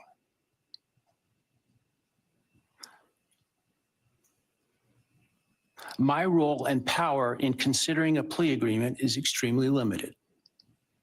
My role is to ensure that the defendant's plea is given freely, voluntarily, and intelligently. If those things are met, I can only reject a plea, such as the one in this case, where I'm not being asked to agree to the sentence in advance. If I can only reject it, for example, if the defendant does not meet or admit to all of the elements of the crime. That is, I can ensure what is called a factual basis to the plea. Finally, I want to offer my apologies to all the families, including the victims' families, the families of the defendant, for the short notice for today's hearing, and I'm sure what must have been the hurried efforts to get here. I, like most everyone else, learned of this plea agreement Monday afternoon and had no inkling of it beforehand. Prior to that time, I was under the belief that this case was proceeding to trial, as had been indicated, and my staff and I were busy continuing to work on preparations to have potentially 10,000 citizens of Ada County come to jury duty starting in mid-July, with the questionnaire process in mid-July. It was, once I learned of the defendant's decision to change his plea in this case, it was important that I take the plea as soon as possible because of the extraordinary administrative efforts that were otherwise attendant to the process of this getting this trial potentially underway on time, and including the significant process of bringing, again, potentially up to 10,000 jurors to come in and fill out juror questionnaires prior to the beginning of the voir dire process. And so it was important that we, if we're going to go down this road, do so expeditiously so that we can avoid those costs and expenses associated with that.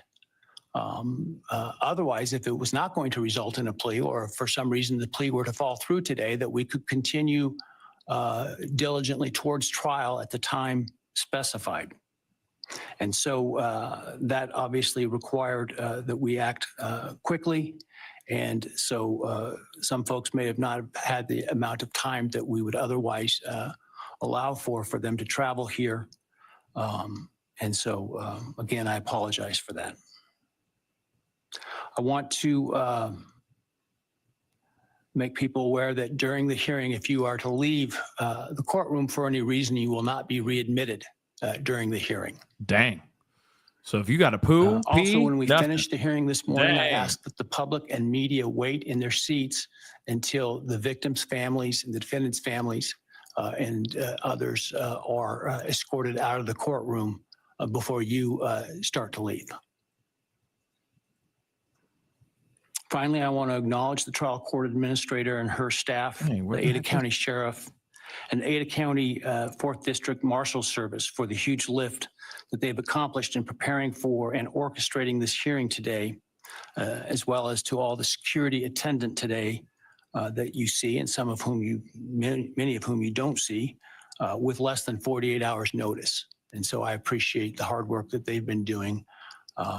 Frankly, some of them while they were on some vacation prior to the trial starting and had to call that short. And so I appreciate very much their professionalism and dedication.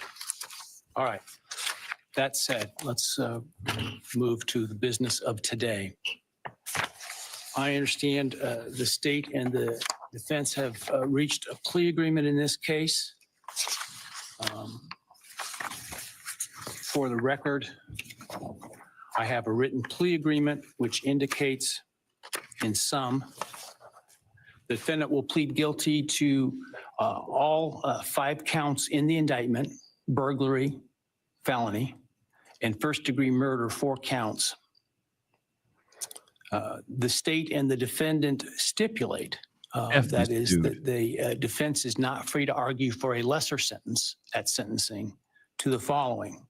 The defendant on the burglary charge will be sentenced to 10 years fixed, and that the defendant on counts 2 through 5, the 4 counts of first-degree homicide, on each count would receive a fixed life sentence, all 5 of those counts to run consecutive to one another. For life. The defendant, as part of the plea agreement, waives his right to appeal, as well as his right to appeal the sentence and his right to seek leniency or reconsideration of the sentence under Idaho Criminal Rule 35. That's because he did it. This is not a Rule 11 agreement, meaning the court is not bound by the plea agreement and could impose a different lawful sentence at sentencing. The stipulated agreement between the parties is the maximum on each count. So theoretically, the only thing the court could do would be a lesser sentence at sentencing. But the defendant is not free to ask the court to do so under the plea agreement. Are there any other material terms of the plea agreement that the parties would like to make? Obviously, the plea agreement, the written plea agreement will speak for itself and be part of the court record. Not from the state, Your Honor. Thank you. No, Your Honor. Thank you. All right, very well.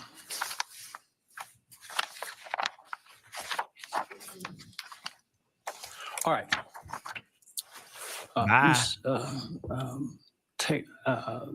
Taylor, have you had sufficient time to discuss this case and all of its ramifications with your client? I have, Your Honor. Have you discussed fully with him his rights, defenses, and possible consequences to him of the guilty plea? Yes, Your Honor. Have you been able to do all the discovery you feel necessary? Yes, Your Honor. And have you informed your client of the importance of providing the court truthful and accurate answers in taking this plea today? I have. Have you apprised your client of any and all offers and counter offers and answered his questions about those? Yes. Do you consent to the entry of the plea today? I do. All right, Mr. Koberger, I need to ask you some questions this afternoon, or I guess it's this morning still. I do this to ensure that you so that I am assured that you understand the nature of the charges to which I understand you're going to plead guilty, as well as the possible consequences to you of your guilty pleas. I want to make sure your plea is given voluntarily, and I want to make sure that you actually committed the crimes to which you're pleading guilty, because I don't want you to plead guilty to a crime you didn't commit. If you attempt to plead guilty today, but for some reason I don't accept your plea, then it is possible that your statements today could be used against you later at trial. Do you understand that? Yes. All right. Thank you. And now, while you're standing, actually, why don't you take the oath from the clerk? With his bushy eyebrows. Do you solemnly swear or affirm that the testimony you shall give in the matter not given before this court shall be the truth, the whole truth, and nothing but the truth, so help you God? Yes. All right, and Mr. Koberg, just to make it easier, you don't need to stand when you speak to me. I appreciate the sign of respect, but for convenience, you can remain seated, all right?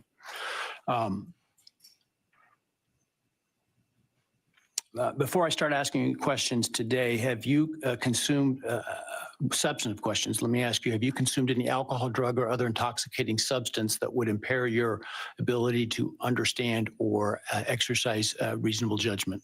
Baby, you high? No. You feel like you are thinking clearly today? Yes.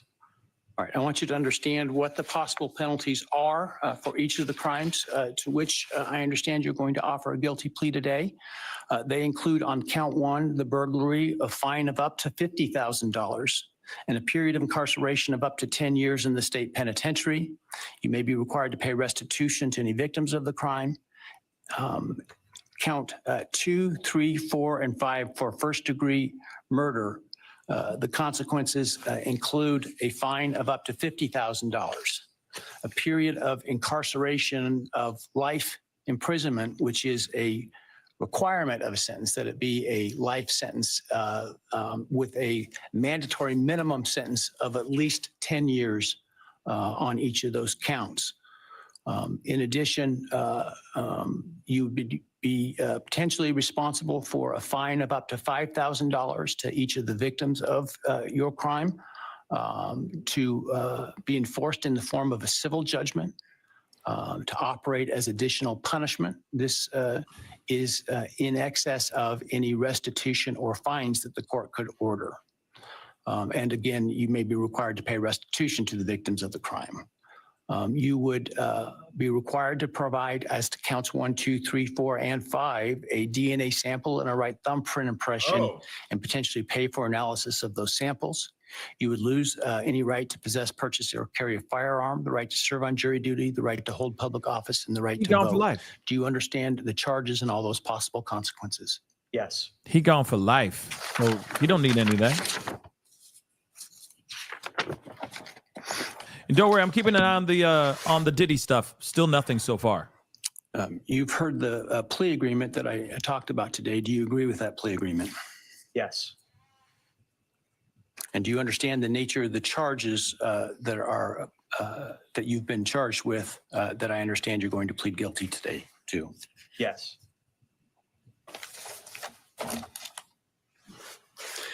As as I indicated, I'm not bound by the plea agreement, but the plea agreement is for the maximum on each count. Do you understand that I'm not bound by the plea agreement? Yes.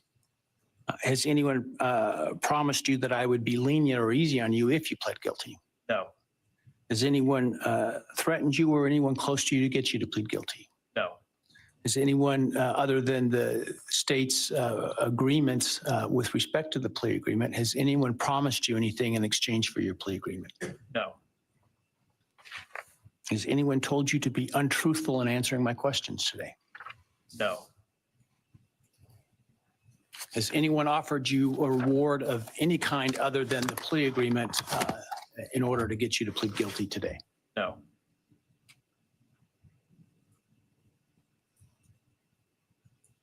Are you pleading guilty because you are guilty? Yes. Oh! And counsel, obviously there have been a number of motions filed to suppress evidence in this case. Other than those filed, are there any other motions that you felt were available with respect to Rule 12? No, Your Honor. He admitted it, y'all. And Mr. Done. Koberg, do you understand that by entering the guilty plea in this case, you would be giving up your right to appeal any decision this court made, as well as your sentence? Yes.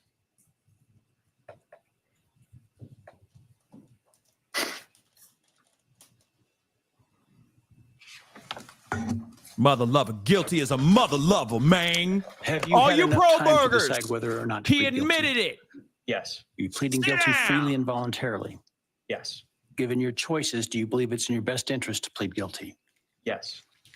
Have you discussed fully the matter of pleading guilty with your attorney, and are you satisfied with the advice you've received? Yes.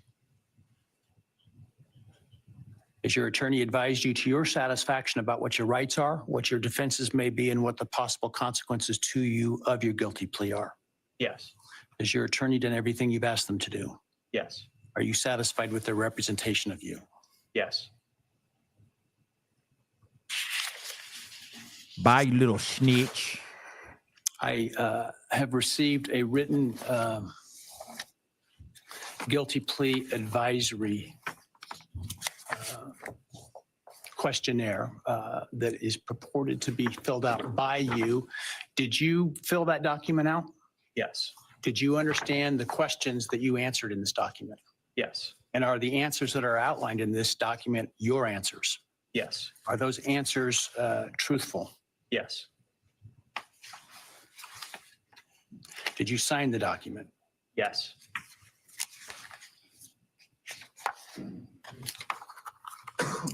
And this document outlines many of the rights that you have in this case. Should you not plead guilty, did you understand those rights? Yes. They include a right to a jury trial. Do you understand that? Yes. They include a right to the presumption of innocence. Do you understand that? Yes. They have the right to require the state to prove your guilt as to each element beyond a reasonable doubt. Do you understand that? Yes. They include a right to confront your accusers and cross-examine witnesses presented by the state, including by utilizing the subpoena power of the court to accomplish that. Do you understand that? Yes. You understand you would have a privilege against self-incrimination and a right to remain silent, meaning you would not be compelled to testify if you did not wish to, had you not pled guilty. Yes. You understand you're giving up that privilege and those rights that I've just outlined by pleading guilty. Yes. All right, I want you to understand what the state would have had to have proven at trial had you, to the crimes that you're pleading guilty to, had you, if you didn't plead guilty. Let me find the document. Hang on a second here. All right. Still waiting on the bail, guys. Nothing's happened so far, just so you know, as he's going through paperwork. So as to count one burglary, the state would have to have proven that on or about November 13, 2022 in Latah County, Idaho, you unlawfully entered a residence located at 1122 King Road in Moscow, Idaho, with the intent to commit the felony crime of murder. As to count two, the state would have had to have proven that on or about that same date in Latah County, Idaho, you did willfully, unlawfully, deliberately, with premeditation and malice aforethought, kill and murder Madison Mogan, a human being, by stabbing Madison Mogan, from which she died. As to count three, the state would have had to have proven that on that same date in Latah County, at that same address, you did willfully, unlawfully, deliberately, with premeditation and malice aforethought, kill and murder Kaylee Gonzalez, a human being, by stabbing her, from which she died. As to count four, the state would have had to have proven that on or about that same date in Latah County, Idaho, you did willfully, unlawfully, deliberately, with premeditation and malice aforethought, kill and murder Xana Kernodle, a human being, by stabbing her, from which she died. And then as to count five, also murder in the first degree, that on or about November 13th, 2022, in Latah County, Idaho, you did willfully, unlawfully, deliberately, with premeditation and malice aforethought, kill and murder Ethan Chapin, a human being, by stabbing him, from which he died. Do you understand those things the state would have had to have proven? Yes. Do you understand that by pleading guilty, the state no longer has to prove those things because you're admitting those things are true? Yes.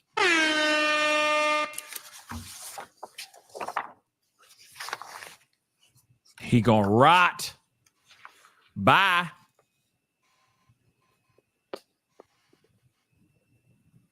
I want to also make for the record, the defendant has provided with the guilty plea advisory form a document entitled Written Factual Basis that purports to have the defendant's signature dated 1 July 2025. Did you sign that document? Yes. And did you agree with the written factual basis that is included there? Yes.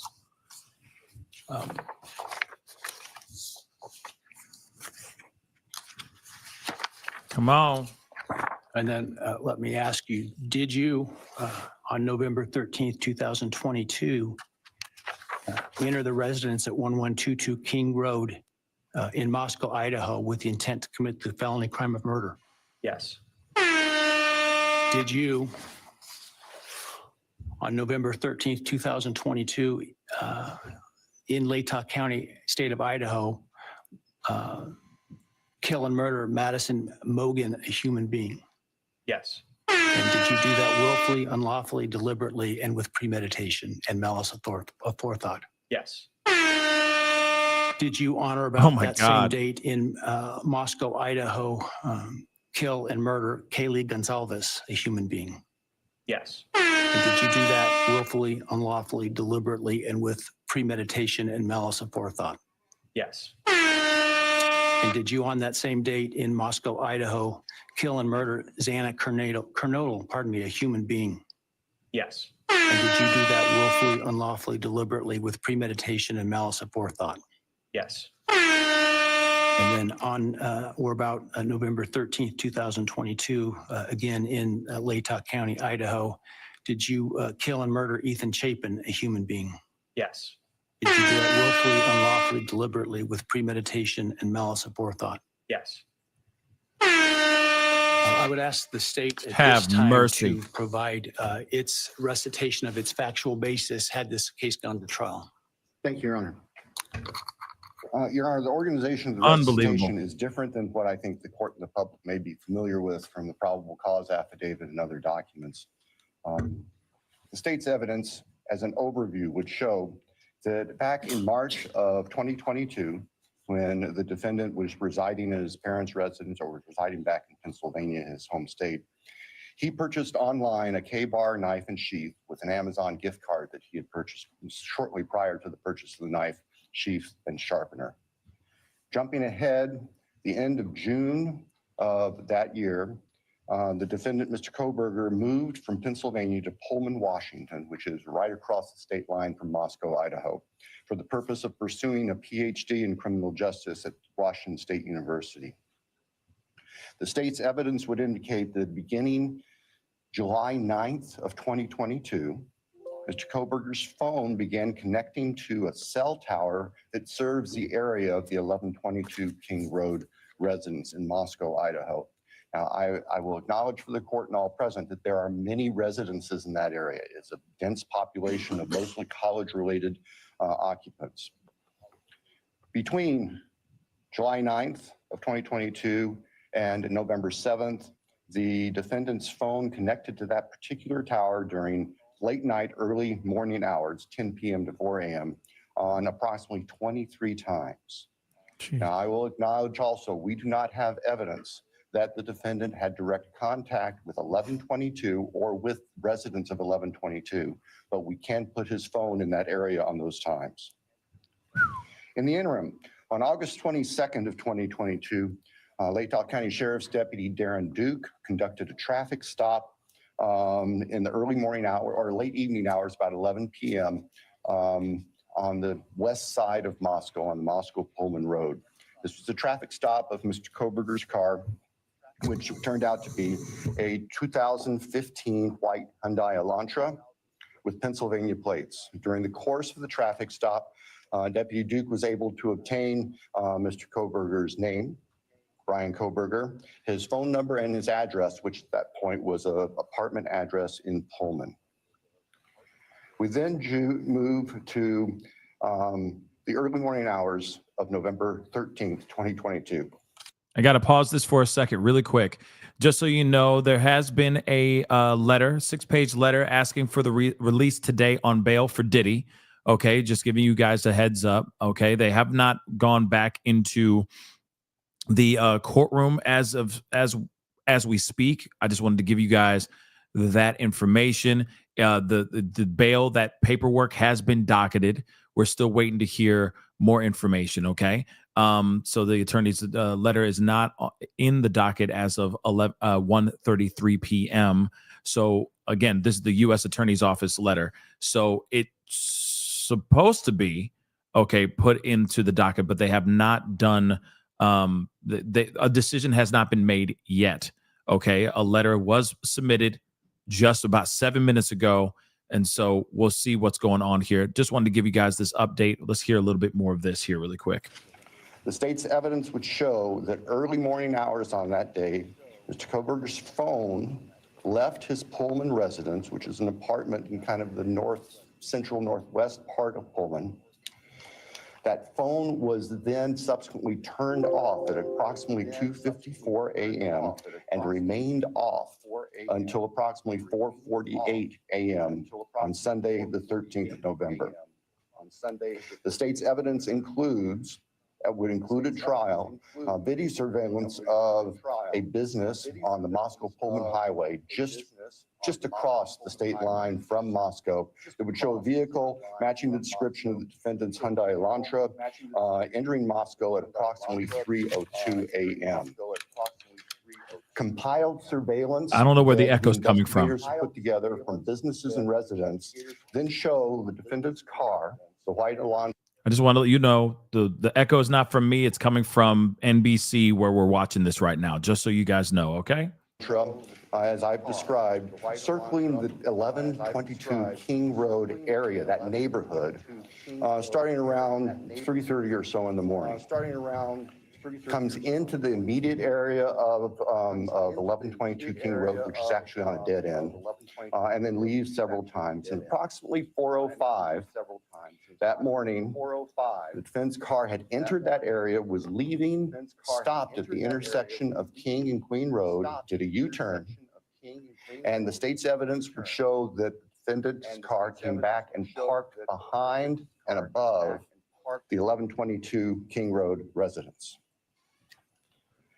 The state believes that its evidence would then show that the defendant entered the residence of 1122 through the kitchen sliding door on the back side of the residence, which is the side of the residence that would face the area above where the defendant's car was parked. Defendant entered the residence, went to the third floor, and with a knife, killed Madison Mogan and Kaylee Gonzalez. The defendant, as he left that room, for whatever reason, ended up leaving, or the sheath for a K-bar knife was left on the bed next to Madison Mogan's body. And I can jump ahead. That sheath was tested by the Idaho State Police Forensic Lab, and single source male DNA was found on the snap of that sheath, as well as blood from both Kaylee and Madison and other trace evidence. But it's important to note single source male DNA was on the snap of that sheath. The state's evidence would show that Xana Knodel was still awake at this time. In fact, had taken a DoorDash order not long before this started. Her room was not on the third floor. It was on the second floor on the west side. As the defendant was either coming down the stairs or leaving, he encountered Xana, and he ended up killing her also with a large knife. Ethan Chapin, Xana's boyfriend, was asleep in their bedroom, in her bedroom, and the defendant killed him as well with a large fixed blade knife. Each victim suffered multiple wounds. I will state for the record that there is no evidence there was any sexual component or sexual assault on any of the victims. I want to make that clear so there's no speculation. There were two other roommates in the house, and they were already asleep. During the course of this, one of those roommates awoke, looked out her door not knowing what was going on, and saw the defendant, who was dressed in black with a black balaclava on, holding some sort of container in his hand. And she saw him leave the house through the direction of the kitchen where that sliding door is that I mentioned before. At approximately 4:20 that morning,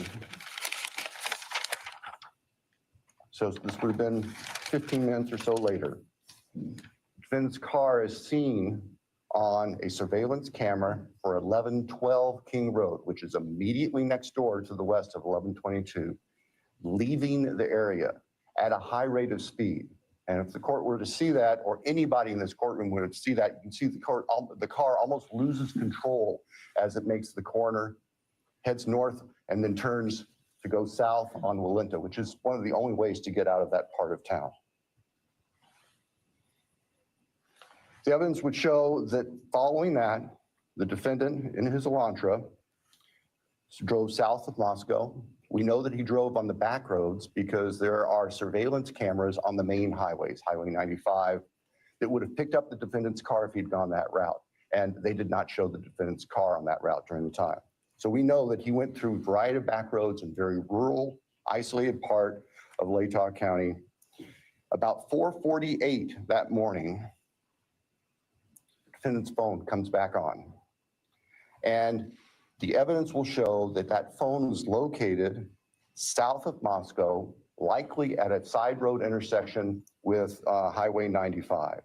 From there, the defendant's phone activity tracks heading back north towards Pullman, Washington, where the defendant lived. About 5:26, starting approximately 5:26, various surveillance cameras in Pullman, Washington pick up the defendant's vehicle as he enters Pullman from the south and heads north and slightly west towards his apartment, where he arrived at approximately 5:30 in the morning. Later that morning, Sunday, the 13th of November of 2022, Mr. Koberger's phone returned to the area of King Road. We don't know exactly what he did, but it returned to that area. It's about 9 o'clock in the morning. He was there for about 10 minutes and then returned to his Pullman residence.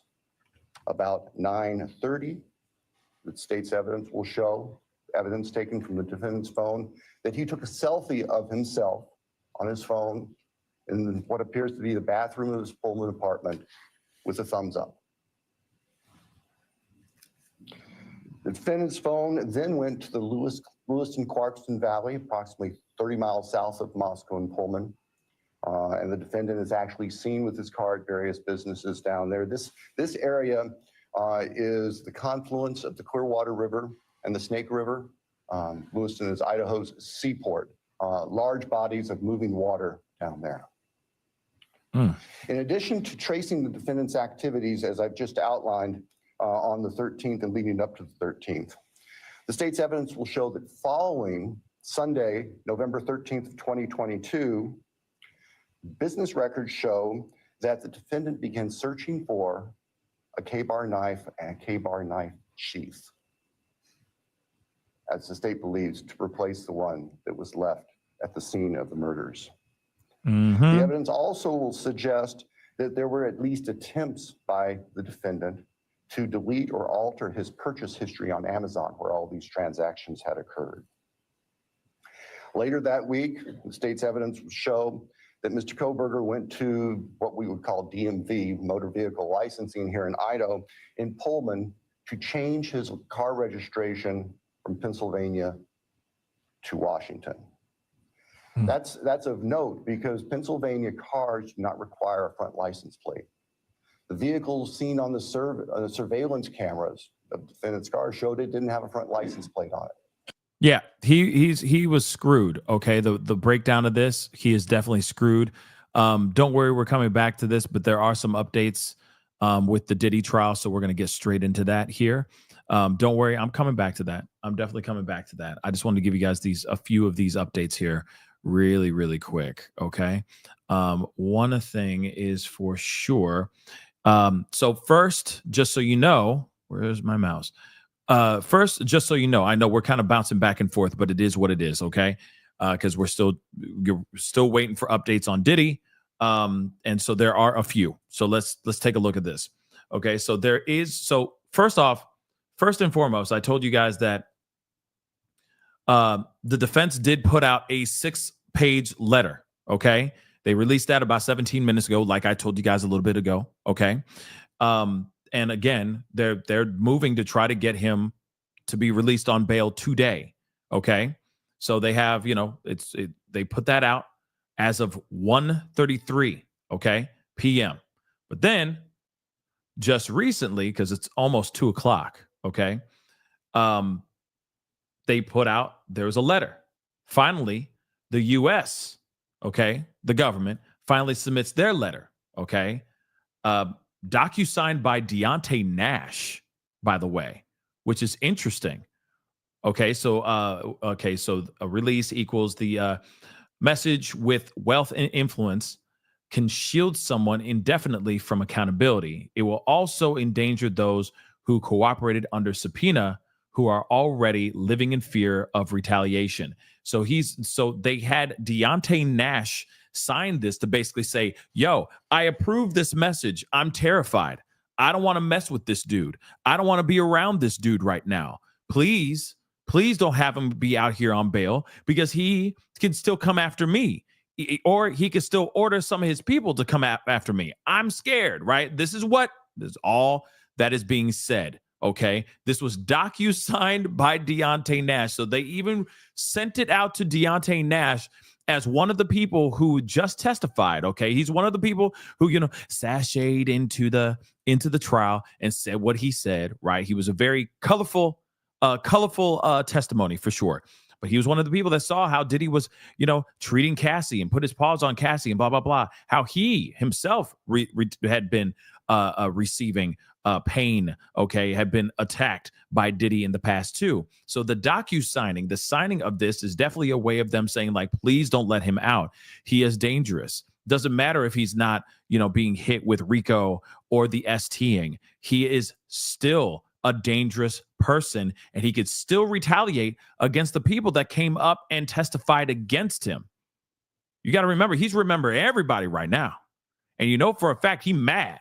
He big mad. And yes, Denise, and I agree 110%. Okay. Jane Doe better move. She better be kicking rocks with the quickness. Okay. Now I agree. Here's the thing, Cassie, I agree. He is definitely not an unaliver that we know of. But at the same time, he's definitely not going to do anything like that. Everybody and their mama is everyone's going to be watching every move he makes. Okay. Seriously, he is not to be, this is something to put in consideration for sure, but I don't think that the judge is literally going to look at the situation and go, you know what, he is a menace to society. Let's lock him up. But you never know. Maybe the judge goes, you know what? No, I trust that he is in the right place at the right time right now. He needs to be exactly where he at. No question about it. Maybe that's what it is. Okay.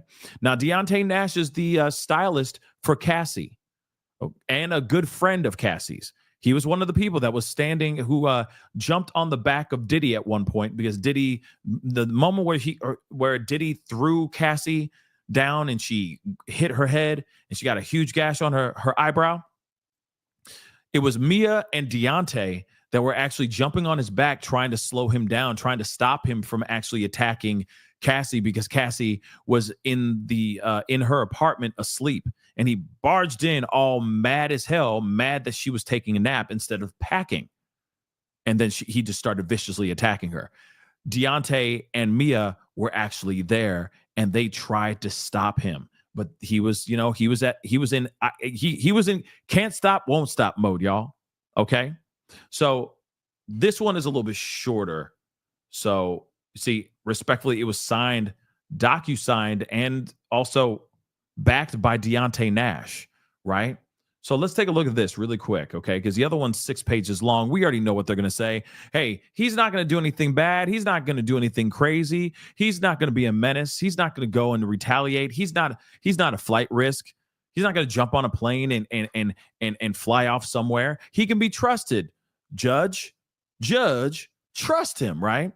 So they say, dear judge, I'm writing to express, this is Deontay Nash writing this. So I'm writing to express my grave concern over the prospect of Diddy being released from custody.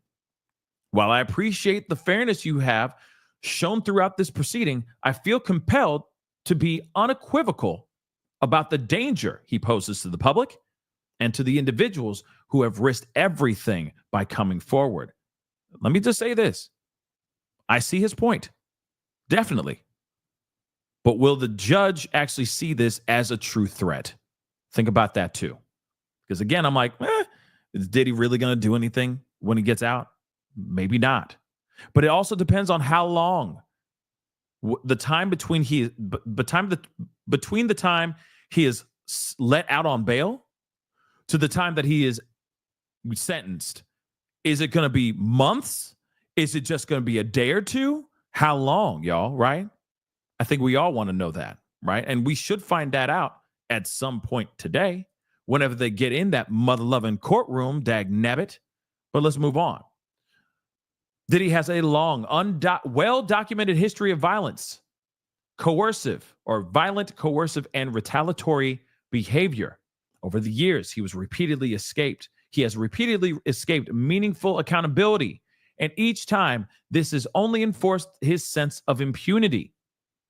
If he is released now, I have no doubt he will see it as yet another license to continue intimidating, threatening, and harming people who challenge or expose him. Many of us have firsthand knowledge of the fear he instills in those around him. I can say without hesitation that he is a serious and immediate threat to victims, witnesses, and the broader community. His pattern of violence, particularly while engaged in the trafficking of individuals for pros, combined with unchecked substance abuse, makes it clear that he is not ready to re-enter society safely or responsibly. Woo! Woo! Okay.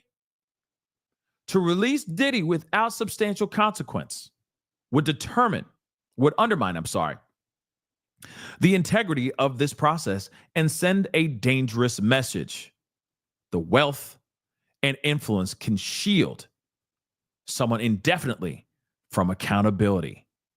It will also endanger those who cooperate with this investigation under subpoena, who are already living in fear of retaliation. I urge you in the strongest possible terms to prioritize the safety of victims and witnesses over any consideration of leniency. Diddy has had countless opportunities to change, and he has chosen instead to escalate his harmful conduct. Allowing him back into the community now would be a profound mistake. Thank you for your time and for your commitment to protecting the public from those who repeatedly demonstrate they are unwilling to respect the law. Respectfully, Deontay Nash. Let me just say this.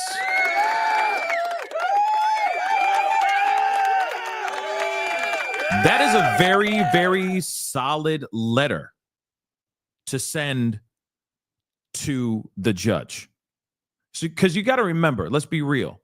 The judge is he's just received a 6-page letter from the defense. And the defense is going, he's not going to do anything. He's not going to run away. He's not going to do anything. He's not going to jump on a plane and try to fly away. He's not going to go and retaliate. He's not going to be a menace to anybody. He's going to just go back to his home, his little cubby hole on Star Island, and he's going to live his life, and he's going to wait out until sentencing comes. That's it, right? I think this was a very effective maneuver by prosecution. Yeah, I truly believe that prosecution did a very smart move with this, okay? And I know not everybody's going to agree with that, right? But it is important that the judge is mindful of his decision, whether or not he's going to give the bail to Diddy. Because if he does do that, I mean, let me tell you something, guys. If he's not thinking, he has to put in consideration all the people that just took the stand, all 34 people. You don't think that Diddy's making mental notes, writing notes in a notepad, basically saying, this person, this person, this person, this person? What about, all the people that have been reporting this information, right? That have been trying to expose him, trying to destroy him, all that stuff. What about those people as well? He He's putting mental notes on every single person. I'm sure of it. Let's be real. So again, I think this was a very smart move on the prosecution, because they got to remember that this has to do with the safety of the people out here, not only just the people who have testified, but other people as well, the public. And if he truly feels that Diddy is a dangerous person, he definitely needs to put that in consideration when it comes to the whether or not he's going to do a bail or not. So I think that was a very good move on that part. Okay, we got a few other things here. So hearing that after the submission just now, bail letters by Combs, the U.S. office. Okay, he's been convening. Okay, they will be reconvening the parties at in court at 5 p.m. Eastern Standard Time. So in just 3 hours. Okay, so I'm gonna. So just so you know, that's what's going on. They have not made a decision on bail yet. He's going to be making a decision on bail at 5 p.m. Eastern Standard Time. That's going to be 4 p.m. Eastern Central Standard Time. So what I'm going to do is, hold on real quick. We got to hear some of this hearing from this Brian Koberger case, but real quick, this has to do with the Diddy trial. So I'm going to talk about that here really quick. I'm happy for Diddy, and I feel sorry for all those who wished him life in prison or life in jail for a DV. It gives Willie Lynch syndrome and prejudice vibes. Free Diddy. Ooh, okay. And Eveline, thank you so much for the love. I appreciate it. Diddy and fam celebrating is shameful. We got a comment, apparently his daughters broke their silence here. We're going to take a look at that here in a second too. They should be humble, thoughtful, and grateful. I agree. Instead, same arrogant, gloating above the law because Diddy got money attitude. Yeah, that's facts. That is absolute facts. Yeah, it's kind of like they should be taking it in a humble manner, but I have not seen anything how they've been responding to this. But I understand that they are very happy. They are very happy about the end result of the situation. I can prep too. This has to do with the Brian Koberger thing. Pascal, imagine this is your life when they were talking about and someone kept blowing that damn horn. Dang. Okay. I heard that.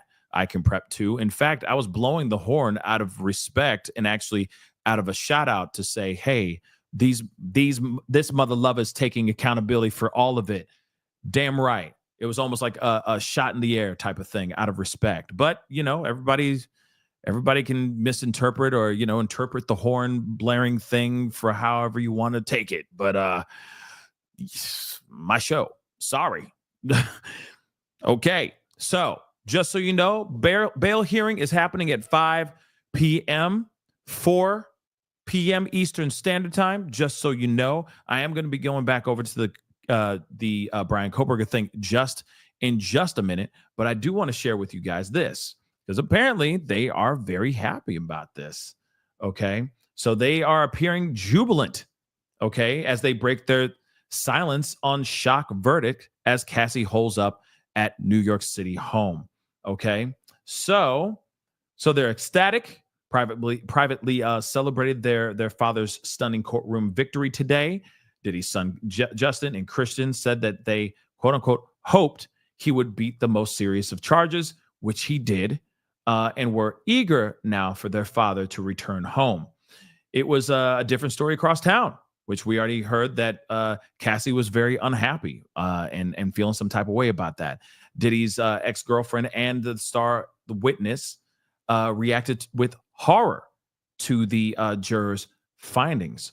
So we already know about her lawyer saying things about their response to being like, we stand with her, we're on her side, blah, blah, blah. Okay.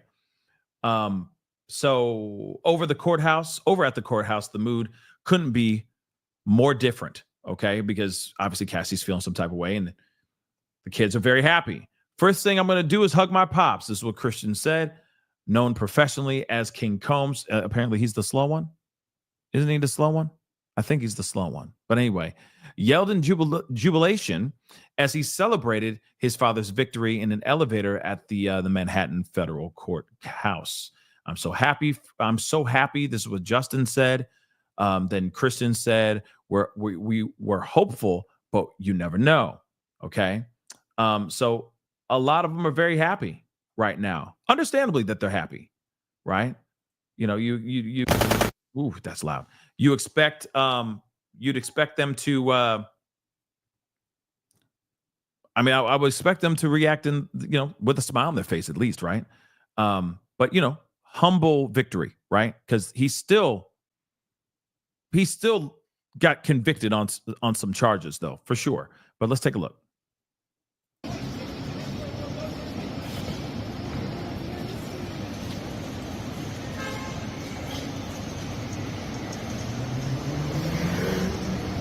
Aye. Are you happy with the verdict? Are you happy with the verdict, guys?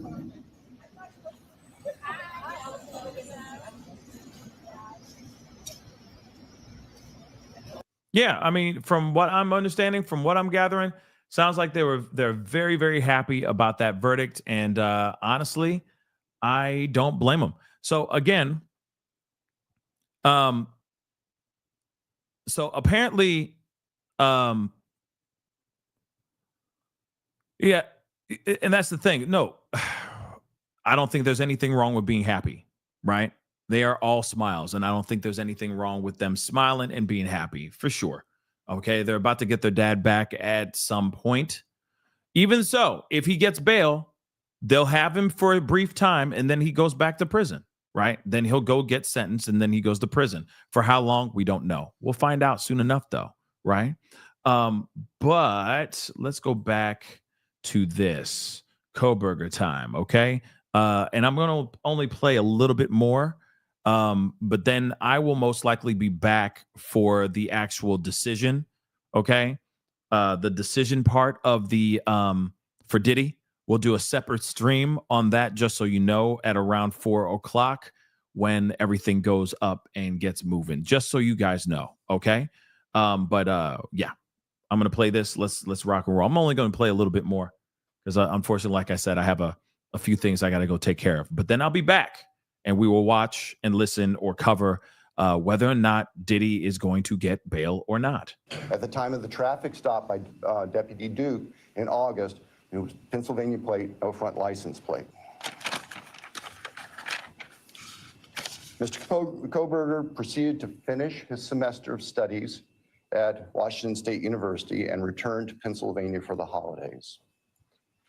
Law enforcement at this point were aware of Mr. Koberger, had been accessing information about him, were trying to find him. They located him in Pennsylvania, and they conducted what's called a trash pull. During the nighttime hours, agents of the FBI, who assisted immensely with this case, working with the sanitation department back in this neighborhood in Pennsylvania, took trash that had been set out on the street for collection, sent the contents of that from the Pennsylvania residence of the defendant's parents to the Idaho State Forensic Laboratory, where the lab experts there were able to identify DNA on a Q-tip as coming from the father of the person whose DNA was found on the knife sheath that was next to Madison Logan's body in the bed. Subsequently, an arrest warrant was issued here in Idaho, and a search warrant was issued in the state of Pennsylvania with the assistance not only of the FBI, but the Pennsylvania State Police. Mr. Koberger was arrested at his parents' home to return to Idaho. Upon his return to Idaho, a DNA sample was taken from him, and it matched the DNA found on the knife sheath next to Maddie's body at the crime scene. I can tell the court and the public, the weapon itself, the knife, has not yet been recovered. No. I can tell the court that the defendant's apartment in Pullman was searched, as well as his office. Spartan would be a kind characterization. There was virtually nothing there. Nothing of evidentiary value was found. And of course, we're now talking 6-8 weeks after the time of the killings. In Pennsylvania, the defendant's car was seized and it was actually pretty much disassembled internally. And it also had been cleaned. There was a bucket of cleaner right beside it. Dang. I think we can all look to our own cars, you know, in those compartments in the doors. We try to keep them clean where you put stuff. There's always some degree of crud in there. They were spotless. He was car thorough. had been meticulously cleaned inside. Thorough, guys. And the state would present to the jury that that was part of the defendant's plan in covering up this. The defendant has studied crime. In fact, he did a detailed paper on crime scene processing when he was working on his pre-doctorate degrees, and he had that knowledge and skill. So, Your Honor, at the end, the state submits that the evidence that I've given just a quick overview of, and that to present in court would consume weeks, which the state is prepared to do and has been prepared to do, would show that as the defendant has just admitted and pleaded guilty on November 13th, 2022, excuse me, Mr. Koberger entered the residence of 1122 King Road in Moscow, Idaho. He did that with the intent to kill. We will not represent that he intended to commit all of the murders that he did that night, but we know that that is what resulted, and that he then killed intentionally, willfully, deliberately, with premeditation, and with malice forethought, Maddie Mogan, Kaylee Gonzalez, Ethan Chapin, and Santa Colonel. Thank you. Thank you. Oh, wow. Is he emotional? Sound like he was emotional on that one, or nervous or something, but you could tell he's upset about something. But yeah, some of these lawyers that definitely get emotionally attached to this kind of stuff, for sure. Definitely. And especially a case like this, it's tough. State's proffer, and importantly, based upon defendant's explicit admission to committing these crimes, the court finds there is a factual basis. Therefore, with respect to count 1, burglary, felony, how do you plead, Mr. Koberger, guilty or not guilty? Guilty. As to count 2, murder in the first degree, as it relates to the murder of Madison Mogan, how do you plead, guilty or not guilty? Guilty. As to count 3, as it relates to murder in the first degree for the murder of Kaylee Gonzalez, how do you plead, guilty or not guilty? Guilty. As to count 4, the first degree murder of Xana Kernodle, a human being, how do you plead, guilty or not guilty? Guilty. As to count 5, the first degree murder of Ethan Chapin, a human being, how do you plead, guilty or not guilty? Guilty. Right. Man, this is crazy. We'll find that the defendant understands the nature of the charges and each offense and the possible consequences to him of his guilty plea. Court finds that there is a factual basis for the plea, and that finds the defendant believes the plea to be in his best interest. I find that the plea was given freely, voluntarily, and was intelligently made. I accept the plea. I direct that it be entered. I'll continue the matter for sentencing in this case. I think it was mentioned on the call Monday afternoon, the defense wishes to waive a pretrial investigation. Is that accurate? Yes, Your Honor. The state also? Yes, Your Honor. The state does not believe pre-sentence investigation is needed given the evidence that is available. We want to, though, make sure that all of the victims have the opportunity to make statements to the court at sentencing. Absolutely. And certainly both the state and the defense may present whatever sentencing memorandum and other documents you wish me to consider. The victims will be given an opportunity to provide the statements that they wish to at sentencing. Do we need more than one full day for sentencing? I do not believe so, Your Honor. We have numerous victims, and we have victims who share unique perspectives on this, and we want to make sure that they all have time to express their feelings to the court. But I believe that if we can start perhaps 8:30 or so in the morning, that we should be able to complete it all in one day. Defense agree with that in terms of the time frame? Yes, Your Honor. All right.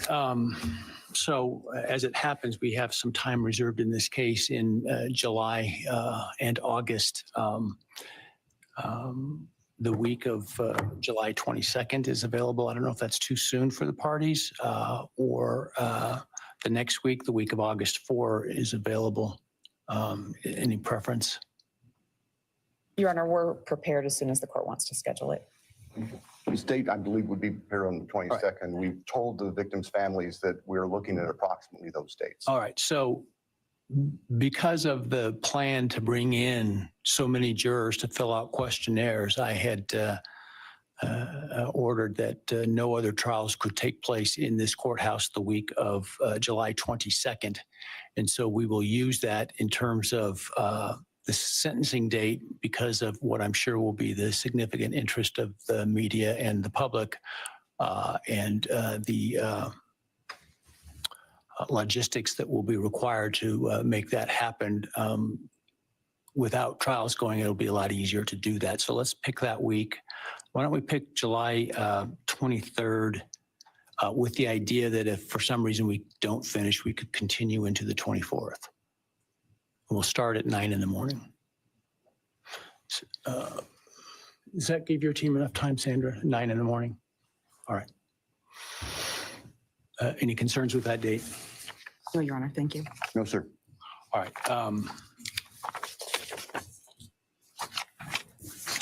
Any reason why I should not rescind the non-dissemination order at this time? Your Honor, I think that given the history of this case, it would be best if that remained in place through sentencing. So we have time to make sure there's the ability to completely answer questions. That would be the state's preference and recommendation. We'd have no objection for the order to remain in place through sentencing. All right. I will, at this point, the idea to keep it until sentencing, which time it would be withdrawn in order to give the parties the space and time to prepare to meet what I'm sure will be the deluge of media requests. That's at least my preliminary decision at this point. We can always revisit if it seems to be, for some reason, I should. That said, obviously, I don't think the defendant, a bond was ever set for the defendant. Were it would be revoked. The prior order allowing him to come in civilian clothes is revoked, given his plea and no longer the presumption of innocence. And in fact, now the actual conviction for the crimes. He will continue to be held at the jail pending sentencing. Is there anything else today? No, Your Honor. Thank you. Oh, you're not going to make more excuses? The trial date will be vacated. And those 4 jurors will be released. The trial will be vacated, and I'm sure that the jury commissioner will get word to those that receive their summons that they won't be required to attend. So that said, again, if you would all please wait for the parties and the victims' families and others to leave the courtroom before you do, I would appreciate it. And with that, we're adjourned. Okay. So. All right, please. Okay. So again, just so you know, for those of y'all who are just, yeah, the horn was emphasis. Absolutely. Okay. That's all I was trying to do. It was not any disrespect to the victims. In fact, I was like, yo, he just admitted to all this. This is justice, justice, justice. Right. But I know some people are going to misinterpret and turn it in, and misinterpret. It happens. Okay. It's all good. It's all good. Some people just don't understand my style or like my style. It is fine. But in no way, shape, or form am I here to try to disrespect the victims of this terrible, terrible murder here. Okay. I'm just excited because this mother lover finally, with his narrow ass shoulders, finally, and his anyway, is finally taking the rap. Okay. It's finally come out and said, hey, I did it. Sorry, just so you know.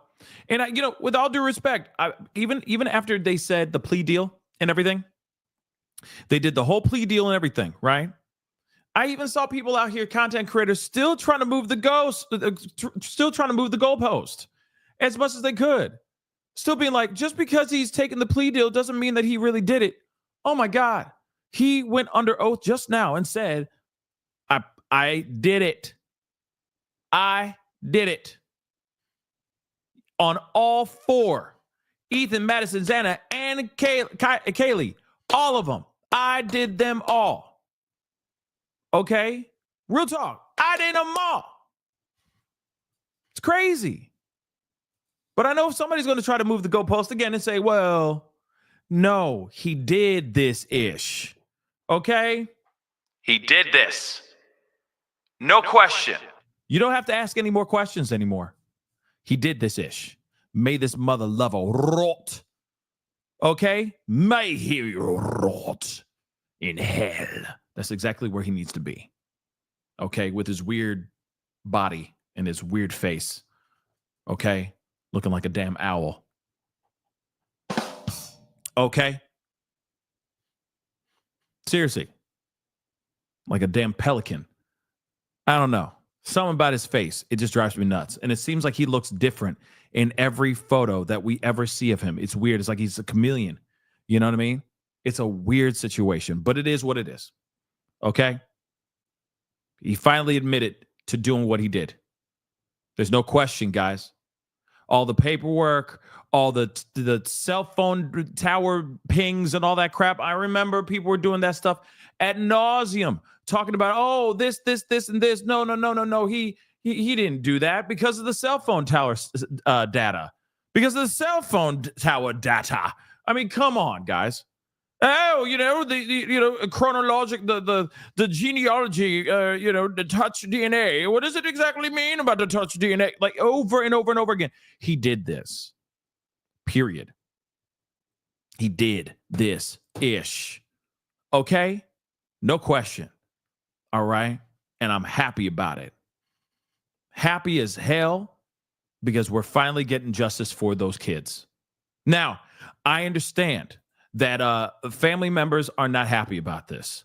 And I don't blame them. I'd be upset too if I was if I was in this situation. Real talk, I'd be pissed. Okay? I'm being pissed. Long story short. Oh dear Lord, we're gonna have to look at something here that has to do with the Diddy stuff. We'll look at that in a second. But there is something there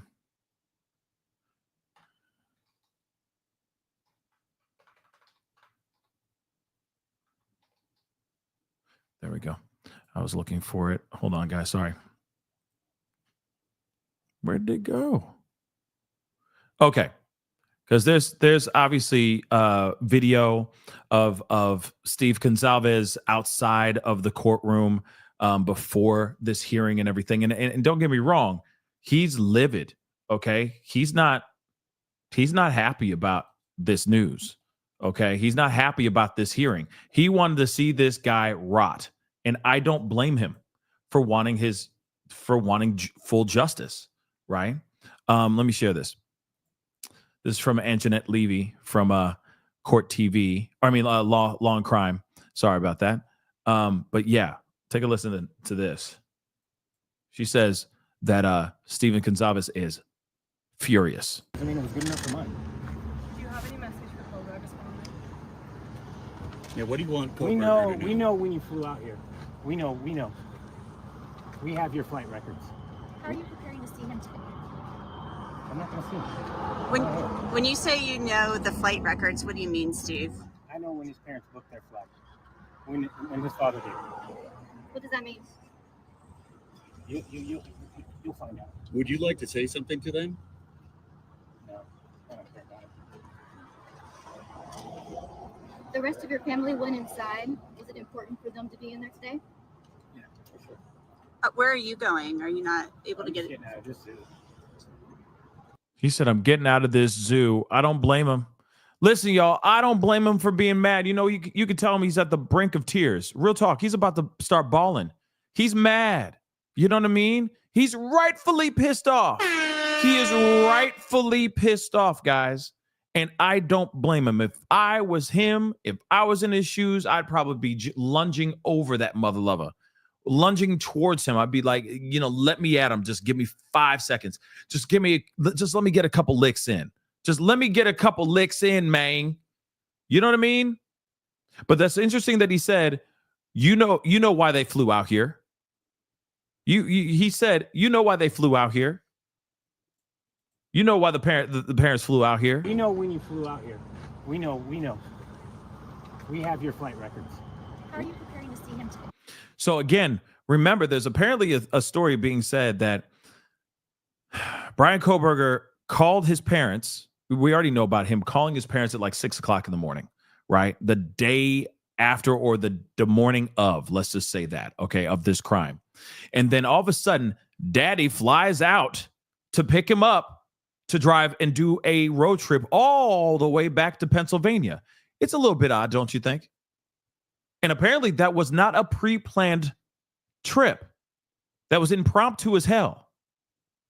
Seems a little bit weird, right? Why do you think that Stephen Gonzalez right now is saying that? Right? Something's weird about that, don't you think? There's a part 2 to this. Come on. Do you have any message for Koberger? Yeah, what do you want? We know when you flew out here. We know. We have your flight records. Part 2, I don't know. I'm not gonna see. When you say you know the flight records, what do you mean, Steve? I know when his parents booked their flight. When his father did. What does that mean? You'll find out. Would you like to say something to them? No, I don't care about it. The rest of your family went inside. Is it important for them to be in there today? Yeah, for sure. Where are you going? Are you not able to get? Getting out of this suit. You're not staying in, No, I'm not going in. Steve. I don't blame him. I really don't blame him. I'd be mad too. Okay. But again, you can see the Ethan Chapin family showing up. Or Ethan Chapin, I'm sorry. Family showing up. All right. I mean, everybody, this is a huge case. Huge case. And this mother lover right here has finally admitted to doing what he did. Okay. Yeah. Tiffany, it does scream Gabby Petito, Brian Laundrie all day long that he called his parents, and I feel like maybe the parents knew about some stuff. Maybe they knew what was going on. But again, this guy, that mother loving piece of trash, is admitting to doing all of those things. He admits that he did it, and there's no question about it. And I'm wondering why. What made him finally say, I'm just going to take the rap instead of going through the trial and everything? Was it because of the DoorDash driver? What could have it been? Then also at the same time, I'm still wondering why this went down in the first place. Why did he do what he did? What was the motive? And I know that's something that we would never have found out, even if they went to trial. It's not like they were going to put him on the stand and he just has a Perry Mason moment being like, I just couldn't help myself. You know what I mean? Like, it's not going to be like that, right? But it does make you wonder why he did what he did, right? Why did he do what he did? It's absolutely crazy, right? But then here's the other thing. If they covered up for him, think about this for a second. This is the only part that I thought was very strange too. Think about this. Now, I understand that he may have been eccentric. He may have had OCD growing up and all that. But you mean to tell me that he was acting and walking around using gloves, throwing away his trash in Ziploc bags, and that was the regular MO? That was normal? Wouldn't you as parents look at him and go, honey, why are you putting your trash in trash bags? That's new. What's going on? That's weird. Wouldn't you? You see what I'm saying? So I still feel like someone in the family knew something. I do. I truly do. Not just the sister giving the call to the FBI saying, hey, my brother's being weird. You know what I mean? I'm saying someone who actually knew that he did something so deplorable, so horrific. It's got to be. And of course, you got Stephen Gonzalez, who has his own theories, and he's very outspoken. He's one of the most outspoken. He's the really the only outspoken one out of the whole the group, out of the whole families that are involved in this. He's the only one that's really speaking out, saying what he said, right? So I feel like something's up. But nonetheless, that's interesting. Okay, guys? But here it is, guys. I'm going to be taking off here for a few hours, and then I'll be back on around the 4 o'clock time so we can do the if Diddy's going to get bail or not, right?